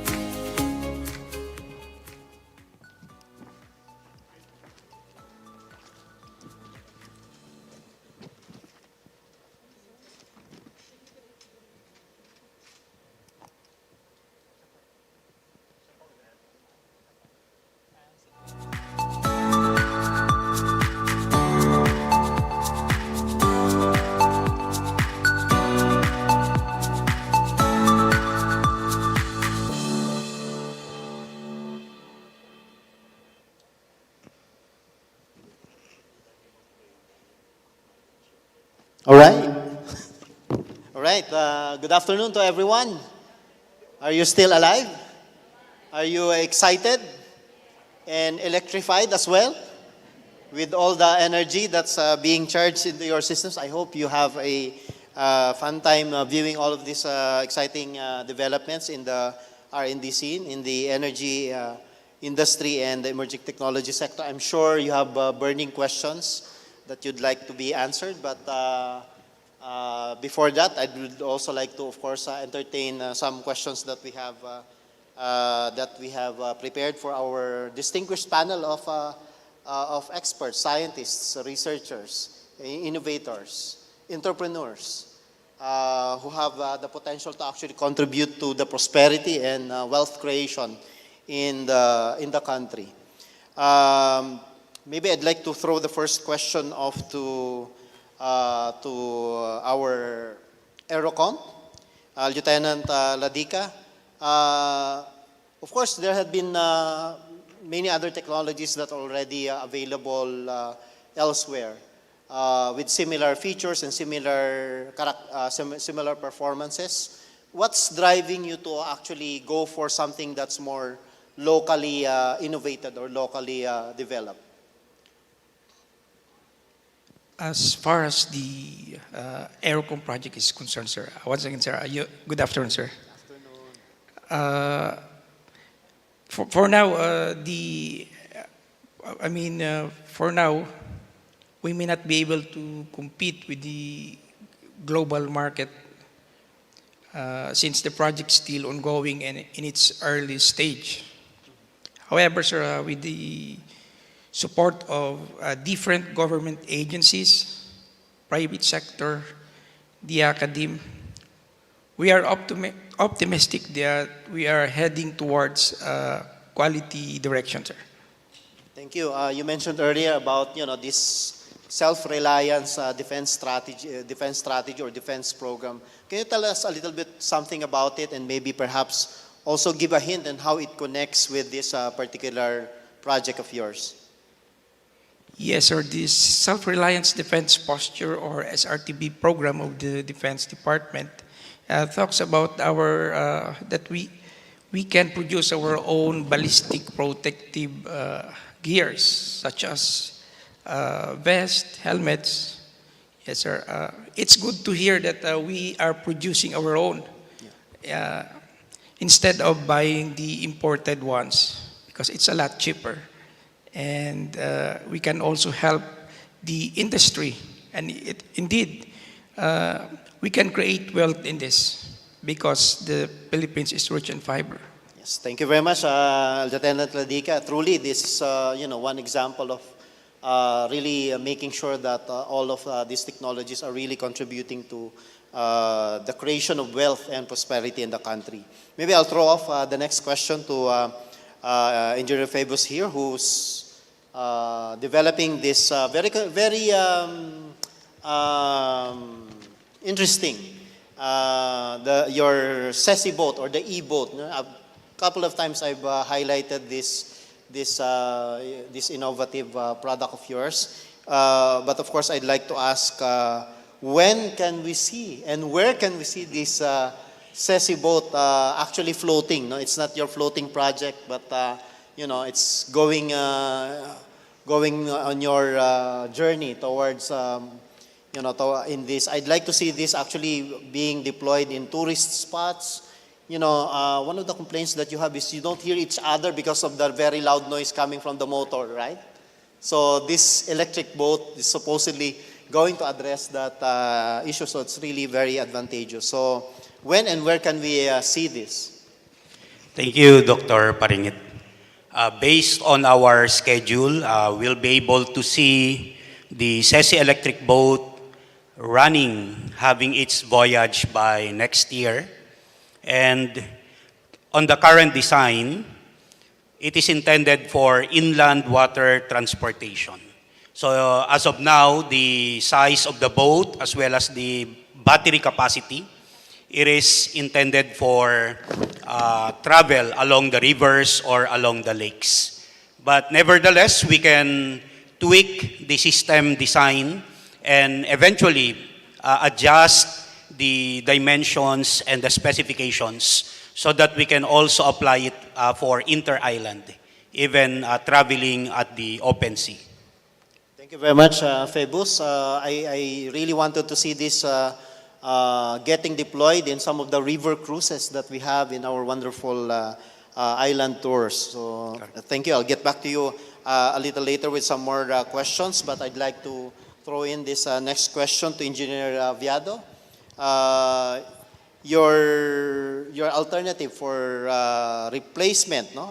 Even if it's partial, of the base course is a good strategy to also somewhat save up and perhaps also decarbonize the construction and infrastructure industry, right? So when will we see this being adopted as a matter of, say, standard for use in the industry? What are the pathways are you taking in order to make sure that this happens? It is actually going to have a pilot project for next year, and it will last for 1 year. There will be monthly monitoring for it. Then, if it still passed the strength and the durability, then it will be adapted to the DPWH standards.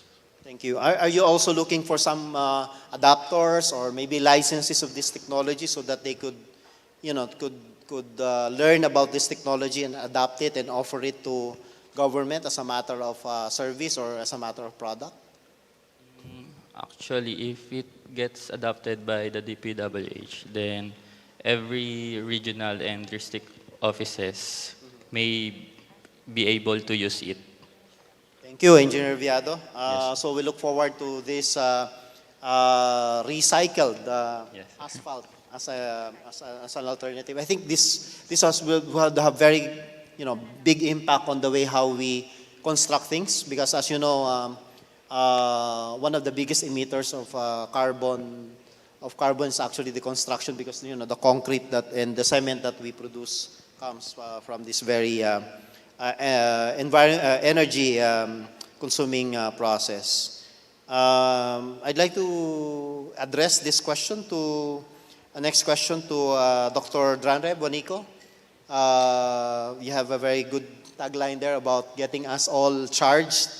That got me thinking, why is the battery sort of a missing link? I mean, Engineer Favos here identifies battery as one of those vital components in the when we want to electrify our transportation system, especially.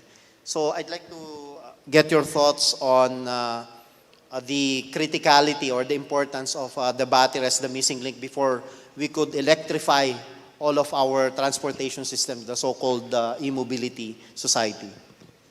Yeah, so actually the missing link is always an interesting question. The reason is, okay, the fundamental idea why we are transitioning to EVs is really to clean up the atmosphere out of these greenhouse gas emissions that are, of course, these are byproducts of internal combustion engines of our usual vehicles. So for us to be able to clean up the environment, and we're talking about EVs here, take note that EVs need to recharge. And so the electricity that is needed by the EVs must be coming from somewhere. Now, if the energy source would still be power plants that require the burning of fossil fuels, then we haven't really solved the problem, have we? So we want to roll out EVs so that we will clean up the environment, but then we end up having more power plants to recharge the EVs. That isn't such a logical outcome, right? So the batteries, the reason why they are considered the missing link is because the renewables that we're talking about are actually intermittent in nature. So meaning to say it's an on-off thing. And so supply and demand are not balanced most of the time. So you might have a lot of supply, but you don't have the demand. Let's say, for the sake of an example, the sunlight. So you have sunlight during the day, so you're charging, or you have energy during the daytime, but then most of the people are home at night and would require the energy at night. So how do you actually do that? So you have to have some sort of storage. Now, another thing is that I think I'm going to the context of the Philippines because we are archipelagic.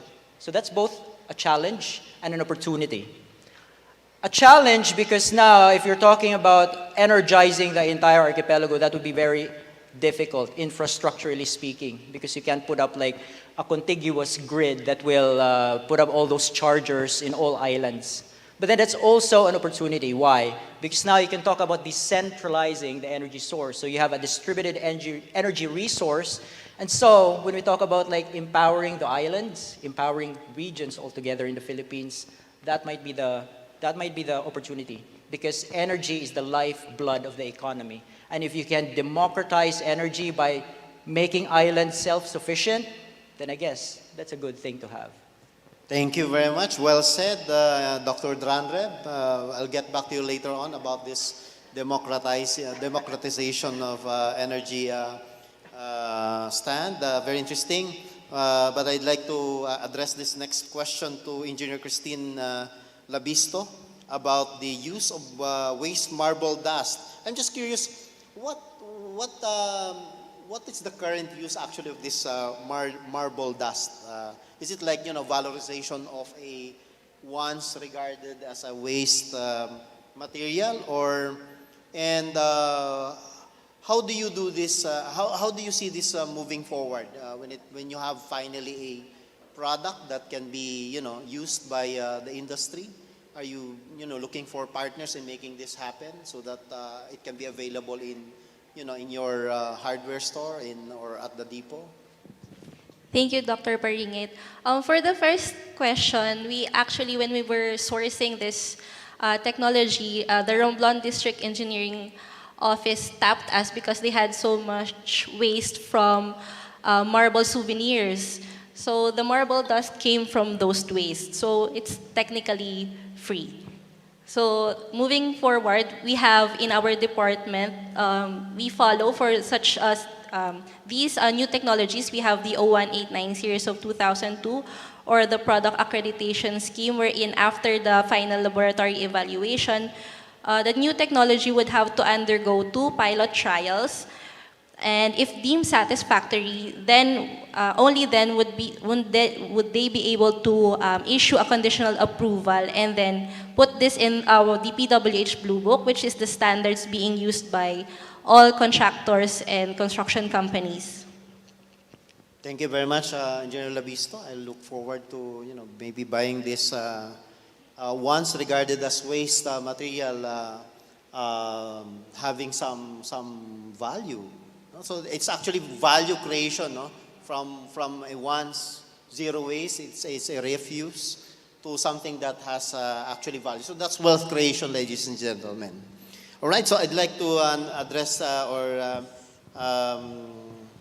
throw this next question to our friend from the OTR, Ms. Joyce Rivera. So, my wife just got into the bus because they're back into their classes, no, physically. So she said, well, I enjoy the carousel system because one, it's free.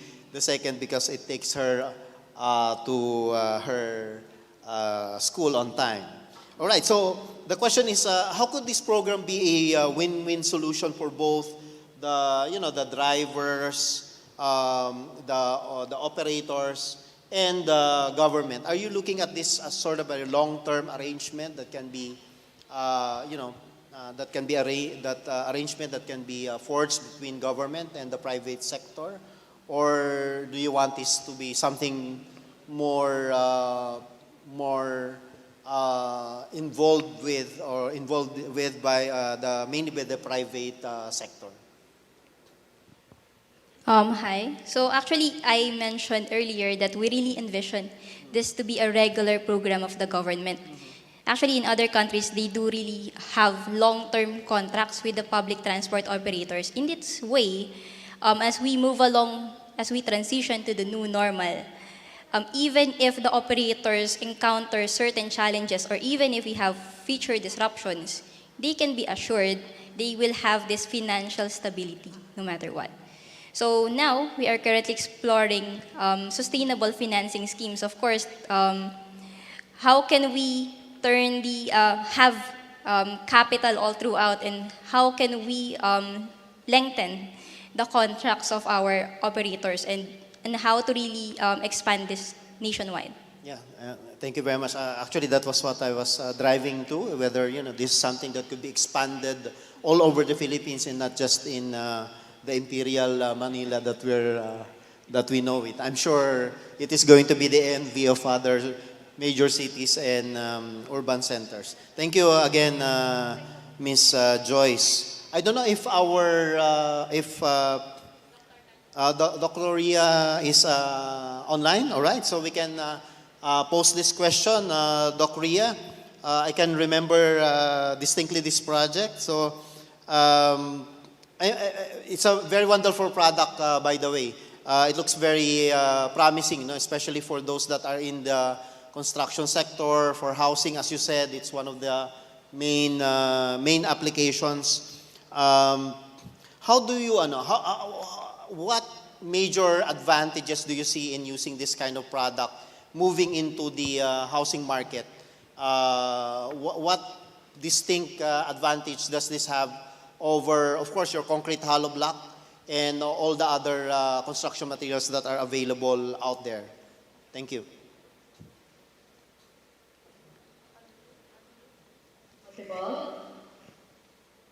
Good afternoon, Dr. Ferdinand. Yes, go ahead, Ria. Alright. Yes, I always use these three words to describe my product. It is strong, it is beautiful, and at the same time sustainable. Aside from those three major descriptions, it has a tank and group or a connecting system that it is aligned. And in the near future, we will be, promoting women in construction because of also the lightweightiness. That's aside from that, Dr. Ferdinand, if you are an owner of a house, you are a creator of the design process. So if it's a design for build technology, so we have to consider the preferences of our clients prior to manufacturing. Thank you very much, Dr. Ria. Maybe one short question that I have. It's beautiful and sustainable. That's really one of the key features of this product. I'm just curious, is this already out in the market? Can I already buy it off the hardware store so that I can put a wall between me and my wife? Or no, I'm just kidding. I'm just asking whether this is already something that's already available in stores. For now, sir, it is only manufactured in our plant. Therefore, I am on niche production, so which means we only take products that are made to order. But in the next, of course, in the coming future, upscaling already, you might be seeing ready-to-install products available. But of course, for housing projects etc., most probably have to go directly contact me, and that's not the customization that we want. All right, thank you, Doc Ria. It's really going to be a product which can actually change the way how we build things, if I may say. All right, so for now, we can entertain questions from the floor, from our guests, from our audience, if there are any, on the various technologies that have been featured that were touted to be contributing to wealth creation and prosperity, no? Not just for the researchers that are out here, the adapters of these technologies, but for all, no? Because I think there are elements of being sustainable. There's elements of being more cost-effective. There are elements of being more, indigenous. No, you're making use of local materials in order to sustain the production of these materials or these products or these processes even. Any brave souls? Wala? All right, so with that then, we can... okay, so there's a Facebook question. Go ahead. Please identify yourself and then hello, sir. ask your question. Yes, good afternoon. I am Ramji Odin from the Mindanao State University, Maguindanao. This question is quite personal for Dr. Ria Canlas of the Polite Hollow Block. I'm currently building my house right now, and I'm looking for materials that I could use instead of using, painting the facade of my house. I thought of using WPC cladding, and then I saw this one, your presentation, and I'm interested in terms of the quality of the Polite hollow block or the Polite materials, comparing it to the WPC outdoor cladding. What's the difference between the two? If I have to summarize it, what's the difference between Polite and cladding? Yeah. Doc Ria? Yes, sir, good afternoon. I'm so happy that you would like to consider using Polite in your house. You will be one of the few people who will be using it for now. Typically, Polite will replace mainly concrete. And for wooden, if there's a certain wood characteristic, that still remains to be in our laboratory. But when I compare this a cladding, you don't need the cladding anymore because the cladding will already form part of the panel. I use the word hollow block, but because I put it, my motor is a type of a hollow block, but this can be a bigger one as long as it is transportable, so it could be up to 3 meters high, up to whatever width as long as transportable as I said. So it's already modular and maybe the structural and both the architectural component of the wall. All right, Doc Ria, I think one more question?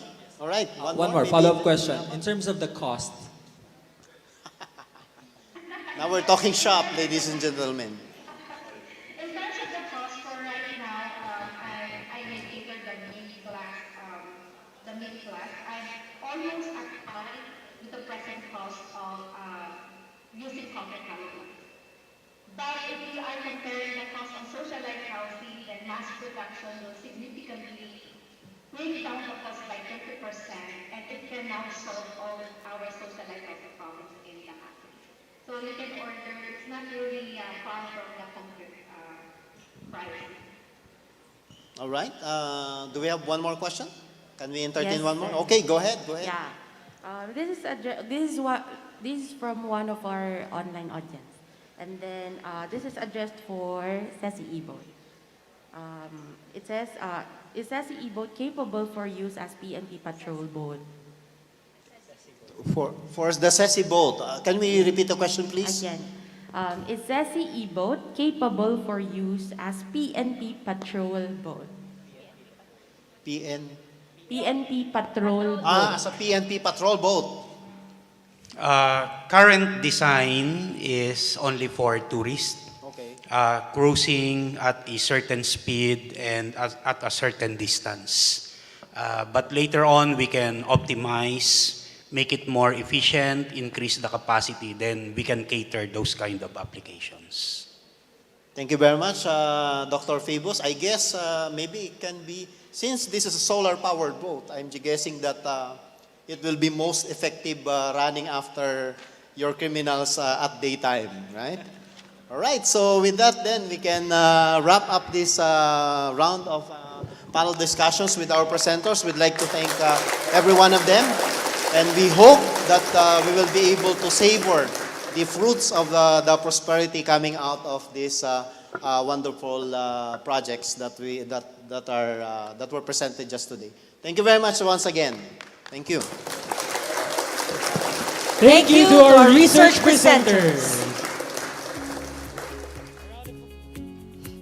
Once again, thank you to all our speakers and to our moderator, Dr. Paringit. We will see you again in a bit, sir. Okay, so photo ops muna tayo with our speakers and of course with Director Paringit. Once again, acknowledge din natin yung ating mga kasama via Facebook, YouTube, and Zoom. Nananatiling nakatutok sa atin sa oras na ito. Yes, and of course, yung mga kasama natin here in PICC Reception Hall, thank you for joining us again. So natunghayan po natin ang first part ng IEET-related R&D projects. Okay, give us your biggest smiles po. One more. Also, thank you to those who raised their questions and concerns via online platforms and dito rin po sa PICC. Maraming salamat po. Again, a round of applause for our research presenters. Thank you, ma'am and sir. All right, so to continue with the second part of the IEET-related R&D presentations,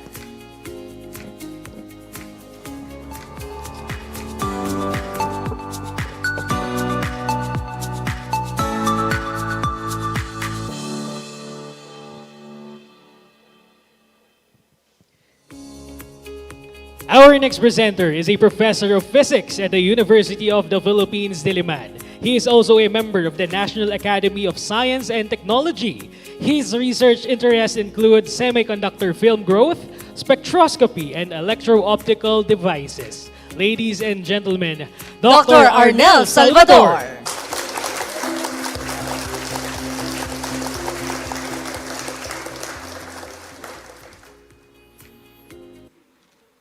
In 2021, the semiconductor and electronics manufacturing industry regained its position as the top export earner in the Philippines, amounting to something like $40 billion.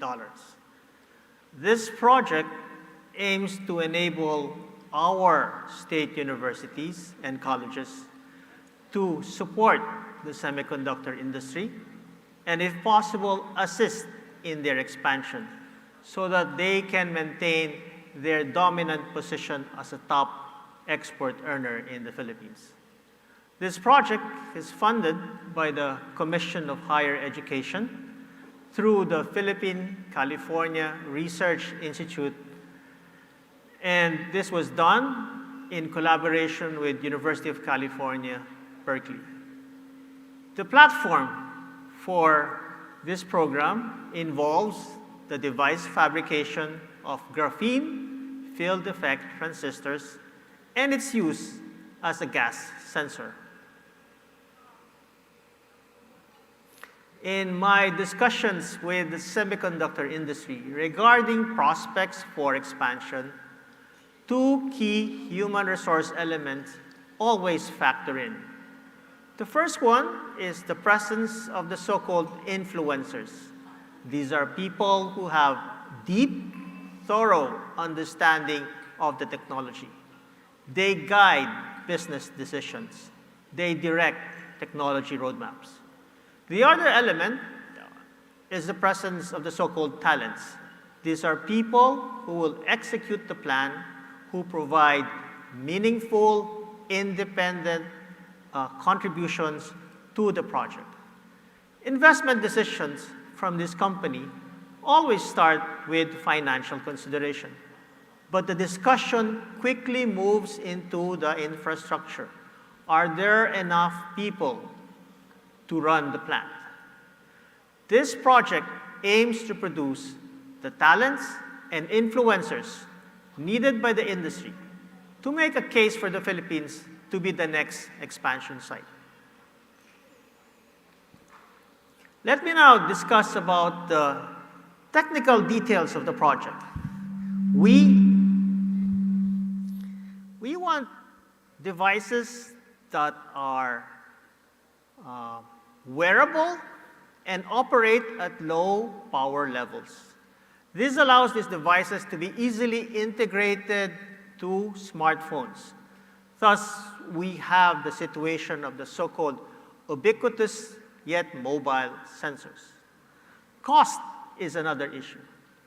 But for these devices to be integrated to smartphones, cost is lowered only if the technology to produce this are compatible with the standard semiconductor procedures. For one, this industry is known for high volume production with very, very efficient output. Now, graphene field effect transistors satisfy these conditions. Let me now show you the devices that we have fabricated at my laboratory at the National Institute of Physics. The one on the right is a schematic diagram of the flow chart in producing the devices. It involves standard photolithography, metal deposition, and surface etching, processes which are used by the semiconductor industry. I also show you an enhanced or enlarged image of the device to show the dimensions that we are dealing with. These devices would have typical lateral dimensions of 40 by 50 microns. Graphene itself is very narrow. It's a monolayer thick of atoms. So we are in the so-called nanotechnology regime. In comparison, the human hair is 60 to 70 microns in diameter. So we are dealing with things that are very, very small. Let me now show you the performance of the device when it is exposed to different types of gases. In this research, we found out that by depositing a thin layer of palladium, we are able to have sensitivity down to the parts per million regime. So in summary, we have fabricated these devices in the Philippines.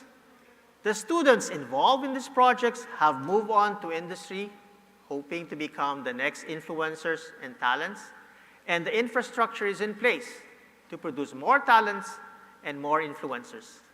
Thank you for your attention. Thank you, Dr. Salvador.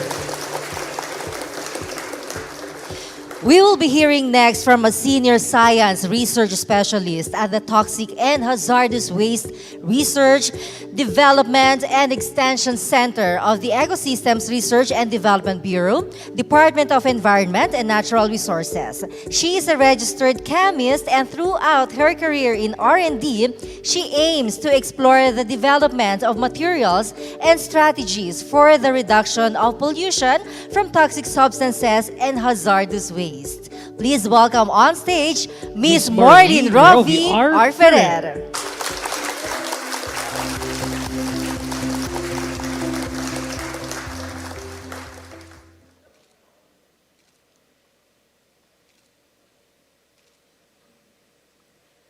Can you imagine living near a river system with blackish water and pungent smell?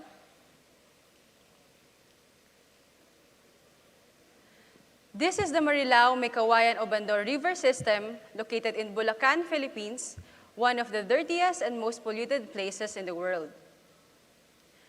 Tanneries are one of the contributing industries to the pollution of the river system. They are located near the river, specifically in Mekawayan City, which is known as the Tannery Center of the Philippines. In a previous study, Bulacan residents had identified the top hazardous substances from tanneries, and one of these is hexavalent chromium or chromium-6. Chromium-6 is one of the naturally occurring forms of chromium in the environment. It is a toxic heavy metal, and it is a pollutant in soils and water. Chromium-6 can inhibit plant growth, affect DNA of fishes, and even cause acute and chronic diseases to humans. Chromium-6 can be removed through different ways. However, most of these are costly as they require large systems for operation. With these limitations, compliance to the set effluent standards is a challenge for small-scale tanneries. Hence, there is a need for alternative methods for their wastewater treatment. To address this, DENR, ERDB, through the Toxic and Hazardous Waste Research, Development and Extension Center, conducted a project to develop low-cost method for treatment of tannery wastewater. Here, we made use of adsorption, in which the contaminants in the water bind to the surface of a solid material, which is called the adsorbent, which can be easily retrieved afterwards. Adsorption technique offers different advantages because of its versatility, applicability, and less sludge production. Adsorbent materials may have mineral, organic, or biological nature, and one of the common or conventional adsorbents used in wastewater treatment is activated carbon, which is already proven effective. However, it is still quite expensive. So here in our project, to develop the adsorbents, we used the top 4 agricultural waste produced in the Philippines, which are rice hulls, sugarcane bagasse, coconut husks, and corn cobs. This agri-waste went processing and pre-treatment and were subjected to different adsorption studies and testing experiments. The developed agri-adsorbents are of 250 to 500 microns in particle size, and the results show that these 4 agri-adsorbents are efficient for chromium-6 removal, with the coconut husk giving the highest maximum adsorption capacity. For tannery wastewater, 98 to 99% chromium-6 removal was achieved. Now that we know of its efficiency, how about its cost? So it is estimated that for a 99% chromium-6 removal of a contaminated 1,000-liter wastewater, the total cost of using these agri-adsorbents ranges from pesos to 470 pesos. This savings, or this is 50 to 80% savings compared to using the conventional activated carbon. With this, we have this efficient alternative materials for chromium-6 removal. Moreover, these agri-adsorbents can be further integrated into the wastewater treatment system of small-scale tanneries, which is the proposed sequel of this project. Furthermore, this study also showed that research and development can ensure environmental sustainability by generating new useful products from waste. This has been Marlene Rovi Ferrer of DNR Ecosystems Research and Development Bureau. Let's continue innovating for sustainable ecosystems. Thank you. Thank you, Ms. Ferrer. Our next speaker will be presenting two topics today. One is Sky Pinas and the other is the Asimov. He is a BS and MS degree holder in electrical engineering from the University of the Philippines, Diliman, and got his PhD degree from the University of Tokyo, Japan. His research interests include mobile robotics, artificial intelligence, machine learning, algorithms, and optimization. Please welcome Dr. Jose Ildefonso Rubrico.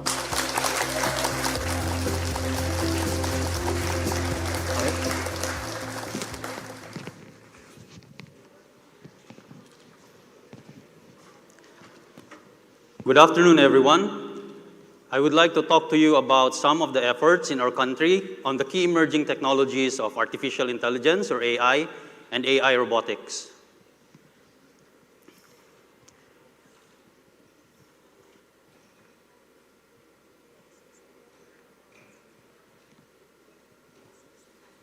Several years back, AI was starting to make waves, once again through its latest incarnation, deep learning, making revolutionary advances in computer vision that approximated human visual abilities.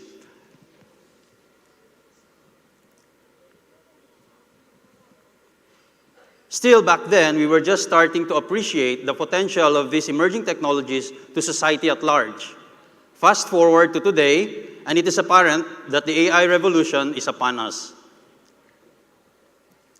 In the Philippines, the government through the DOST has shown commitment in harnessing these technologies by funding research projects that utilize AI to help solve problems in various application areas. Today, it is my pleasure to present two of these initiatives. What distinguishes these two R&D programs is that instead of focusing on solving a single end-user problem, they are intended to be enabling technologies that leverage on AI to facilitate the solutions to different types of problem applications. So let us begin with the Philippine Sky Artificial Intelligence Program, or Sky Pinas, which commenced in October 2021. Currently, we are around a year into its 3-year implementation. Over the years, through various nationwide initiatives, the country has amassed a large amount of remote sensing data, primarily in the form of satellite and LiDAR imagery. And as a result, meaningful products like flood hazard maps and resource maps have been used to address important issues, especially related to disaster risk assessment and resource management. However, as the research endeavors reach the end of their project funding, a lot of the existing data have gradually become underutilized and have entered a kind of archival state.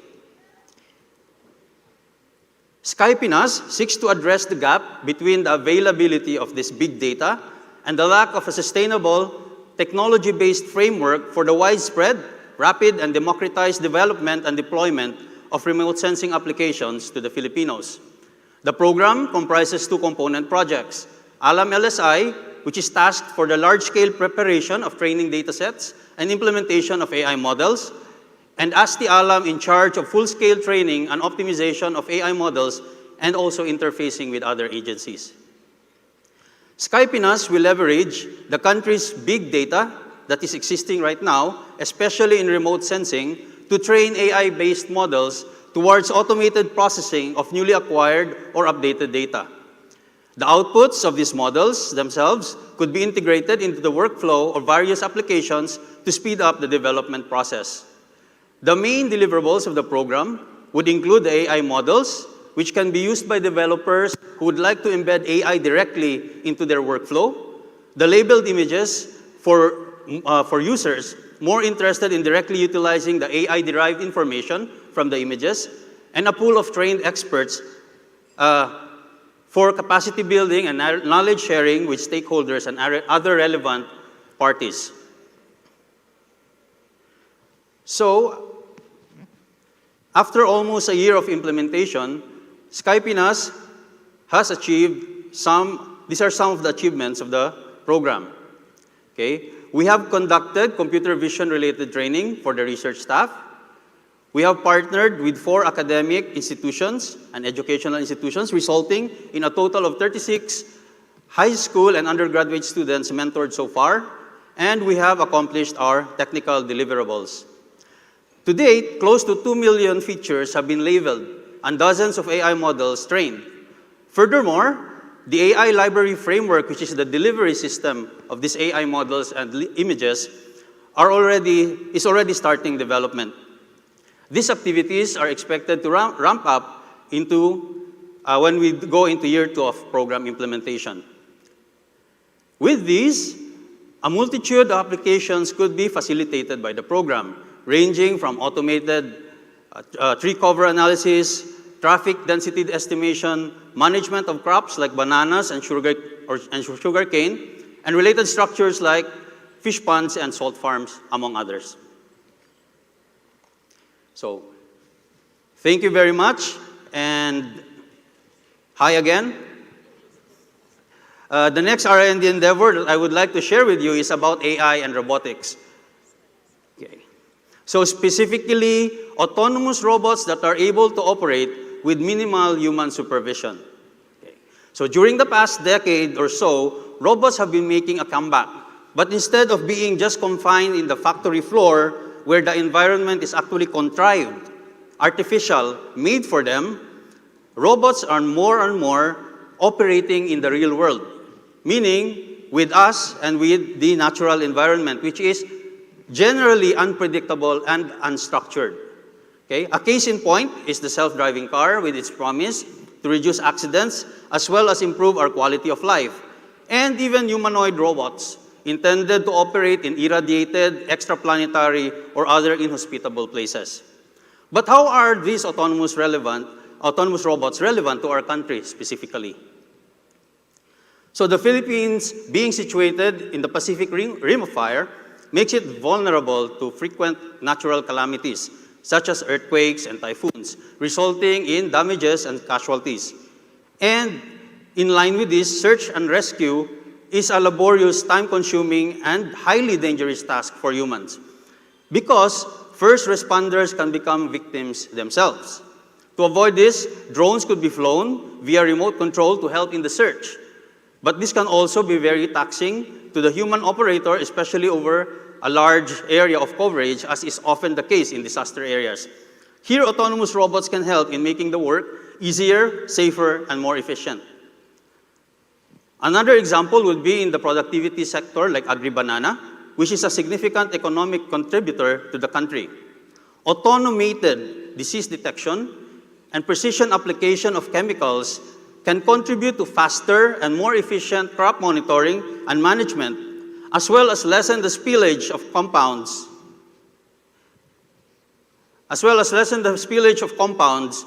that are harmful to the environment. Other application areas include mining, construction, roadwork, among others. So what are we doing towards making robots function autonomously in our setting? The Autonomous Societally Inspired Mission-Oriented Vehicle Programs is a 3-year R&D initiative in AI robotics that commenced implementation in June 2021. It aims to develop core technologies that are needed in order to tackle the hard problems involved in building robots that are able to operate autonomously in real-world scenarios. These include independent navigation, computer vision, and mapping capabilities. Aerial and land-based robot prototypes are being implemented that can be used as intelligent mobile platforms to help address important issues in productivity and related applications, such as increased yield while helping maintain the environment in agri-banana, or saving lives during search and rescue, and more. The Harmonized Aerial Watch and Knowledge-Based Survey, or HAWKS project, is the aerial component, while the Robot for Optimized and Autonomous Mission Enhancement Response, or ROMER project, is the land-based component. The program framework comprises two main tasks. First, the development of autonomous mobility, which in turn entails the development of intelligent AI robot platforms, and the adaptation of primary sensor payloads for navigational and environmental sensing tasks. The other concern would be to address tasks specific to particular missions in an application area. For example, agri-banana. This means using the payloads to provide data on relevant application-specific features like the detection of a deadly disease. Furthermore, visualization system would be implemented to present data in a form that is relevant and helpful to the stakeholder in making data-driven decisions. So what have we done so far? After a year of implementation, the R&D program has achieved various technical outputs, engaged in grassroots capability building of 47 high school and undergrad students, as well as forged partnerships with 7 stakeholders in industry and education. In particular, the development of core modules for vision, navigation, communications, and mapping have been undertaken, and initial results have been derived. Further implementation is currently underway. So here we can see the robot detecting coconuts as it is flying, okay? And also trying to avoid obstacles. And here we see LiDAR-based mapping implemented in the robot, and on the right side, you can see a land robot that is operating on its own in a confined space. So this is year 1, and we hope to do more in year 2. Thank you very much for your kind attention. Thank you, Dr. Rubrico. Right. Alright, so bago tayo magpunta o magpatuloy dun sa ating mga research speakers o presenters, batiin muna natin ulit yung ating mga kasama via Zoom, Facebook, and YouTube. At syempre, hindi pa rin natin kakalimutan at nagpapasalamat tayo na nanatili natin kasama ang mga nandito sa loob ng PICC Plenary Hall. Yes, and on that note, we're still live via Zoom, Facebook, and YouTube. Kaya naman po yung mga kasama natin na nanonood here live sa ating 7th NRDC, which is our day 2. Yes. Please share those links po sa ating mga social media pages and our online links para naman mas marami pa yung makaranas at makarinig ng ating mga bagong R&D projects. Yes. And syempre, isa pa sa abangan ninyo dahil kanina yung first set ng ating mga presenters ay dumaan na sa Q&A portion eh. Yes. Gusto ko lagi yun yung Q&A portion, parang alam mo yun, best of the best talaga yung batayan, di ba? Parang alam mo yung naririnig mo, mas nahihimay pa nila yung kanilang mga topics for today. Yes, obvious na mas magiging curious yung ating mga audience sa mga R&D projects. Alright. So, next to speak is the Chief Science Research Specialist of the Spacecraft, Mechanical and Autonomous Systems Development Division of the Philippine Space Agency, or PhilSAM. He is the project manager of Mula Satellite Project. He was also involved in the development of Diwata 1 and Diwata 2. Ladies and gentlemen, Engineer John Lur Labrador.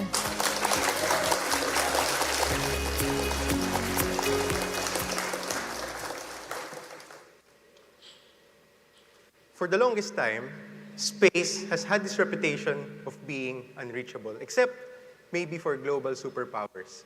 Almost 50 years ago, the USA and USSR faced off on a decades-long space race that started with humankind's first artificial satellite put in orbit and essentially ended with men walking on the moon. However, times have changed. We are in a new era in space, an era where innovation is driven not solely by traditional space agencies, but increasingly by private companies. This new paradigm brings with it fresh ideas and solutions, which ultimately lead to one thing: cheaper access to space. Commercial off-the-shelf components, for example, those found inside your laptops, inside your cell phones, are steadily being used inside satellites. Rocket launch costs at the same time are also going down, and that means that space currently has been democratized. Now more than ever, space is accessible to everyone. And as an emerging country, this is a golden opportunity for us to reap the benefits and get value out of it. Thankfully, we are not complete newbies in space technology. Very big thanks to DOST, we have launched Diwata 1 and Diwata 2, two of our microsatellites, which for years have provided us and still is providing pictures of the Philippines 400 and 600 kilometers above the Earth. We have also demonstrated our capacity to build smaller cube satellites such as the Maya series, Maya 1 to 4. Currently, we are building MULA, our next generation satellite, which we expect to give us significant improvement in terms of observing our country from up above. These accomplishments, although we are very proud of it, have been aided by foreign entities. And so it gave us a rather ambitious vision of someday doing all of this, or at least majority of it, here in the Philippines. However, we realize that for this to really happen, we have to have a local space industry to back it up, which is currently non-existent. As the saying goes, if you want to go fast, go alone. But if you want to go far, and space is really far, go together. And together with the electronics, mechanical, and supporting industries, which for years have been the largest exporting entity of our country, we believe that with the right nudge, with the right push, they can realize their potential of being relevant players in the growing space economy. To realize this vision of being a sustainable spacefaring nation, PhilSA launched Industrious Project. We issued an open call to various space-adjacent companies who are interested to the mission, and they have responded by sending in their engineers to undergo theoretical and, more importantly, practical courses under the tutelage of experienced PhilSA engineers. Currently, 20 engineers from various companies in the Philippines are working hand in hand with their PhilSA counterparts towards designing and eventually, hopefully, launching an actual spacecraft. All of these efforts are planting the seeds which we hope in the future will sprout into a thriving space sector in the country.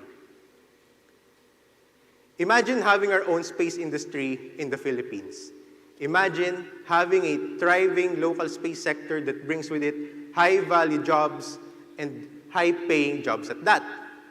Imagine someday building satellites locally, not in a matter of years, but in a matter of months.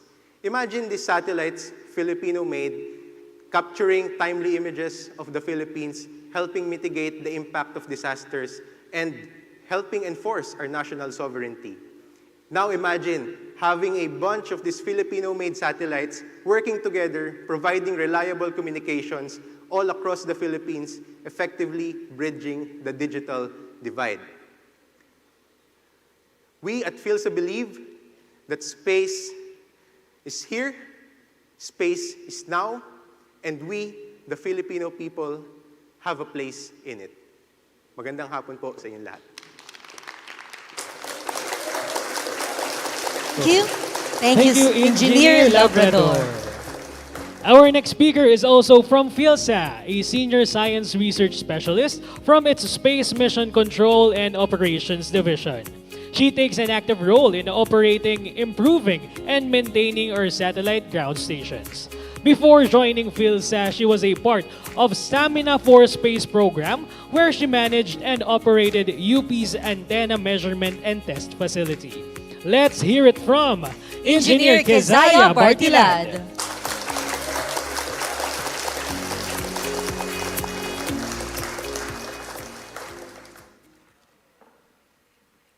Philippine Space Agency is implementing two flagship projects, the Build in Space, or B3IS, and the Mobilizing Space Data for Digital Inclusion, Economy, and Governance.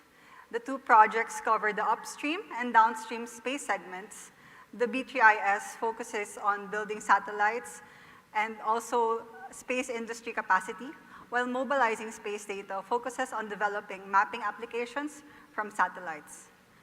MSD aims to further the development and application of remote sensing, artificial intelligence, machine learning, data science, and other methodologies to support various government agencies in areas such as national security, for example, to help monitor our territories, digital risk reduction and management in monitoring, response, and building back better before, during, and after disasters, coastal and ocean applications like benthic habitat mapping, mangrove mapping, water quality monitoring, and also in agriculture for crop mapping, damage forecasting, yield estimation, and suitability analysis using space data.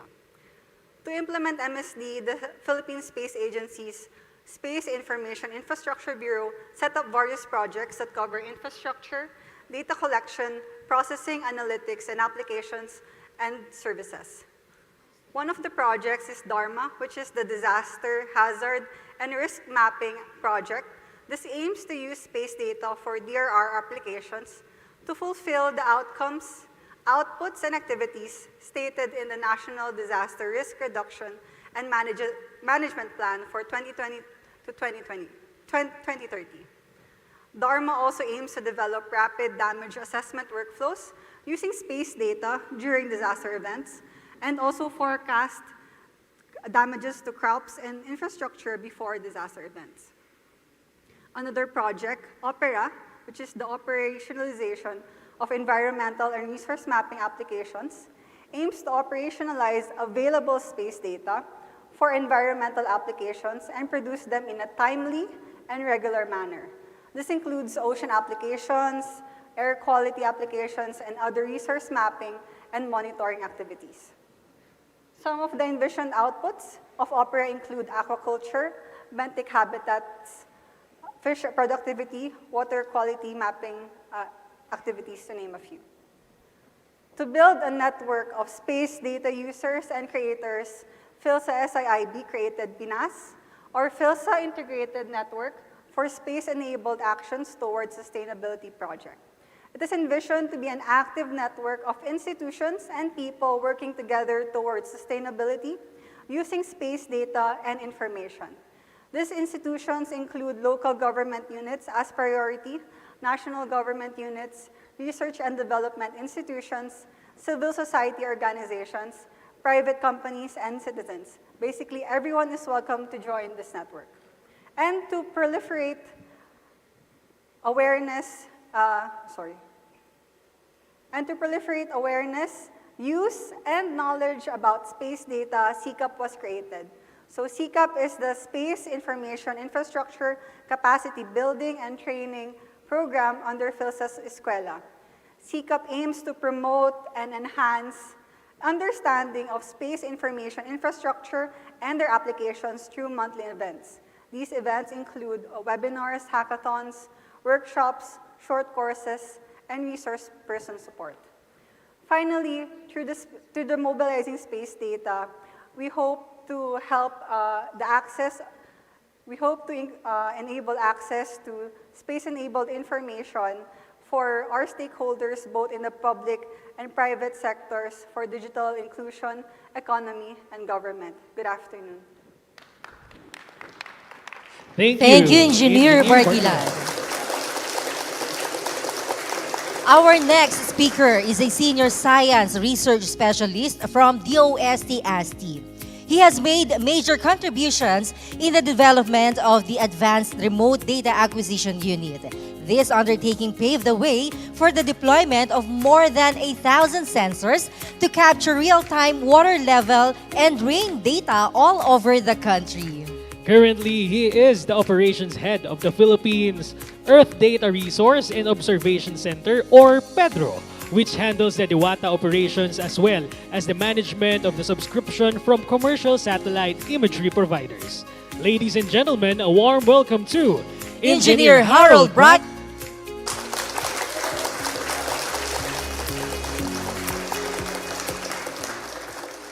Before the establishment of the Philippine Space Agency, the DOST-ASTI is one of the agencies that handle the space projects of the country.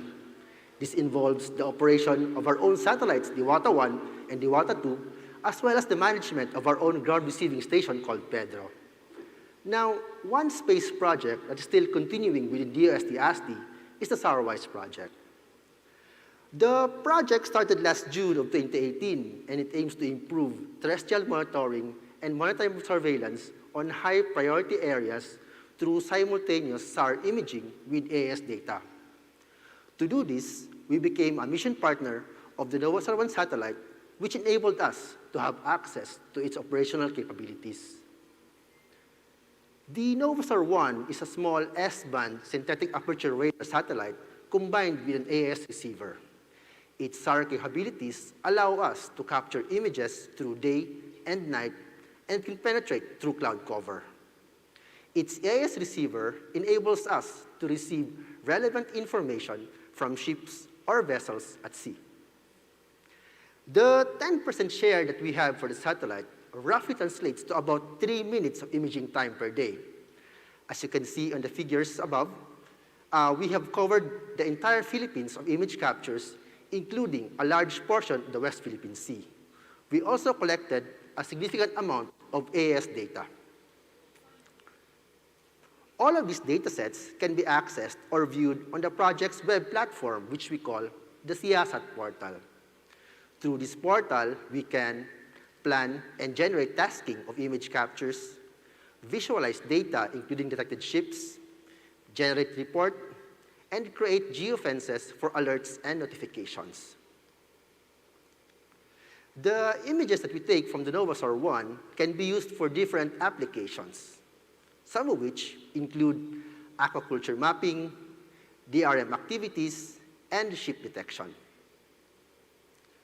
For the aquaculture mapping, we forged a memorandum agreement with the PSA, which we coined AI for CAF, or Artificial Intelligence for Census on Agriculture and Fisheries.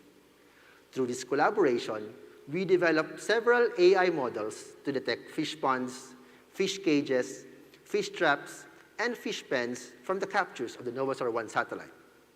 These are highlighted by the different colors as shown in the image. Here are other photos of our current efforts on the AI for CIF project. The red areas are the fish pens, fish cages, and fish ponds detected through AI.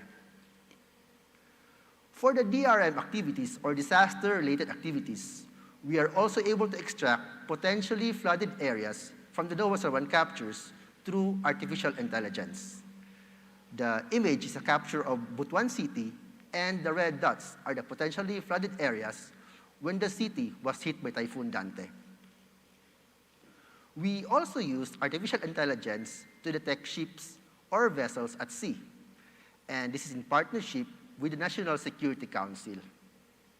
The image is a capture of NOVASAR-1 of Julian Philippe Reef in the West Philippine Sea, and the red areas are the detected ships and vessels through artificial intelligence.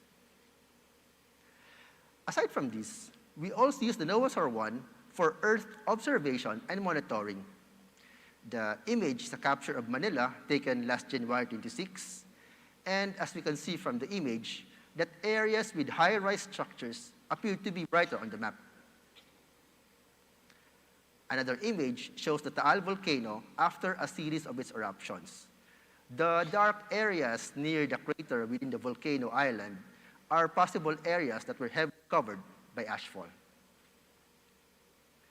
So, for my final slide, just a reminder to all of us that the next time you look at the sky, we should always remember that beyond those clouds, we have satellites out there that are continuously taking captures of the Philippines. One of those is the NOVASAR-1 satellite, and this is made possible through the Sourwise project. Good afternoon. Thank you, Engineer Paler. Our next speaker is the Director of the Space Technology Missions and Systems Bureau of PhilSA. He also serves as the officer in charge of the Space Industry and Strategic Business Development Bureau. Please welcome Dr. Mark Cesar Artalampas.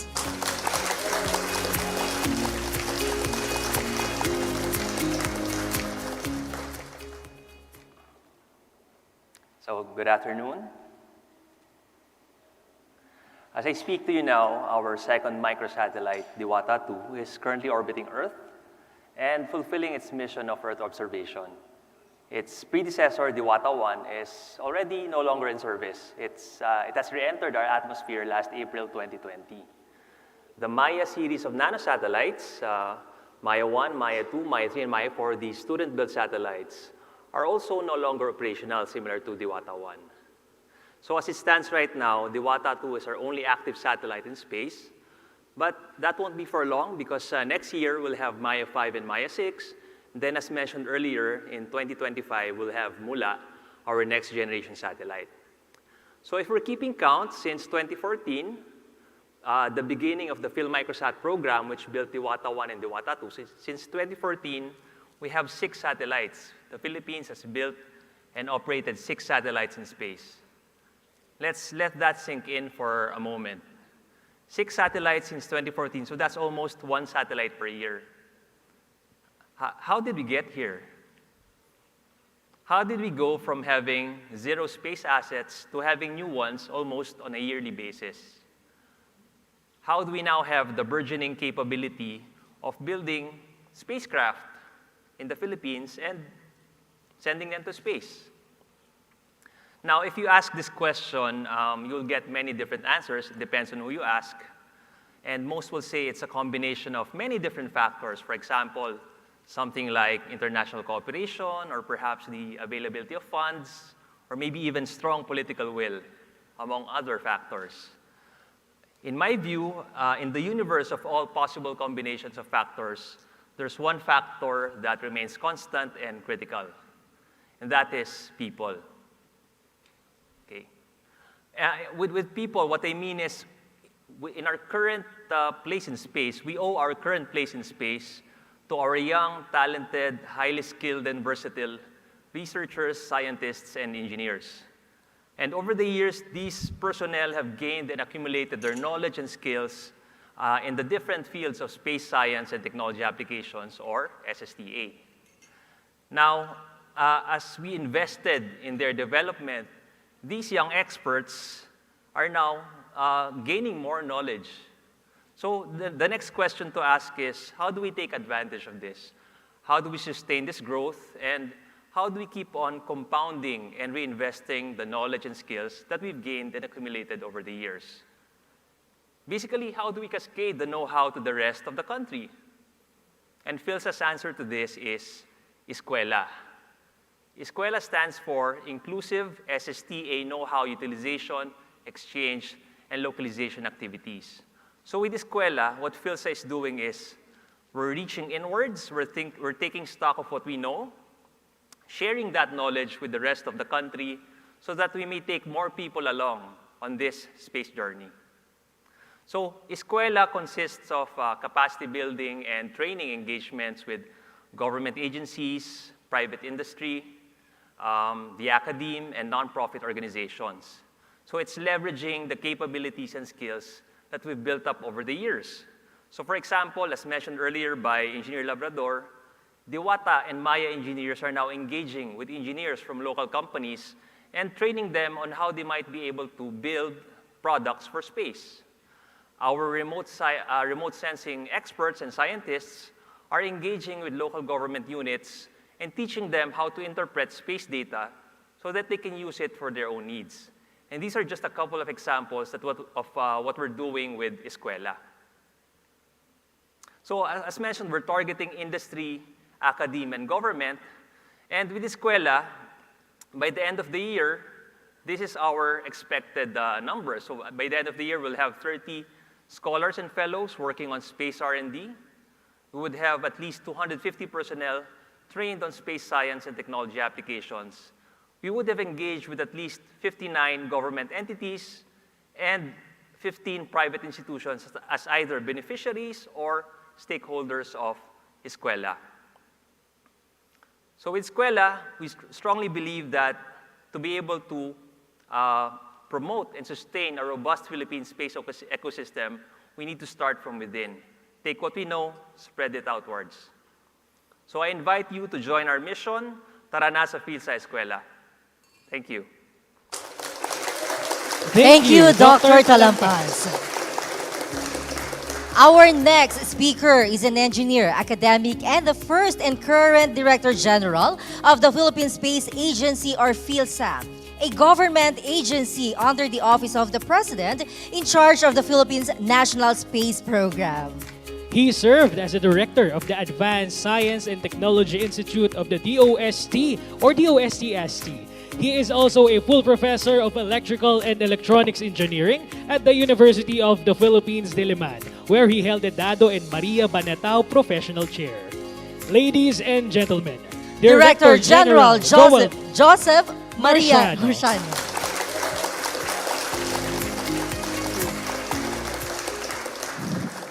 Magandang hapon.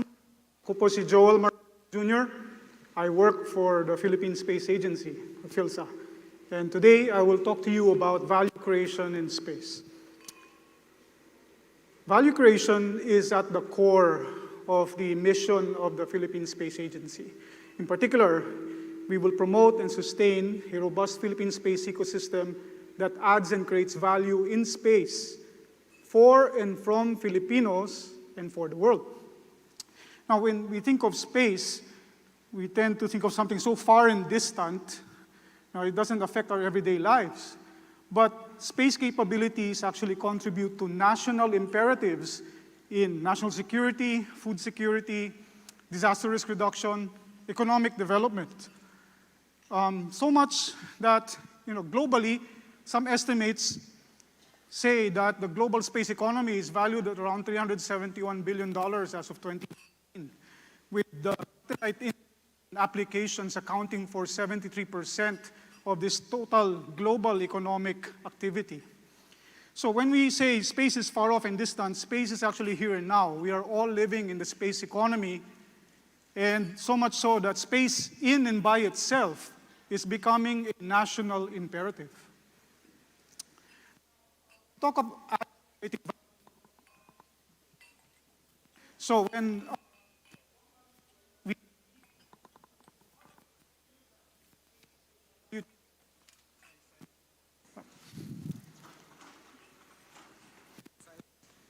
okay. The last one always gets the gremlins. Right.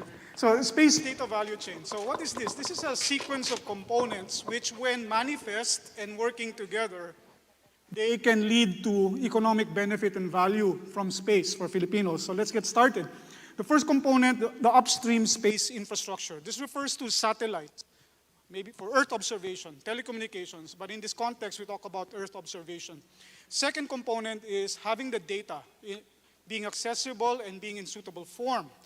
The third component is ground infrastructure for downloading and hosting the data through storage servers and other infrastructure like high-performance computers.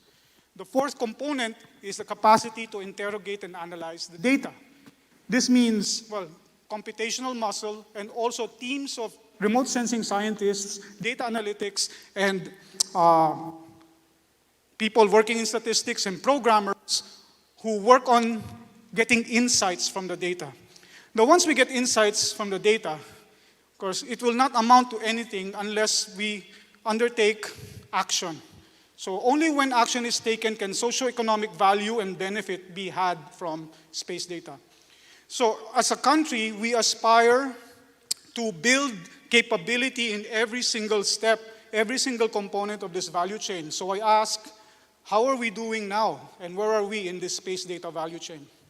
First and second, the upstream space infrastructure, such as satellites, and the data being accessible and in suitable form. We have sovereign satellites like Diwata 1, Diwata 2, the Mayas, built by Filipino engineers. Joining them soon is the MULA multispectral unit for land assessment satellite, which we are building soon. Now, these sovereign assets are complemented by open and commercial data from satellites of other countries. We curate these data so that they can serve both research and operational needs in terms of spatial and temporal coverage and frequency of the data. Now, the next component, the ground infrastructure for downloading and hosting the data, this is made possible by facilities like the Philippine Earth Data Resource Observation Center, or PEDRO, started by DOST and now transitioned to the Space Agency. We have 3 of them: Luzon, Visayas, Mindanao, Quezon City, Iloilo, and in Davao. So if satellites are eyes in the sky, PEDRO are ears and mouth on the ground. So through PEDRO, we can command our satellites, we can task our satellites, and we can also receive data from these satellites. So the next component is the technical capacity to interrogate and analyze the data. So if the satellites are our eyes, PEDRO are ears and mouth, then we need muscle, computational muscle.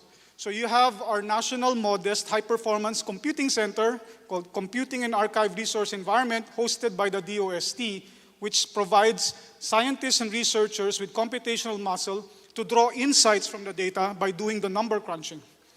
Next. The next component is perhaps the most crucial. This is the impetus and resources, including funding, to act on the data. Now, the insights produced from all these satellite images will not amount to anything unless they are acted on or operationalized and used. Now, oftentimes, this is a big challenge for us at the PhilSA in terms of coordination and capacity building and, well, marketing, which we can try to address by early consultation through design thinking and agility. Now, many times this involves groups outside the agency. For example, if we are to use satellite images to try to curb smuggling by saying detecting ships that are congregating in the middle of the open sea, then to act on that data and that insight, we need to have fast and capable ships that can be scrambled to the area so that they can intercept and intervene. Now, there has been some success in this area. As you can see in this slide, we have seen people on the ground being mobilized in times of disasters on the strength of satellite images and products, such as responding to landslides and trying to look for survivors. So we are, so far, over 4,500 satellite images in 2022, and their byproducts have been distributed to various groups in 2022 alone. So at PhilSA, we are committed to crossing this chasm between insight and action. So when that happens, then we can create socioeconomic value and benefit from these capabilities. So we are committed to translating the results of R&D in our laboratories to the real world in action and insights on the field. Now, the socioeconomic value, current estimates put it at around $657 million in the Philippines in terms of the economic activity derived from earth and marine observation. This is poised to grow tenfold to about $6.5 billion in 2030 with collaboration and with directed resources. And so by working together, we can not only meet, but we can exceed this goal. So we invite you to join us in our mission. So at PhilSA, we envision a Filipino nation bridged, uplifted, and empowered through the peaceful uses of outer space. So we invite you to join the mission, share the vision. Maraming salamat po. Thank you, Dr. Joel Joseph Marciano Jr. And that ends the presentations and projects for programs for Group 5 for Wealth Creation in Industry, Energy, and Emerging Technology. And we can wait to learn more about the projects presented. And so may we call our speakers on stage for the Q&A portion. Dr. Arnel Salvador, Miss Marlene Rovi R. Ferrer, Dr. Jose Ildefonso Rubrico, Engineer John Lure Labrador, Engineer Kezaya Bartilad, Engineer Harold Brian Paler, Director Mark Cesar Talampas, Dr. Joel Joseph Marciano Jr. And may we also invite again on stage Dr. Enrico Paringit, who will serve as the moderator for the Q&A session. If you have questions for our speakers, you may hand them over to the usher nearest you here in PICC. And if you're an online guest or participant, you may type in your questions at the Zoom chat box or Facebook and YouTube comment section. Alright, alam ko excited na ang lahat para mas marinig pa yung ating mga panelists for this session ng Q&A. Siyempre, ang ating moderator, walang iba, si Director Enrico Paringit pa rin. I think ready na yung ating mga presenters. Director Paringit, take it away. Thank you very much. So we're now down to our last segment. But before that, we have this video.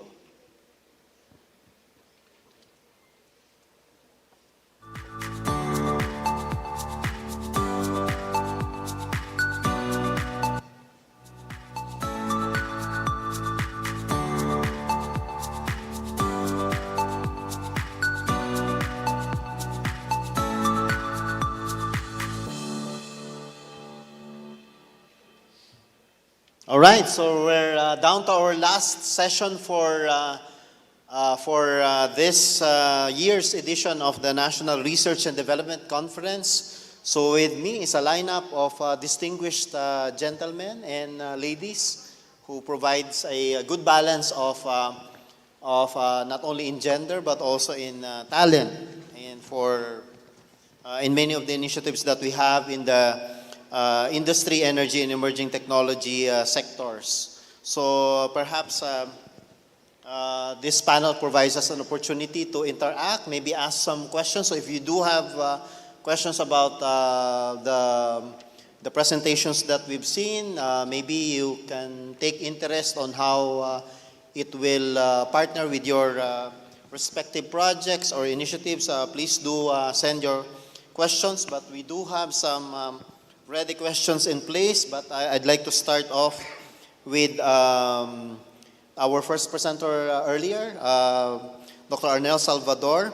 I'm curious about your, you mentioned earlier about this kind of infrastructure that you wanted to develop in order to support the proliferation or the adoption of the technology. You were talking about, being able to ready to deliver to the industry. I'd like to get an idea about the amount, the number of critical personnel needed to, sustain or champion this cause so that the industry could very well adopt this as a matter of mainstreaming. Yeah, that's a good question. So in dealing with the semiconductor company, normally when they want expansion, they would like to have scientists by the dozen. So regarding this project, the good thing is, although the project has officially ended, the infrastructure is in place to produce more. We had 6 people trained in the project, 4 have moved on to industry, and then we are in the process of training more. So the infrastructure is there. How long will it take for this to be adopted?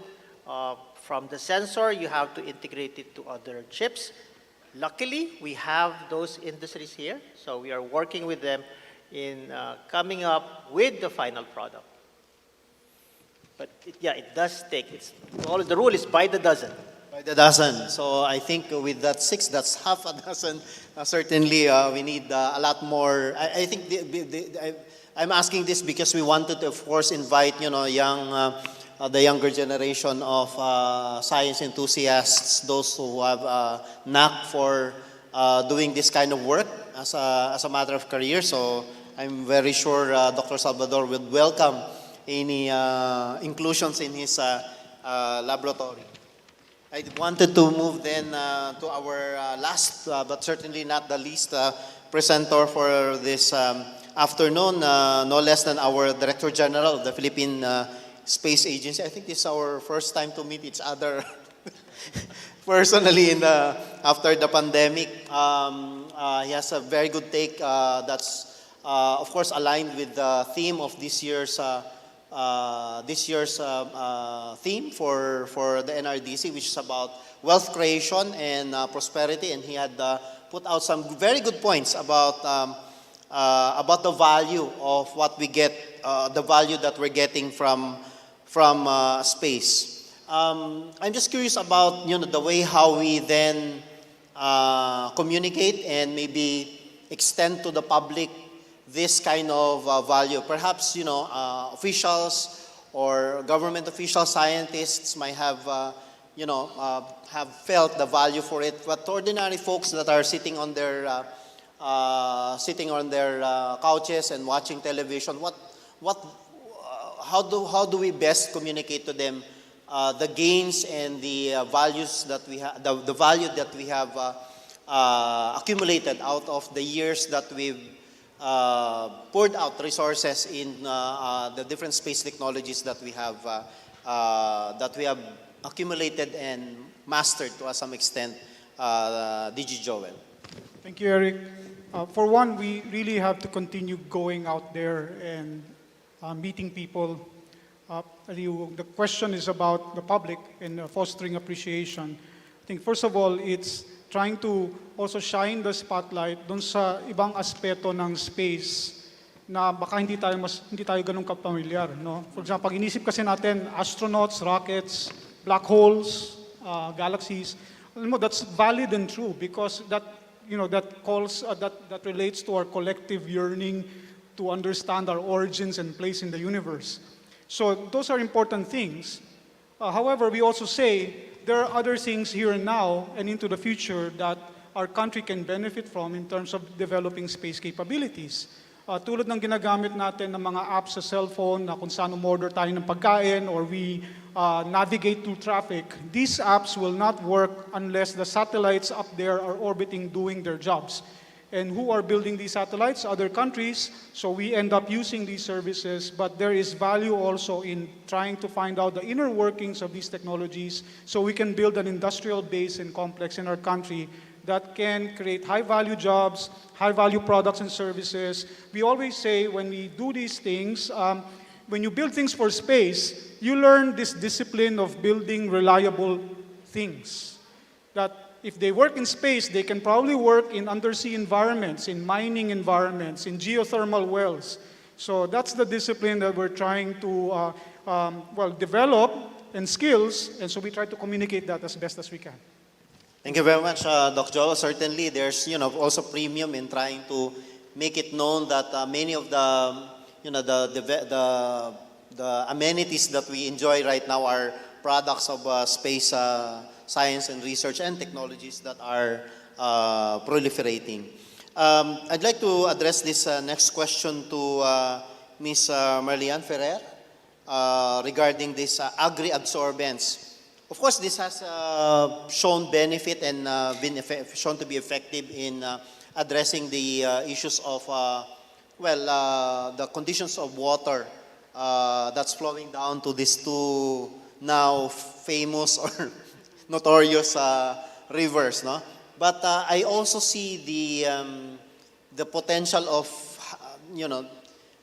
getting value out of also once regarded as waste, no? Agricultural waste. And can you expound a little bit more about its value also to the agricultural sector?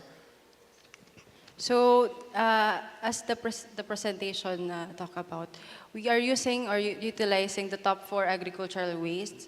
So, here, the farmers or our local farmers will greatly benefit from it. Kasi initially, these wastes are open burnt sa field before they do the next pagtatanim. So here, we provide another source of income for them since we can the developers of these adsorbents, we can use this and we can ask them to or buy from them these raw materials and then eventually develop. So of course, for this to be efficient, we have to have a effective collection system for the local farmers para inform sila na this waste still has value. May repurpose pa sila. So we have to inform them and then tell them that you can still, may kita pa kayo dito sa waste na ito. And Moreover, syempre nakakaano rin sila. They can also reduce, kasi hindi na nga sila mag-open burning, like that. So they can also reduce yung air pollution. So marami pang benefits doon. So it is very important that we communicate with the local farmers the value of this waste. Yeah, Thank you, Ms. sir. Vera. Well said. There's value to farmers because they can actually maybe sell their agricultural residues for those who will collect it and eventually place it in this wastewater treatment facilities, right? And then the second one is that, as you said, this will reduce the amount of agricultural residue biomass burning. I now wanted to ask Dr. Mark Talampas about Escuela. It tries to address different ways on how to develop capacity across different sectors, right? From those that will be able to develop the technologies that will support the space industry, down to that segment of the space economy where you deploy and apply certain tools that makes use of the space technologies. But of course, there are a lot of there's a menu essentially of capacity building areas that you wanted to take. But which do you think is most critical or most important right now that could immediately be most impactful? Medyo mahirap po yung tanong nyo. It's like asking me to choose which one is my favorite child, no? Kasi nga, lahat po nung initiatives under the Escuela framework is importante naman. But if I were to choose, and I may be biased, I would pick yung industry use na project namin. Because we have industries, we have what we call space adjacent industries in the Philippines.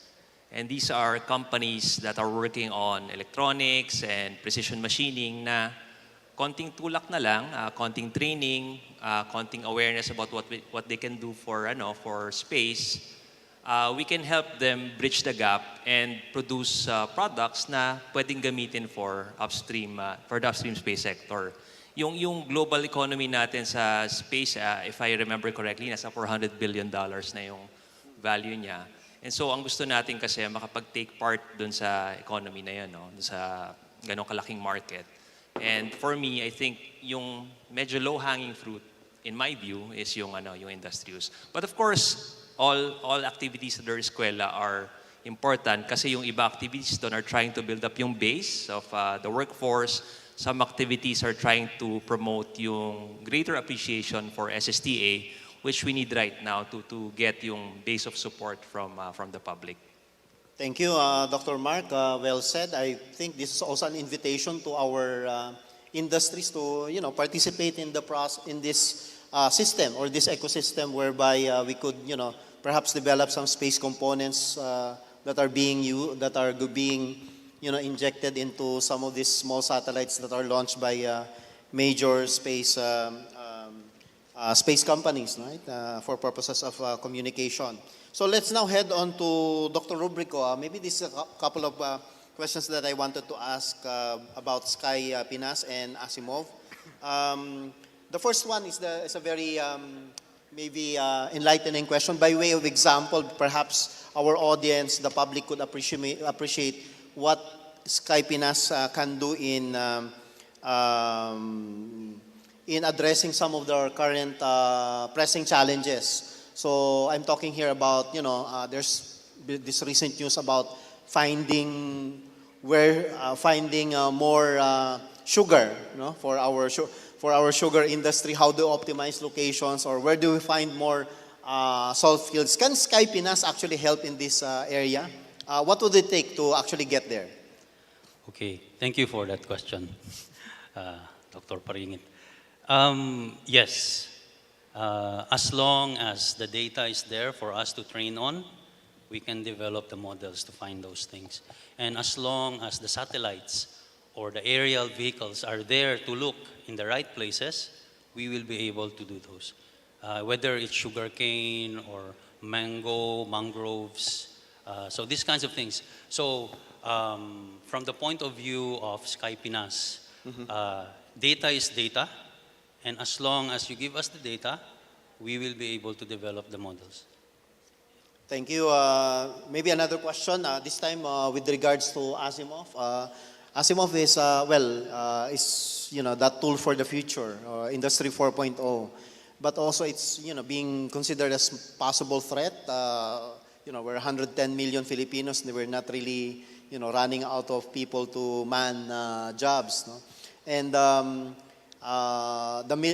million or $1 billion or billion peso question has always been, will these robots replace humans? Thank you for that not so easy question. But yes, we have been asked that a lot. And not just me, many people. And in fact, I asked that when I interview my information officers to get the job. Okay. So, but really, if we look at it, in the course of human history, disruptive technologies have really displaced people. These are not things we want. But in the long run, so what we are looking at is actually the tip of the iceberg in in an existential problem of our race, which has a very big base underneath the water. So, ang ibig kong sabihin lang, in the long term, mag-a-adapt tayo. Yun. In the short term, isi-share ko na lang yung sa mga diskurso namin sa iba naming stakeholders. Kasi yung iba naming stakeholders nasa agri-banana. So, paano yan? Ano mangyayari sa mga tao, di ba? And tayo naman, hindi naman tayo, although we are excited about technology, we're not in the business of driving out people, We're not in the business of making people lose their jobs.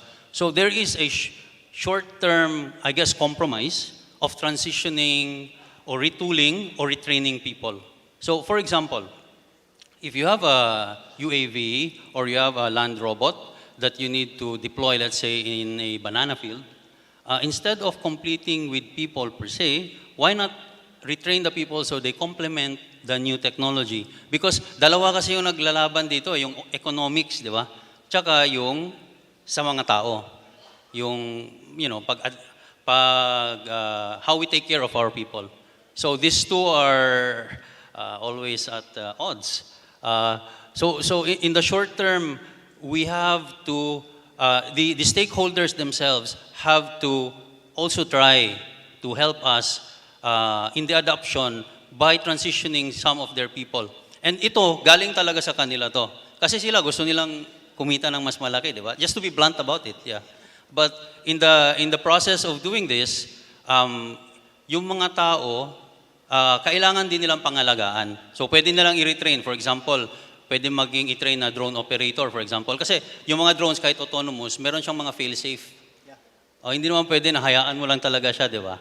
Oo. So, meron mga fail-safe na kung may mangyari, pwedeng tao yung nag-operate.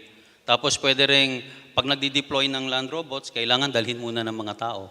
So there are ways to make people and robots coexist in the short term and in the medium term. In the long term, we are looking about, it's like yung mga kalesa, nung dumating yung kotse, di ba? Konti na lang yung kalesa driver ngayon, tourist, di ba? Ganon. So, ibig sabihin, yung mga dating nagda-drive ng kalesa, eventually, let's say, naging taxi driver sila o kung ano.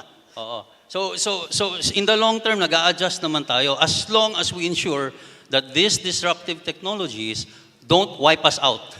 Yun lang naman. All right. Thank you. That's very reassuring, Doc Joe.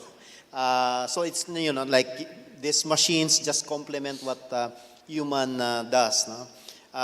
Thank you. So I'll get back to you when we have time. I'm sure this makes a very interesting conversation. Pag-usapan naman natin yung Wise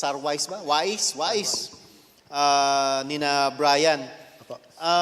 In the course of, I think this program has been running, or project has been running for quite a while now, no? And you've seen how really it responded to the needs for us to do surveillance, to do monitoring, to do all sorts of stuff that will inform us about, the conditions, the different conditions that we are in various phases, or in various applications.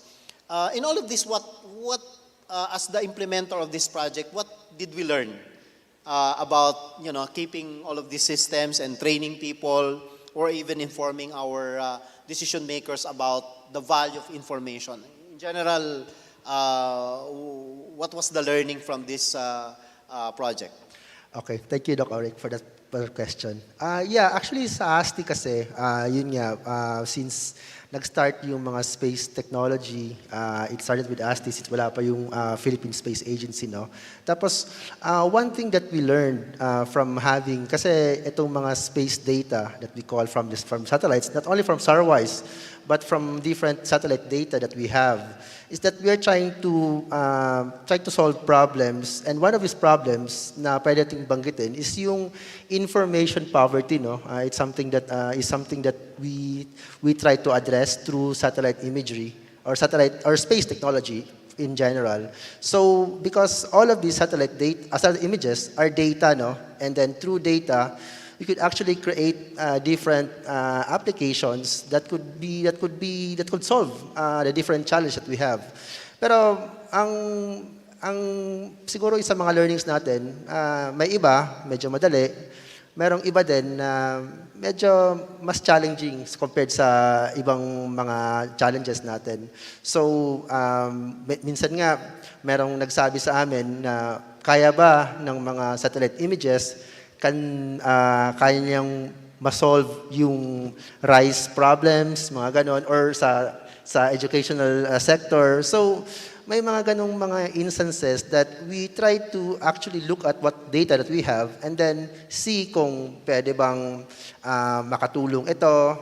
So, another example also is that tawag nito, meron kasing isang satellite din that we are actually receiving, no, yung VIIRS data. These are night lights. So through this data, we could actually check about dun sa poverty ng isang area dahil sa mga night lights. So yun, parang pwede siyang gamitin pa rin in solving different problems through direct and indirect ways. So yun po.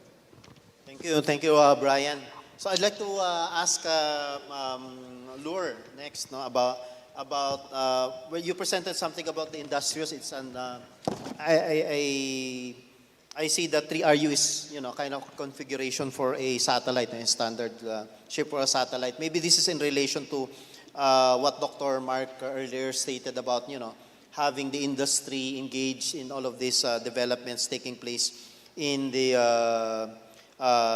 space industry. I'd like to know what was the reception that you got from, the industry players, if you will, out there when you got to interact with them, starting to let them know about these capabilities that we already have and the plan to actually move it forward. Anong sabi nila? Is it something alien or is it something, that's actually grounded? Thank you for that question, Sir Eric. So I would just like to share, I mentioned earlier, may 10 company na we're currently working with. At the beginning of it all, we issued an open call and we sought out around 30 companies. So we talked to them one by one and we also talked to their mother institutions. So nandyan si AIAP, AAPI, si SAPI, and we explained the concept of Project Industrious. We didn't really have any expectations. Of course, we were hopeful that they would accept our invitation, but honest to goodness, we were just presenting the pitch. And we were very surprised. Marami sa kanila very interested dun sa concept ng space technology. Of course, 20 companies declined and hopefully in the future they could still join as we hopefully show them that this is something, a worthwhile activity in the long run.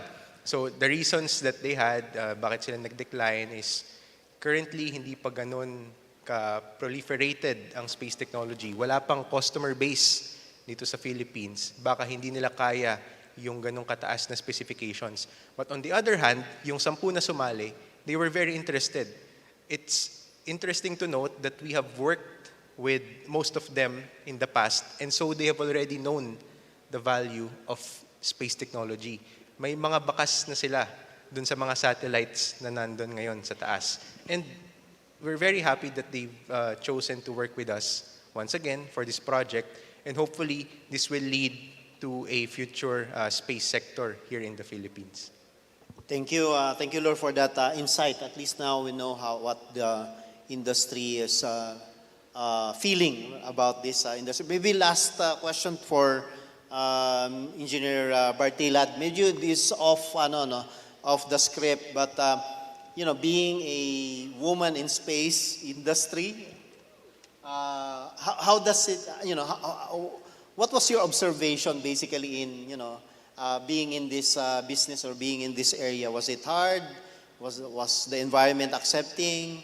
Are we as open as maybe you've seen how it is in other countries? I'd like to know more about how it is being a woman scientist or a woman engineer working in a very men-dominated industry.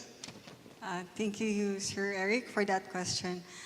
That's very close to my heart since I experience it every day. So, some of the few things that I've noticed was that women support women. So, my chief SRS is actually a woman, Miss Shelo Muta.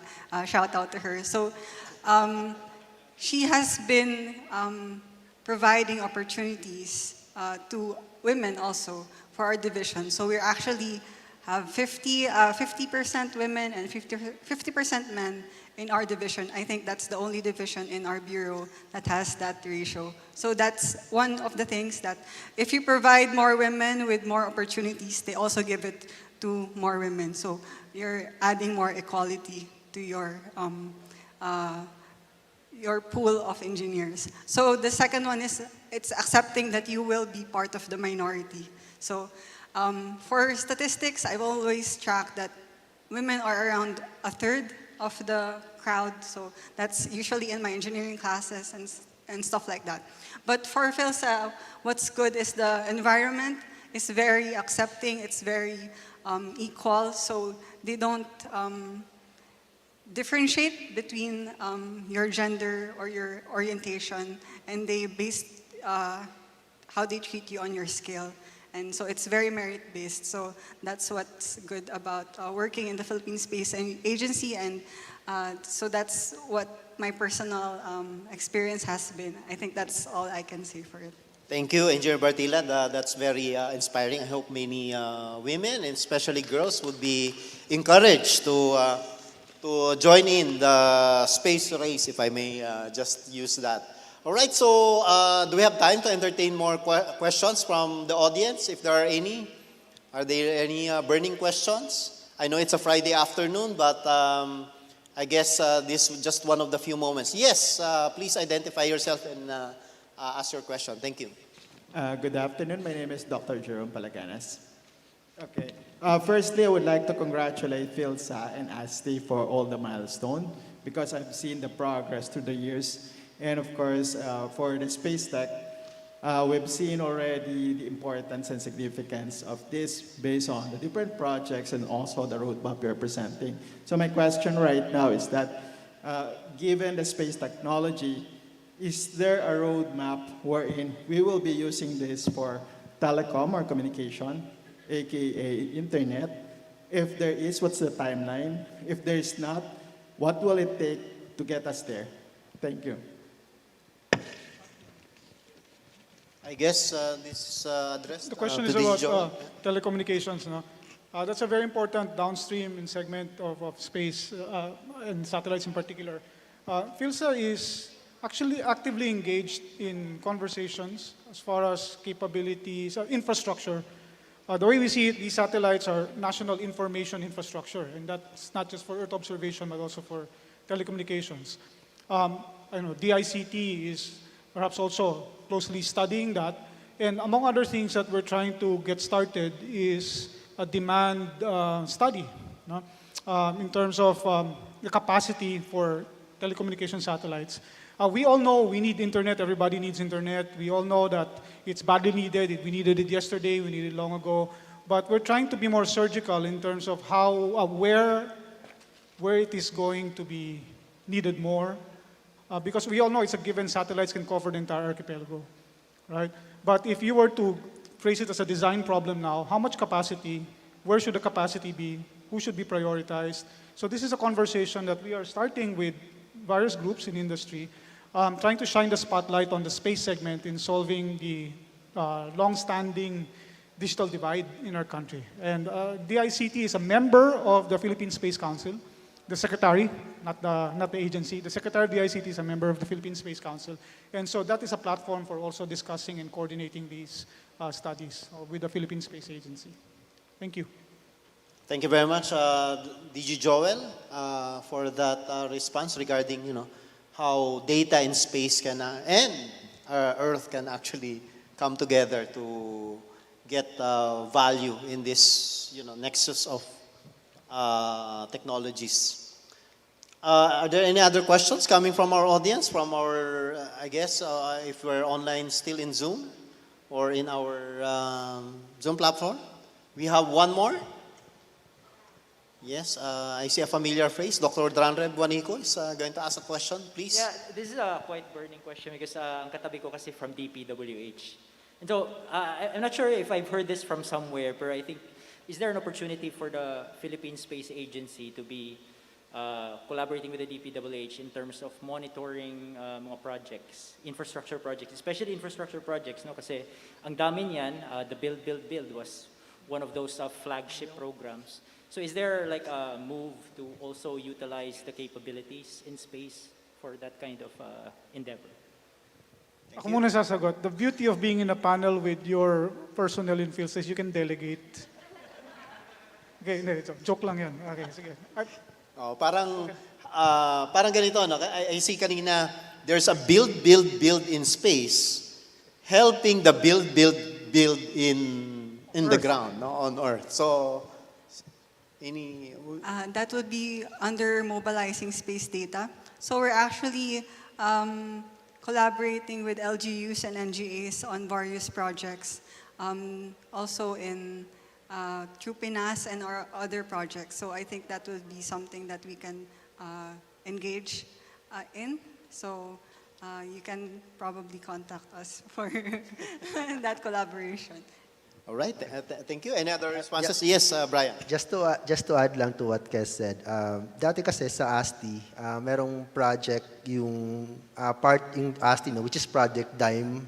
So Project DIME is a DOST project that actually uses or leverages on satellite images to actually monitor yung mga infrastructure projects, yung mga road networks. So pinakita natin dun kung, for example, lalo na yung mga areas na mahirap puntahan, mga roads, di ba minsan nagsasabi na gawa na daw pero hindi pa pala. So we actually use satellite images to check kung ano na ba yung percentage ng mga roads na nagawa. So meron ng ganung project nun dati, and I think yun nga, with the establishment na of PhilSA, I think this is something also to move, parang i-top over dun sa nasimulan na, and then siguro mas ma-continue pa at saka ma-improve yung mga projects po.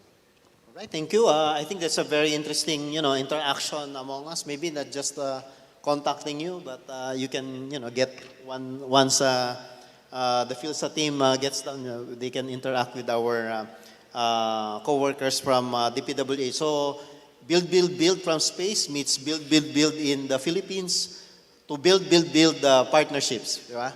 All right. So with that, then we can wrap things up. I'd like to thank again our panel of experts, no less than our Director General who PhilSA is here. Also, we wish you well. I'm sure many of the projects are still ongoing, so we want to see, the progress as well as the success in all of these undertakings that you're seeing, and then maybe get to see you in the next NRDC. Thank you very much again, and good afternoon. Thank you to our research presenters. We thank also Mr. Dr. Enrico Paringit for moderating this Q&A session. Thank you so much, sir. And thank you to all the speakers, our last set of speakers for today. Our Thank you so much. Research speakers for wealth creation in industry, energy, and emerging technology. All right, we're also live We're reminding everyone that we are also live streaming via Zoom, Facebook, and YouTube. So for everyone that's still watching, thank you very much for staying with us. And also, thank you so much sa ating mga kasama sa media and other guests na nagbahagi po ng kanilang mga katanungan para mas maliwanagan pa sila sa mga topics na i-discuss ngayong araw na ito. Thank you po sa inyong lahat. Yes, so our photo ops is good, but we're requesting everyone to please stay on stage because we're inviting all of our speakers present here in the PICC for the photo ops. So after the photo this ops group? of this group. Okay. So, invite na rin po natin lahat ng ating speaker today. Sir, ma'am, please stay on for our stage photo ops. para lahat po ng ating speaker ngayong araw na ito, meron tayong picture. Yes. And doon sa ating mga speakers din via Zoom, please turn on your camera, ma'am. Sir? Again, thank you all for joining us today in the 7th NRDC.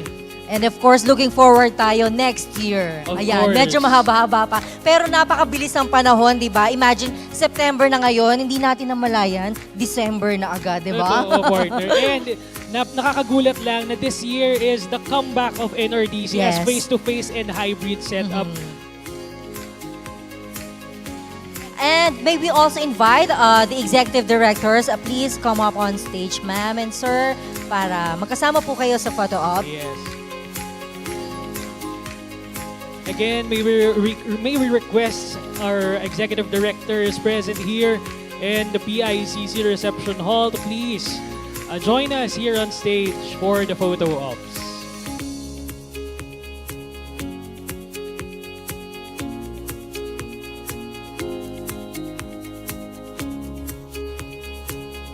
All right.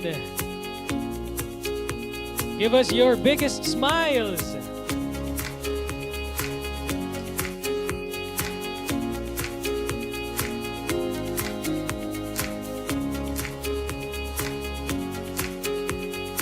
Since we're live via Zoom, Facebook, and YouTube, please share your comments on our 7th NRDC by using our hashtag 1DOST for you.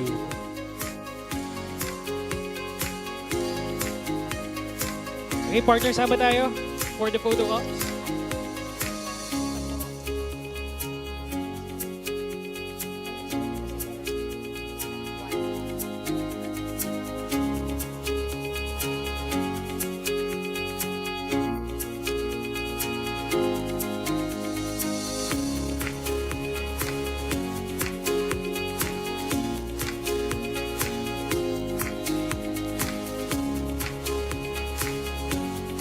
Alright, please stay because we're inviting all the participants on site here on stage for the photo ops. Halika po on Please join us stage. here on stage.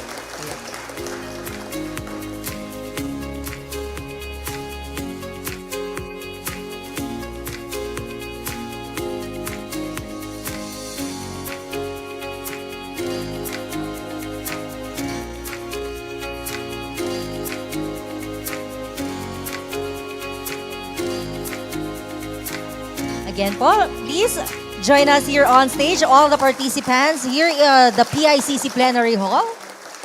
All the participants, iniimbitahan po namin, samahan nyo kami dito. Ayan. Para meron Parang po meron tayong pa sa remembrance, likod. diba? Diba? Ayan, Yes, lahat come po, on po, please. lahat po. Punta na po kayo dito sa harap ng stage.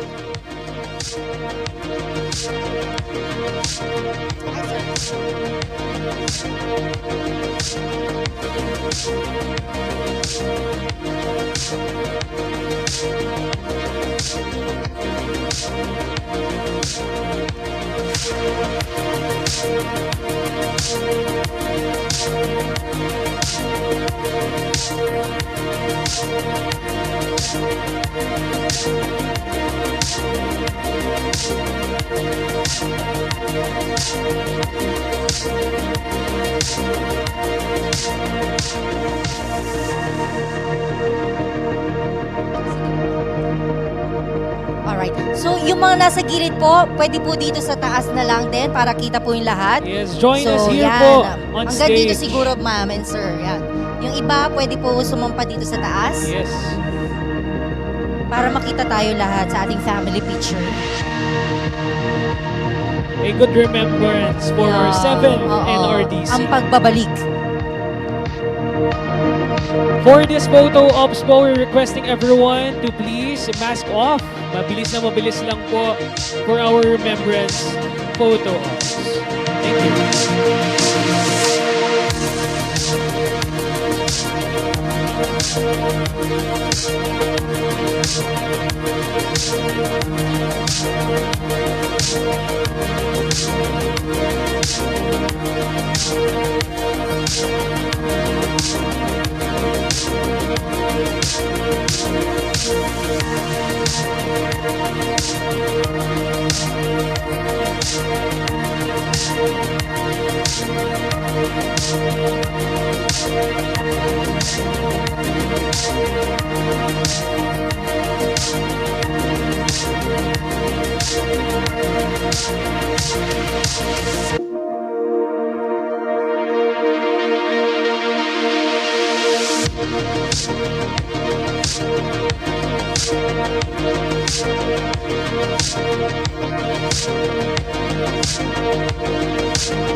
Alright, a Thank round of you. applause to all our participants, our research speakers, all our moderators. Yes. Palakpakan naman natin ng bawat isa. Maraming salamat po.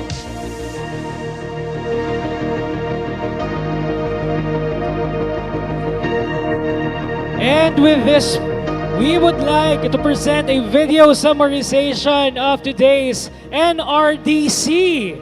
Let's all watch this.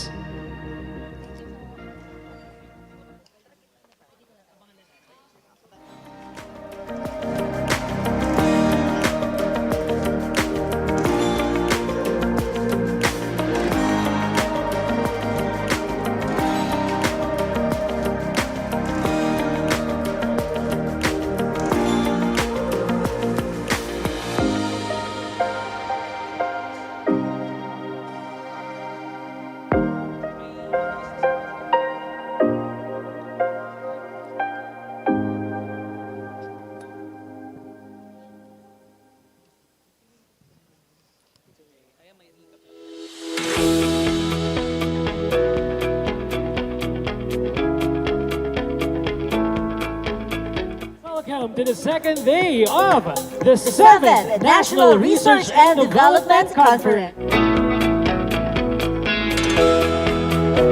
If you have any projects in mind that is related to energy storage or the renewable energy development, as well as electric vehicles, then please don't hesitate to partner with us through the Center Advanced Battery Center. There should be a tangible or a research-proven actions that will address these issues. So that's the very essence of research and development, especially in the agriculture and food industry.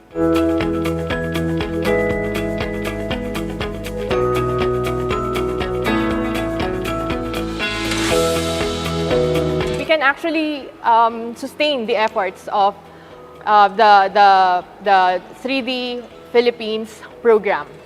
So mas madami po, mas ma-ensure po natin yung sustainability. Madami tayong magtutulong-tulungan and really make science work for the people.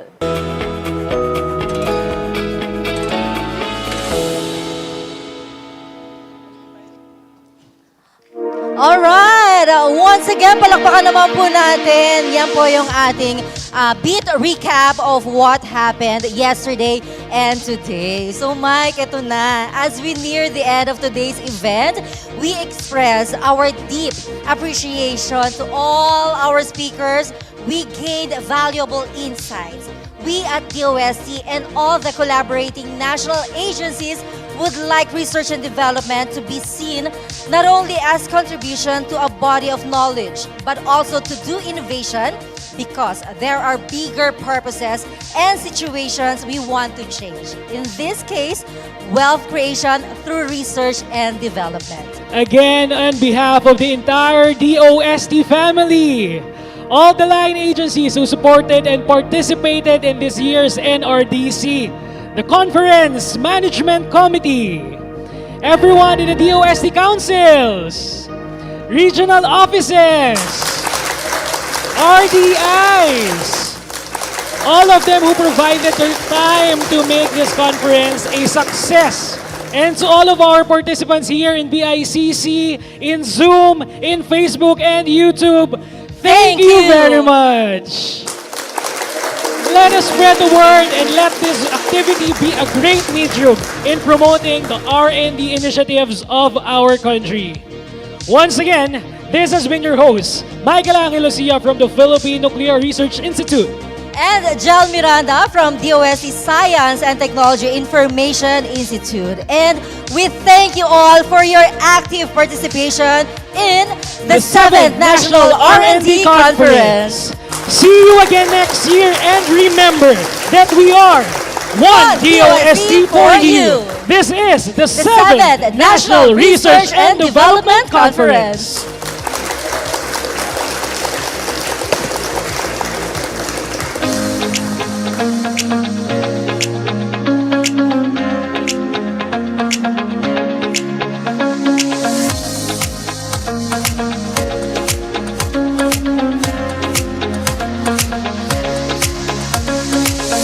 Thank you, ma'am.